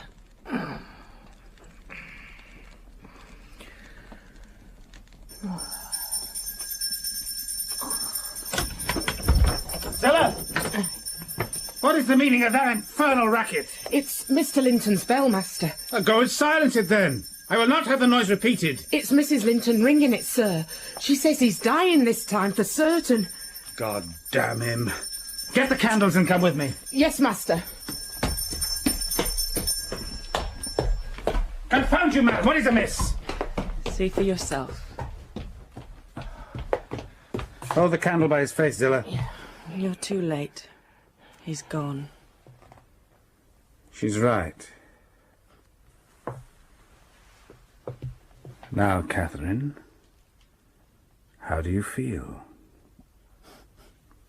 How do you feel, Catherine? He's safe, and I'm free. I should feel well, but you have left me so long to struggle against death alone that I feel and see only death.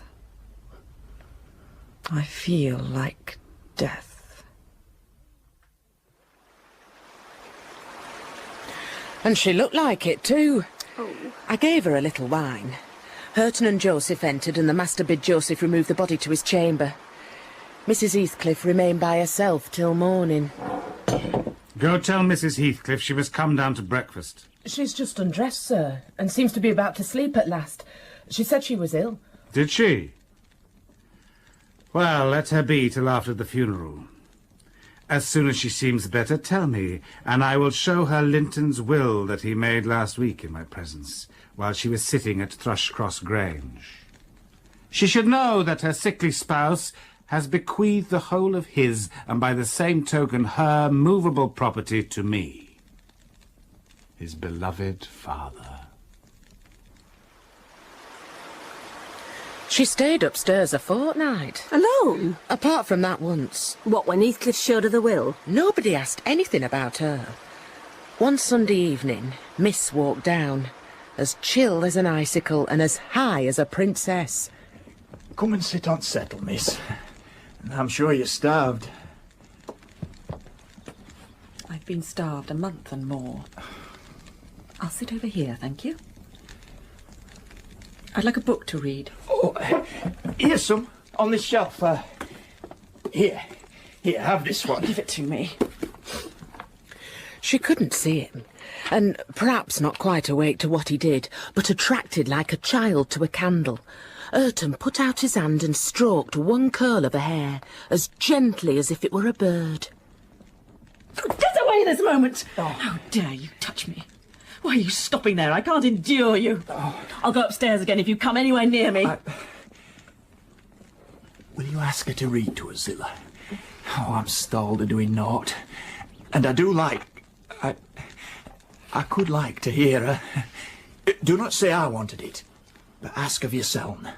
Mr. Hareton wishes you would read to us, ma'am. Oh. He'd like it very kind. He'd be much obliged. Mr. Hareton, and the whole set of you, will be good enough to understand that I reject any pretence at kindness you have the hypocrisy to offer. I despise you all, and will have nothing to say to any of you. When I would have given my life for one kind word, even to see one of your faces, you all kept off.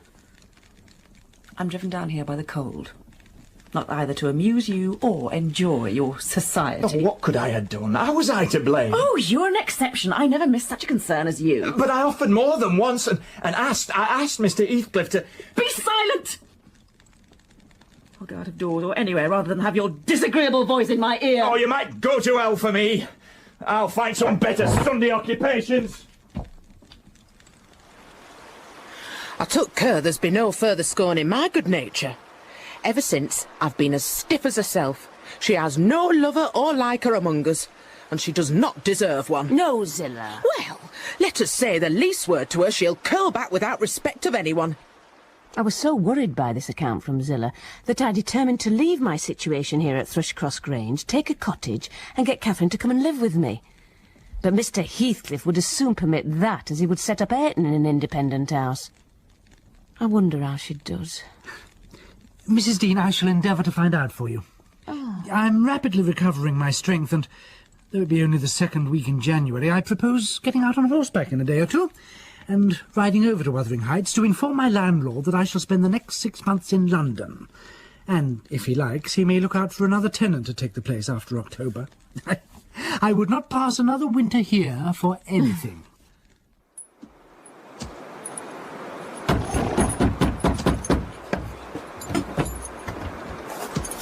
Mr. Lockwood. Is Mr. Heathcliff at home? As you see, I'm up and about again, and I intend to spend the next 6 months in London, and if he likes, he may look out for another tenant to take the place after October. He's expected. Come on, then. Thank you. Good morning, Mrs. Heathcliff. Good morning. Remove your things to the kitchen. Remove them yourself. Something for you, Mrs. Heathcliff. What is that? It's a letter from your old acquaintance, the housekeeper at the Grange. I'll take that. Mr. Heathcliff shall look at it first. Oh, there. You shall have it, I suppose. Give it here. How is Ellen? She's well. And Mary and John Coachman? Well, also. Oh, I should like to be riding Minnie down there. Oh, I'm tired. I'm stalled, as Hareton would say. Mrs. Heathcliff, my housekeeper never wearies of talking about and praising you. She'll be greatly disappointed if I return with no news of you or from you. Does Ellen like you? Yes, very well. You must tell her that I would answer her letter. But I have no materials for writing. Not even a book from which I might tear a leaf. No books? How do you contrive to live here without them? Take my books away, I should be desperate. I was always reading when I had them, and Mr. Heathcliff never reads, so he took it into his head to destroy my books. Oh. Hareton, I came upon a secret stock of books in your room. Some Latin and Greek and tales and poetry. You gathered them as a magpie gathered spoons. They're of no use to you. Perhaps your envy counselled Mr. Heathcliff to rob me of my treasures. Mr. Hareton is desirous of increasing his amount of knowledge. He's not envious, but emulous of your attainments. He'll be a clever scholar in a few years. And he wants me to sink into a dunce meantime. I hear him trying to spell and read to himself, and pretty blunders he makes.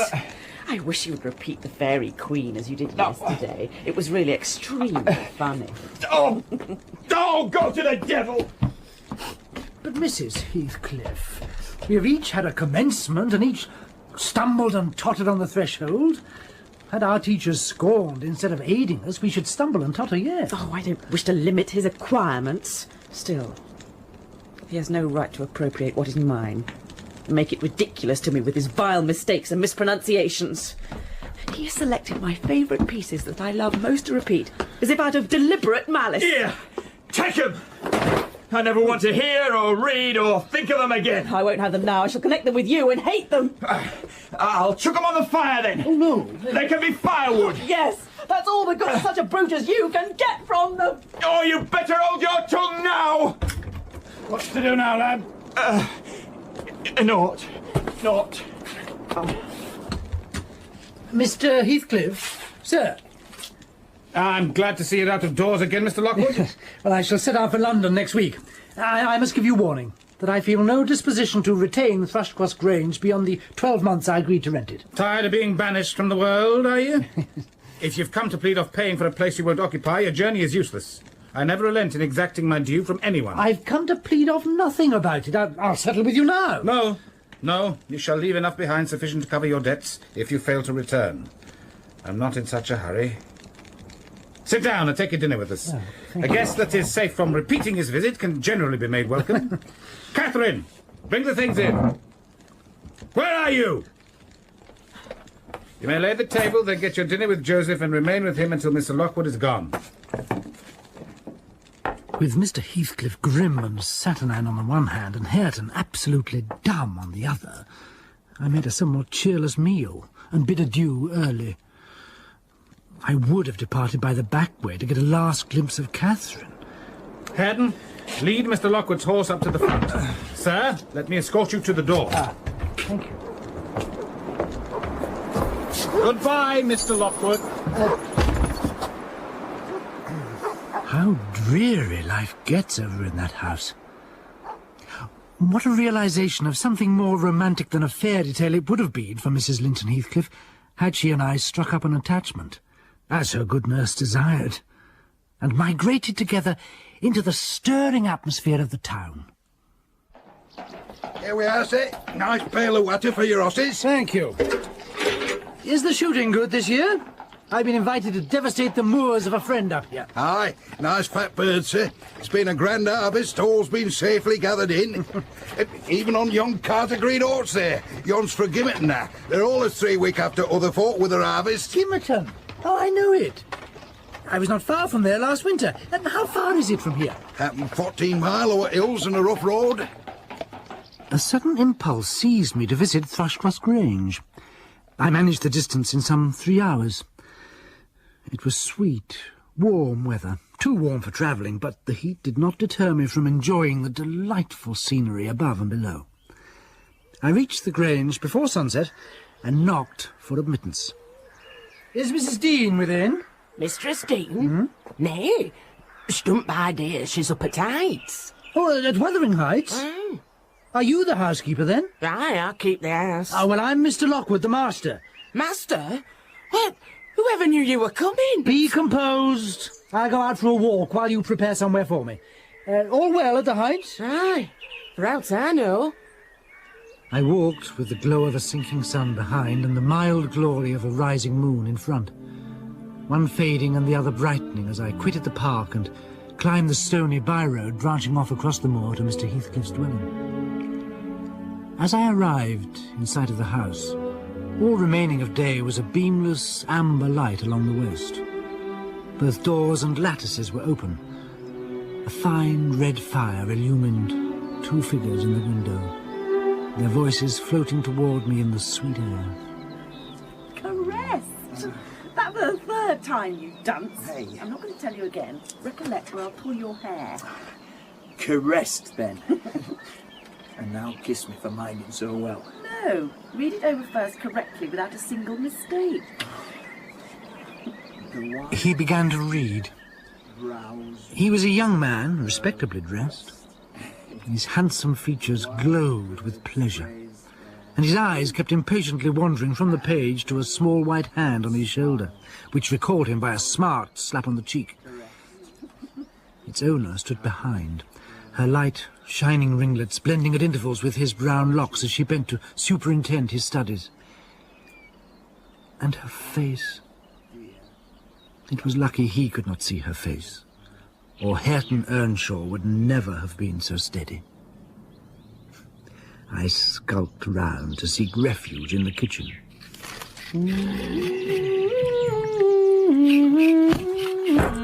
It's a blazing shame that I cannot open blessed book, but that sets up these glories to Satan. You're a right knout. And she's another, and poor lad will be lost between you. Poor lad. He's witched, I'm certain on it. Oh, Lord, judge 'em, for there's neither law nor justice among our rulers. Whooshed, old man. Read your Bible like a Christian and never mind me. You're a knout, you're a Mrs. Dean, is that you? Oh, why, bless you, Mr. Lockwood. How could you think of returning this way? All shut up at Thrushcross Grange. You should have given us notice. I've arranged to be accommodated there tonight. I depart again tomorrow. And how are you transplanted here, Mrs. Dean? Tell me that. But Zillah left, and Mr. Heathcliff wished me to come soon after you went to London and stay till you returned. Sit down. Oh, thank you.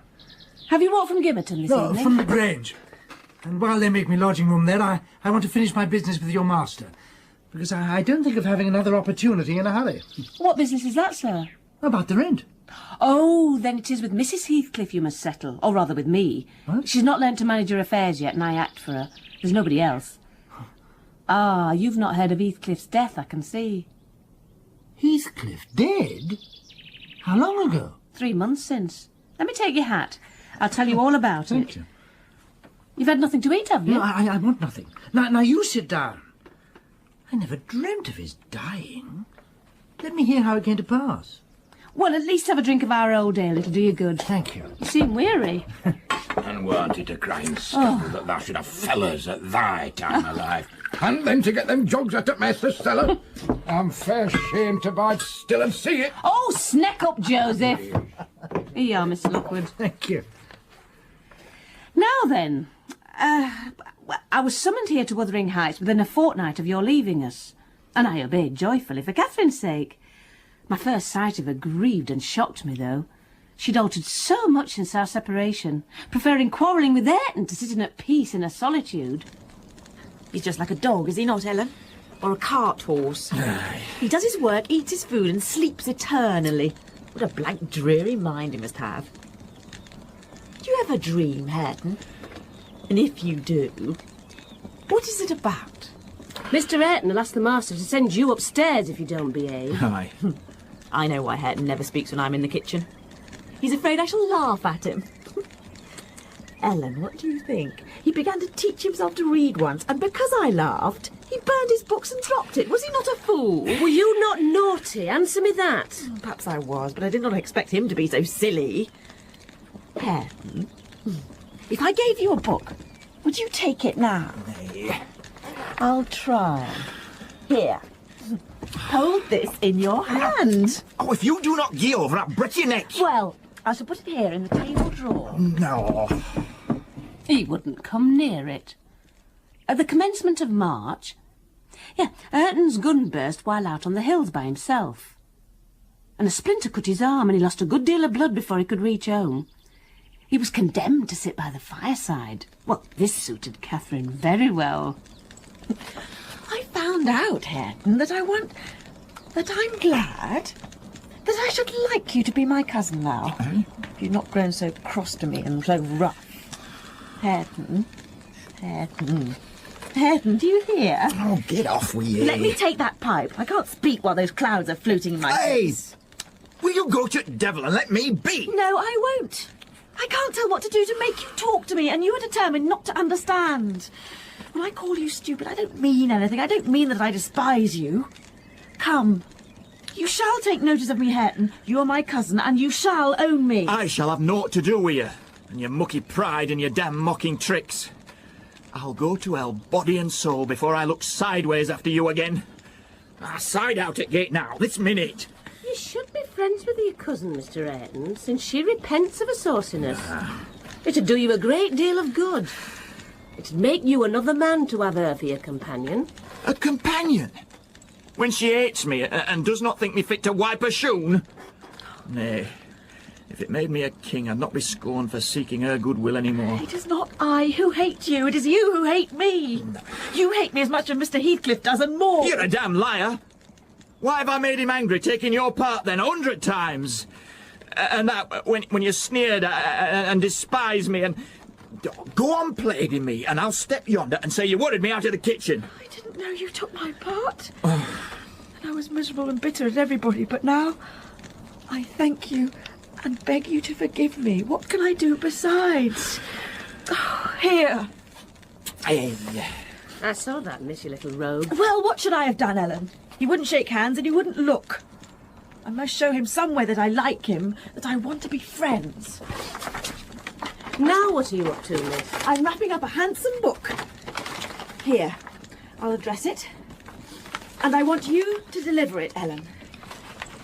Mr. Hareton Earnshaw. Right then, Mr. Hareton. Miss says this present's for you. Oh, say you forgive me, Hareton, do. You can make me so happy by speaking that little word. I forgive you. And you'll be my friend. Nay, you'll be ashamed of me every day of your life. And the more you know me, I cannot abide it. So you won't be my friend? Oh. Open it. Nay. I overheard no further distinguishable talk, but on looking round again, I perceived two such radiant countenances bent over the page of the accepted book that I didn't doubt the treaty had been ratified on both sides, and the enemies were thenceforth sworn allies. The intimacy thus commenced grew rapidly. I saw them as I approached the house, Mrs. Dean. My envy would have grown for Hareton Earnshaw had I lingered. That's why I skulked round to seek refuge in the kitchen here. You see, Mr. Lockwood, it was easy enough to win Mrs. Heathcliff's heart. But now I'm glad you didn't try. The crown of my wishes will be the union of these two. I shall envy nobody on their wedding day. There won't be a happier woman than myself in the whole of England. Then I shall be happy too, Mrs. Dean. Go on with your tale. The next morrow, when I bid them come in for breakfast, they were outside in the garden. I saw she'd persuaded him to dig up the currant bushes to make way for the importation of plants from the Grange. The black currant trees were the apple of Joseph's eye. We shall have a fine explosion on the end of it, see if we don't, Mr. Hareton. I wonder you should have no more wits than to go and make that mess at her bidding. I'd forgotten they were Joseph's, but I'll tell him I did it. Good morning, Mr. Heathcliff. Porridge is ready. Now, mind you don't talk with and notice your cousin too much. It'll certainly annoy Mr. Heathcliff and he'll be mad at you both. I'm not going to. Hareton, look at the porridge. Primroses. They are pretty, are they not? It is well you are out of my reach, miss. What fiend possesses you to stare back at me continually with those infernal eyes? Down with them and don't remind me of your existence again. I thought I'd cured you of laughing. It were me. What do you say? Nothing. Oh, no, Tommy. That's gone too far this time. I mun have my wage, and I mun go. I had aimed to do here where I've served for 60 years, but nah. She's ta'en my garden from me, and by the earth, master, I cannot Now, idiot, cut it short. What's your grievance? I'll interfere in no quarrels between you and Nellie. She may thrust you into the coal hole for anything I care. It's no Nellie. Nasty ill naughter she is. It's yon flaysome, graceless queen as witch, our lad. He's forgetting all I done for him and made on him and going riven up all row at grandest currant trees in garden. Is the fool drunk? Hareton, is it you he's finding fault with? Oh, I've pulled up 2 or 3 bushes, but I'm going to set them again. Why have you pulled them up? We wanted to plant some flowers there. I'm not the person to blame, for I wished him to do it. And who the devil gave you leave to touch a stick about the place? And who ordered you to obey her? You shouldn't grudge a few yards of earth for me to ornament when you've taken all my land. Your land, insolent slut, you never had any. And my money. Silence. Get done and be gone. And Hareton's land, and his money. Hareton and I are friends now, and I shall tell him all about you. If you strike me, Hareton will strike you. If Hareton does not turn you out of the room, I'll strike him to hell. Damnable witch. Dare you pretend to rouse him against me? Off with her. Do you hear? Fling her into the kitchen. I'll kill her, Ellen Dean, if you let her come into my sight again. Cathy, come away. Drag her away. He'll not obey you, wicked man, any more, and he'll soon detest you as much as I do. Wisht. I will not hear you speak so to him. I've done. But you won't let him strike me. Well, come then. Now you go, cursed witch. This time she has provoked me when I could not bear it. I'll make her repent it forever. Oh, Mr. Heathcliff, let go of her hair. Oh, do not hurt her, I beg you. Take her from me, or I...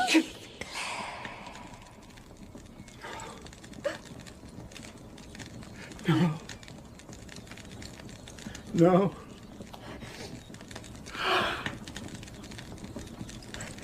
You must learn to avoid putting me into a passion, or I shall really murder you sometime. Go with Mrs. Dean and keep with her, and confine your insolence to her ears. As to Hareton Earnshaw, if I see him listen to you, I'll send him seeking his bread where he can get it. Your love will make him an outcast and a beggar.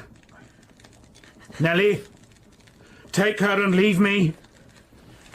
All of you! Leave me!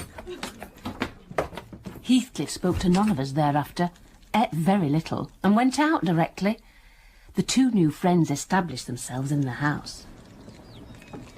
He's a monster, Hareton. If you knew how you treated my father, why, he's cruel. Stop, Catherine. I won't suffer a word to be uttered to me in disparagement of him. If he were the devil himself, it would not signify. I will stand by him. I'd rather you would abuse me as you used to than begin on Mr. Heathcliff. This is senseless, Hareton. You know... Shush, shush now. How would you like me to speak ill of your father? But he's not your father. Well, he's been the nearest I've had all this time. I'm attached by ties stronger than reason could break. You must understand this. I will try. I'm sorry to raise bad spirit between you and he. I felt so soothed and comforted by them. I didn't notice how time had got on. You know, they both appeared in a measure my children. Dusk drew on, and with it returned the master. He came upon us unexpectedly, and had a full view of the whole three ere we could raise our heads to glance at him. They lifted their heads together. Perhaps you've never remarked that their eyes are precisely similar, and they are those of Catherine Earnshaw. Cathy? What is it, Mr. Heathcliff? We were just reading. Oh, my God. Hareton? Show me the book. Here. She's showing you all she has learned? Yes. You, witch, go away. Yes, sir. Both of you. Good night, Heathcliff.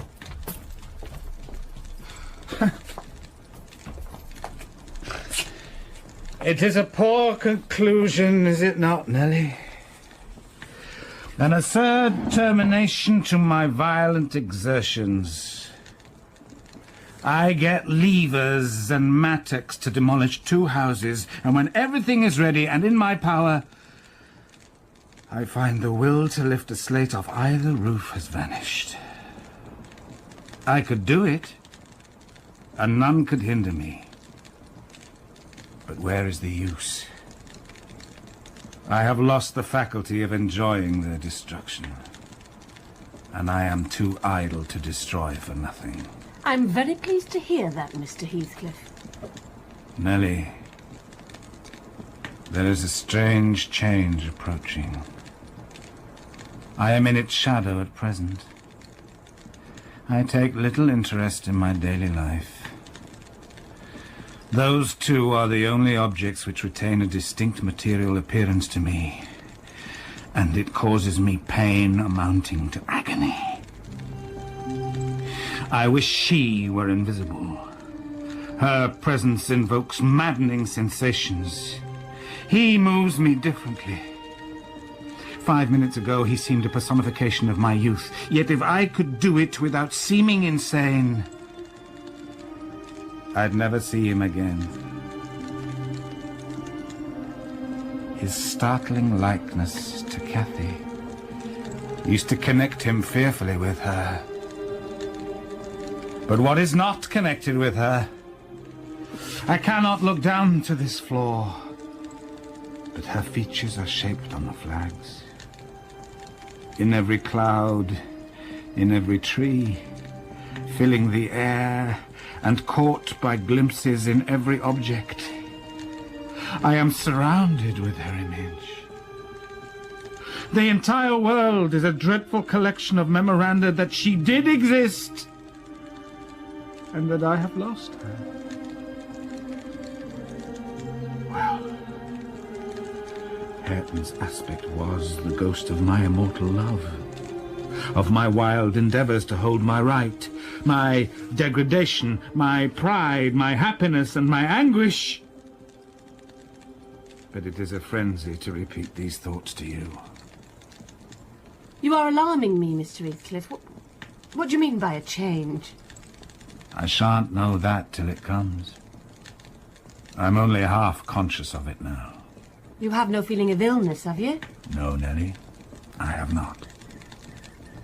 Then are you not afraid of death? Afraid? No.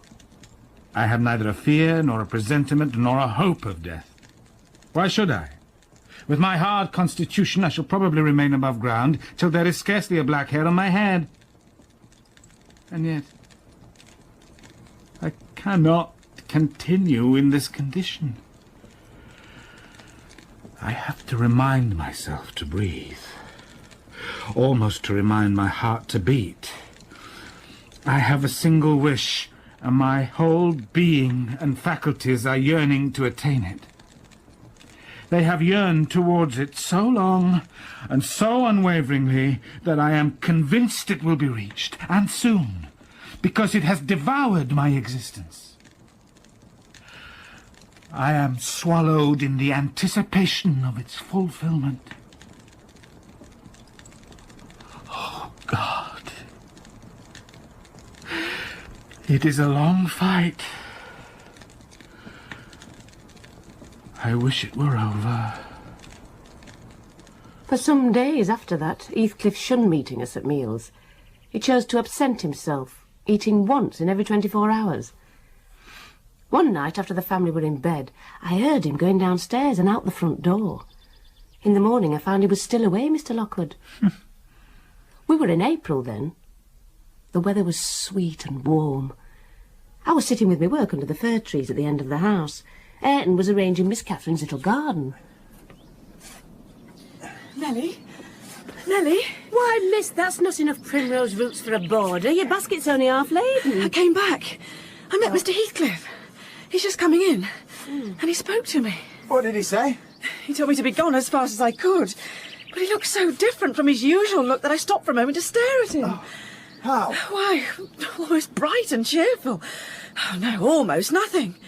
Very much excited and wild and glad. Oh, I'd better go to see him. Night walking amuses him, then. Ah, Mr. Heathcliff. You must be hungry, rambling about all night. No, I'm not hungry. It's not wise in this moist season. I dare say you'll catch a bad cold or a fever. Nothing but what I can bear. Now get in and don't annoy me. I set his plate to keep warm on the fender. After an hour or two, he entered.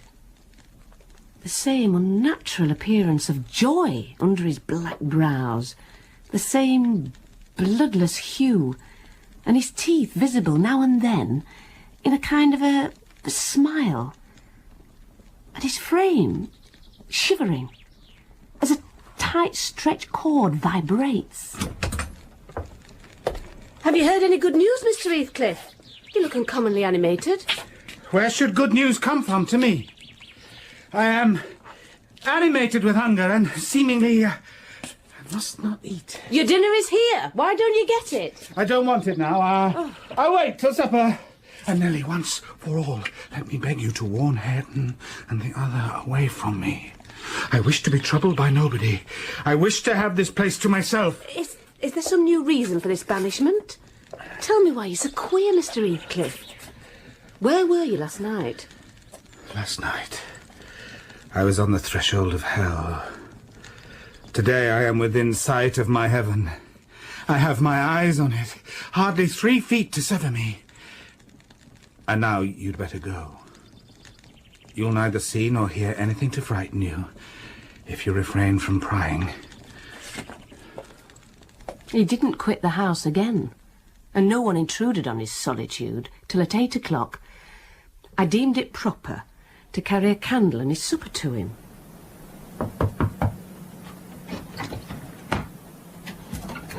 What is it?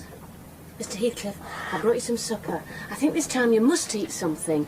Oh, sir, an open window in this damp air. And you've let the fire die down as well. There's your food. Must I close this window?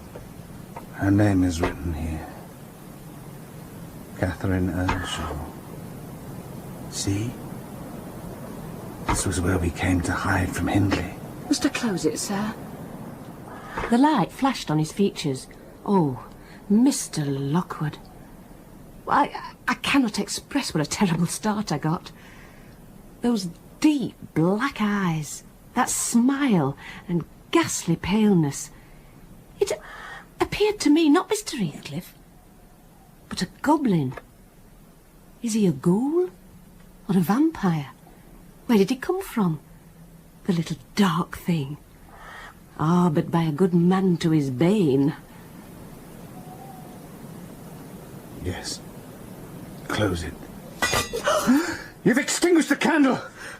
That is pure awkwardness. Be quick and bring another! Yes, Mr. Heathcliff. I'll send Joseph with it. Dawn restored me to common sense. I rose, went into the garden to ascertain whether there were any footmarks under his window. There were none. He had stayed at home. I made breakfast. Everybody preferred the meal out of doors, it being warm. When I re-entered, Mr. Heathcliff was downstairs, looking at the opposite wall, as I suppose, surveying one particular portion up and down. Glittering, restless eyes. It is 20 years. Mr. Heathcliff, master! Don't, for God's sake, stare as if you saw an unearthly vision. Don't shout so loud. Turn round and tell me, are we alone? Of course. Of course we are. Now I perceived he wasn't looking at the wall, but at something within 2 yards' distance. Whatever it was, it communicated both pleasure and pain in exquisite extremes. Heathcliff, let me in. The hours crept by. Another evening came. I did not retire to rest till late, and I couldn't sleep. He was downstairs. I listened. Finally, I dressed and descended. Nellie? Come here. Is it morning? Come in with your light. It is striking 4. You want to take a candle upstairs? No. I do not wish to go upstairs. Come in and kindle me a fire, and do anything there is to do about the room. I must blow the coals red first. When day breaks, I'll send for Mr. Green. I have not written my will yet, and how to leave my property I cannot determine. I wish I could annihilate it from the face of the earth. I wish you would take some food and some repose. Then you'll be spared to repent of your injustices. Your cheeks are hollow, and your eyes bloodshot like a person starving with hunger and going blind with loss of sleep. It is not my fault that I cannot eat or rest. I'll do both as soon as I can. But you might as well bid a man struggling in the water to rest within arm's length of the shore. I must reach it first, and then I'll rest. Well, never mind, Mr. Green. As to repenting of my injustices, I've done no injustice and I repent nothing. I am too happy, and yet I'm not happy enough. My soul's bliss kills my body, but does not satisfy itself. Happy, master, strange happiness. If you would hear me without being angry, I might offer some advice that'd make you happier. What is it? Give it. From the time you were 13 years old, you've lived a selfish, unchristian life. Could it be hurtful to send for someone? Some minister to show how far you have erred? And how unfit you'll be for heaven unless a change takes place before you die? No ministers need come. But you remind me of the manner that I desire to be buried. It is to be carried to the churchyard in the evening. You and Hareton may, if you please, accompany me. See the sexton obeys my directions regarding the 2 coffins. I tell you, I have nearly attained my heaven, and that of others is altogether unvalued and uncoveted by me. And suppose they refuse to bury you in the precincts of the kirk? How would you like it? If they did, you must have me removed secretly. And if you neglect it, you shall prove practically that the dead are not annihilated. Oh, sir, your strange talk and manner frighten me. I'll have neither the nerve nor the will to be your companion alone here. I believe you think me a fiend. Something too horrible to live under a decent roof. Will you sit with me again? No.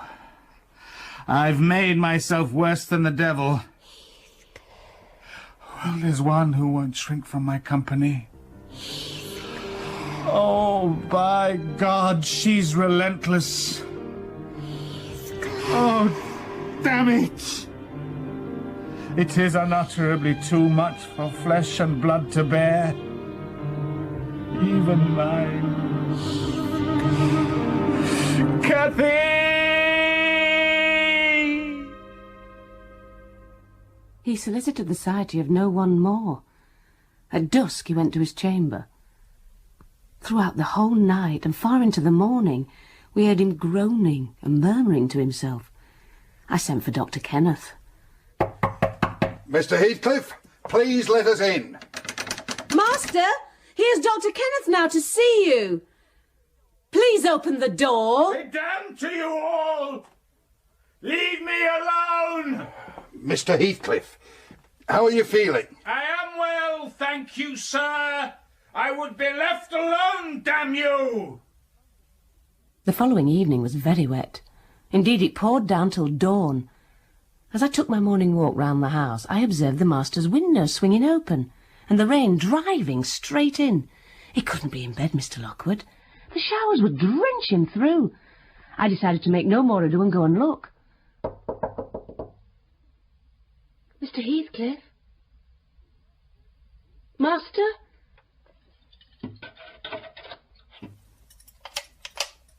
All was silent. I ran to unclose the panels of the bed, for the chamber was vacant. Pushing them aside, I peeped in. Mr. Heathcliff was there, laid on his back. His eyes met mine, so keen and fierce I started. I couldn't think him dead, but his face and throat were washed with rain. The bedclothes dripped. He was perfectly still. The lattice flapping to and fro had grazed one hand that rested on the sill. No, blood trickled from the broken skin, and when I put my fingers to it, I could doubt no more. He was dead and stark. I'd lost my way on the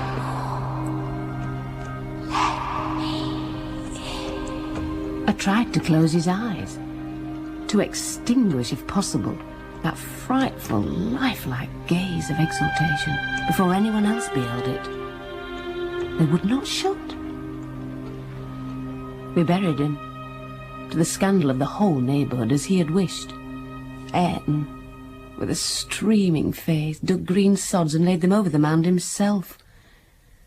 At present it is as smooth and verdant as its companion mounds, and I hope its tenant sleeps as soundly. The country folks swear he walks. Joseph says he's seen the two of them looking out of his chamber window. And an odd thing happened to me about a month ago. I was going to the Grange one evening, a dark evening, threatening thunder, and just at the turn of the heights I encountered a little boy with a sheep and 2 lambs with him. What's the matter, my little man? There's Heathcliff. And the woman. Yonder under nab. And I daren't pass him. I saw nothing, but neither he nor sheep had go on. He probably raised the phantoms from thinking on some nonsense he'd heard his parents repeat. Mind you, I don't like being out in the dark now. And I don't like being left by myself in this grim house. I can't help it. I shall be glad when they leave it and shift to the Grange. They're going to the Grange, then? Yes, as soon as they're married. And that'll be on New Year's Day. And who'll live here then? Oh, Joseph, with perhaps a lad or 2 to keep him company. They'll live in the kitchen and the rest will be shut up. For the use of such ghosts as choose to inhabit it. No, Mr. Lockwood. I believe the dead are at peace, and it's not right to speak of them with levity. My walk home took me through the kirk. I sought and discovered the 3 headstones on the slope next to the moor. The middle one grey and half buried in heath. Edgar Linton's only harmonised by the turf and moss creeping up its foot. Heathcliff's still bare. I lingered round them under that benign sky, watching the moths fluttering among the heath and harebells. I listened to the soft wind breathing through the grass, and wondered how anyone could ever imagine unquiet slumbers for the sleepers in that quiet earth.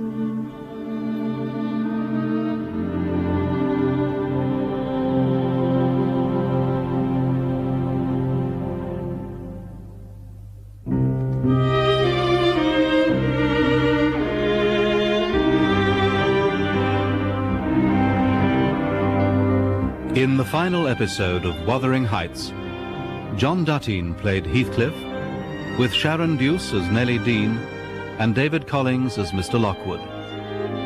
Emma Fielding was Catherine, and Gary Cady Hareton. Steve Hodson was Joseph, John Hartley Dr. Kenneth, and Becky Hindley Ziller. Amanda Root was the ghost of Cathy. The music was by Ilona Sekash and played by Roger Garland, Bob Smithson, Jonathan Williams, and Andy Vinter. Wuthering Heights was dramatized by Brian E. Lavery and directed by Janet Whittaker.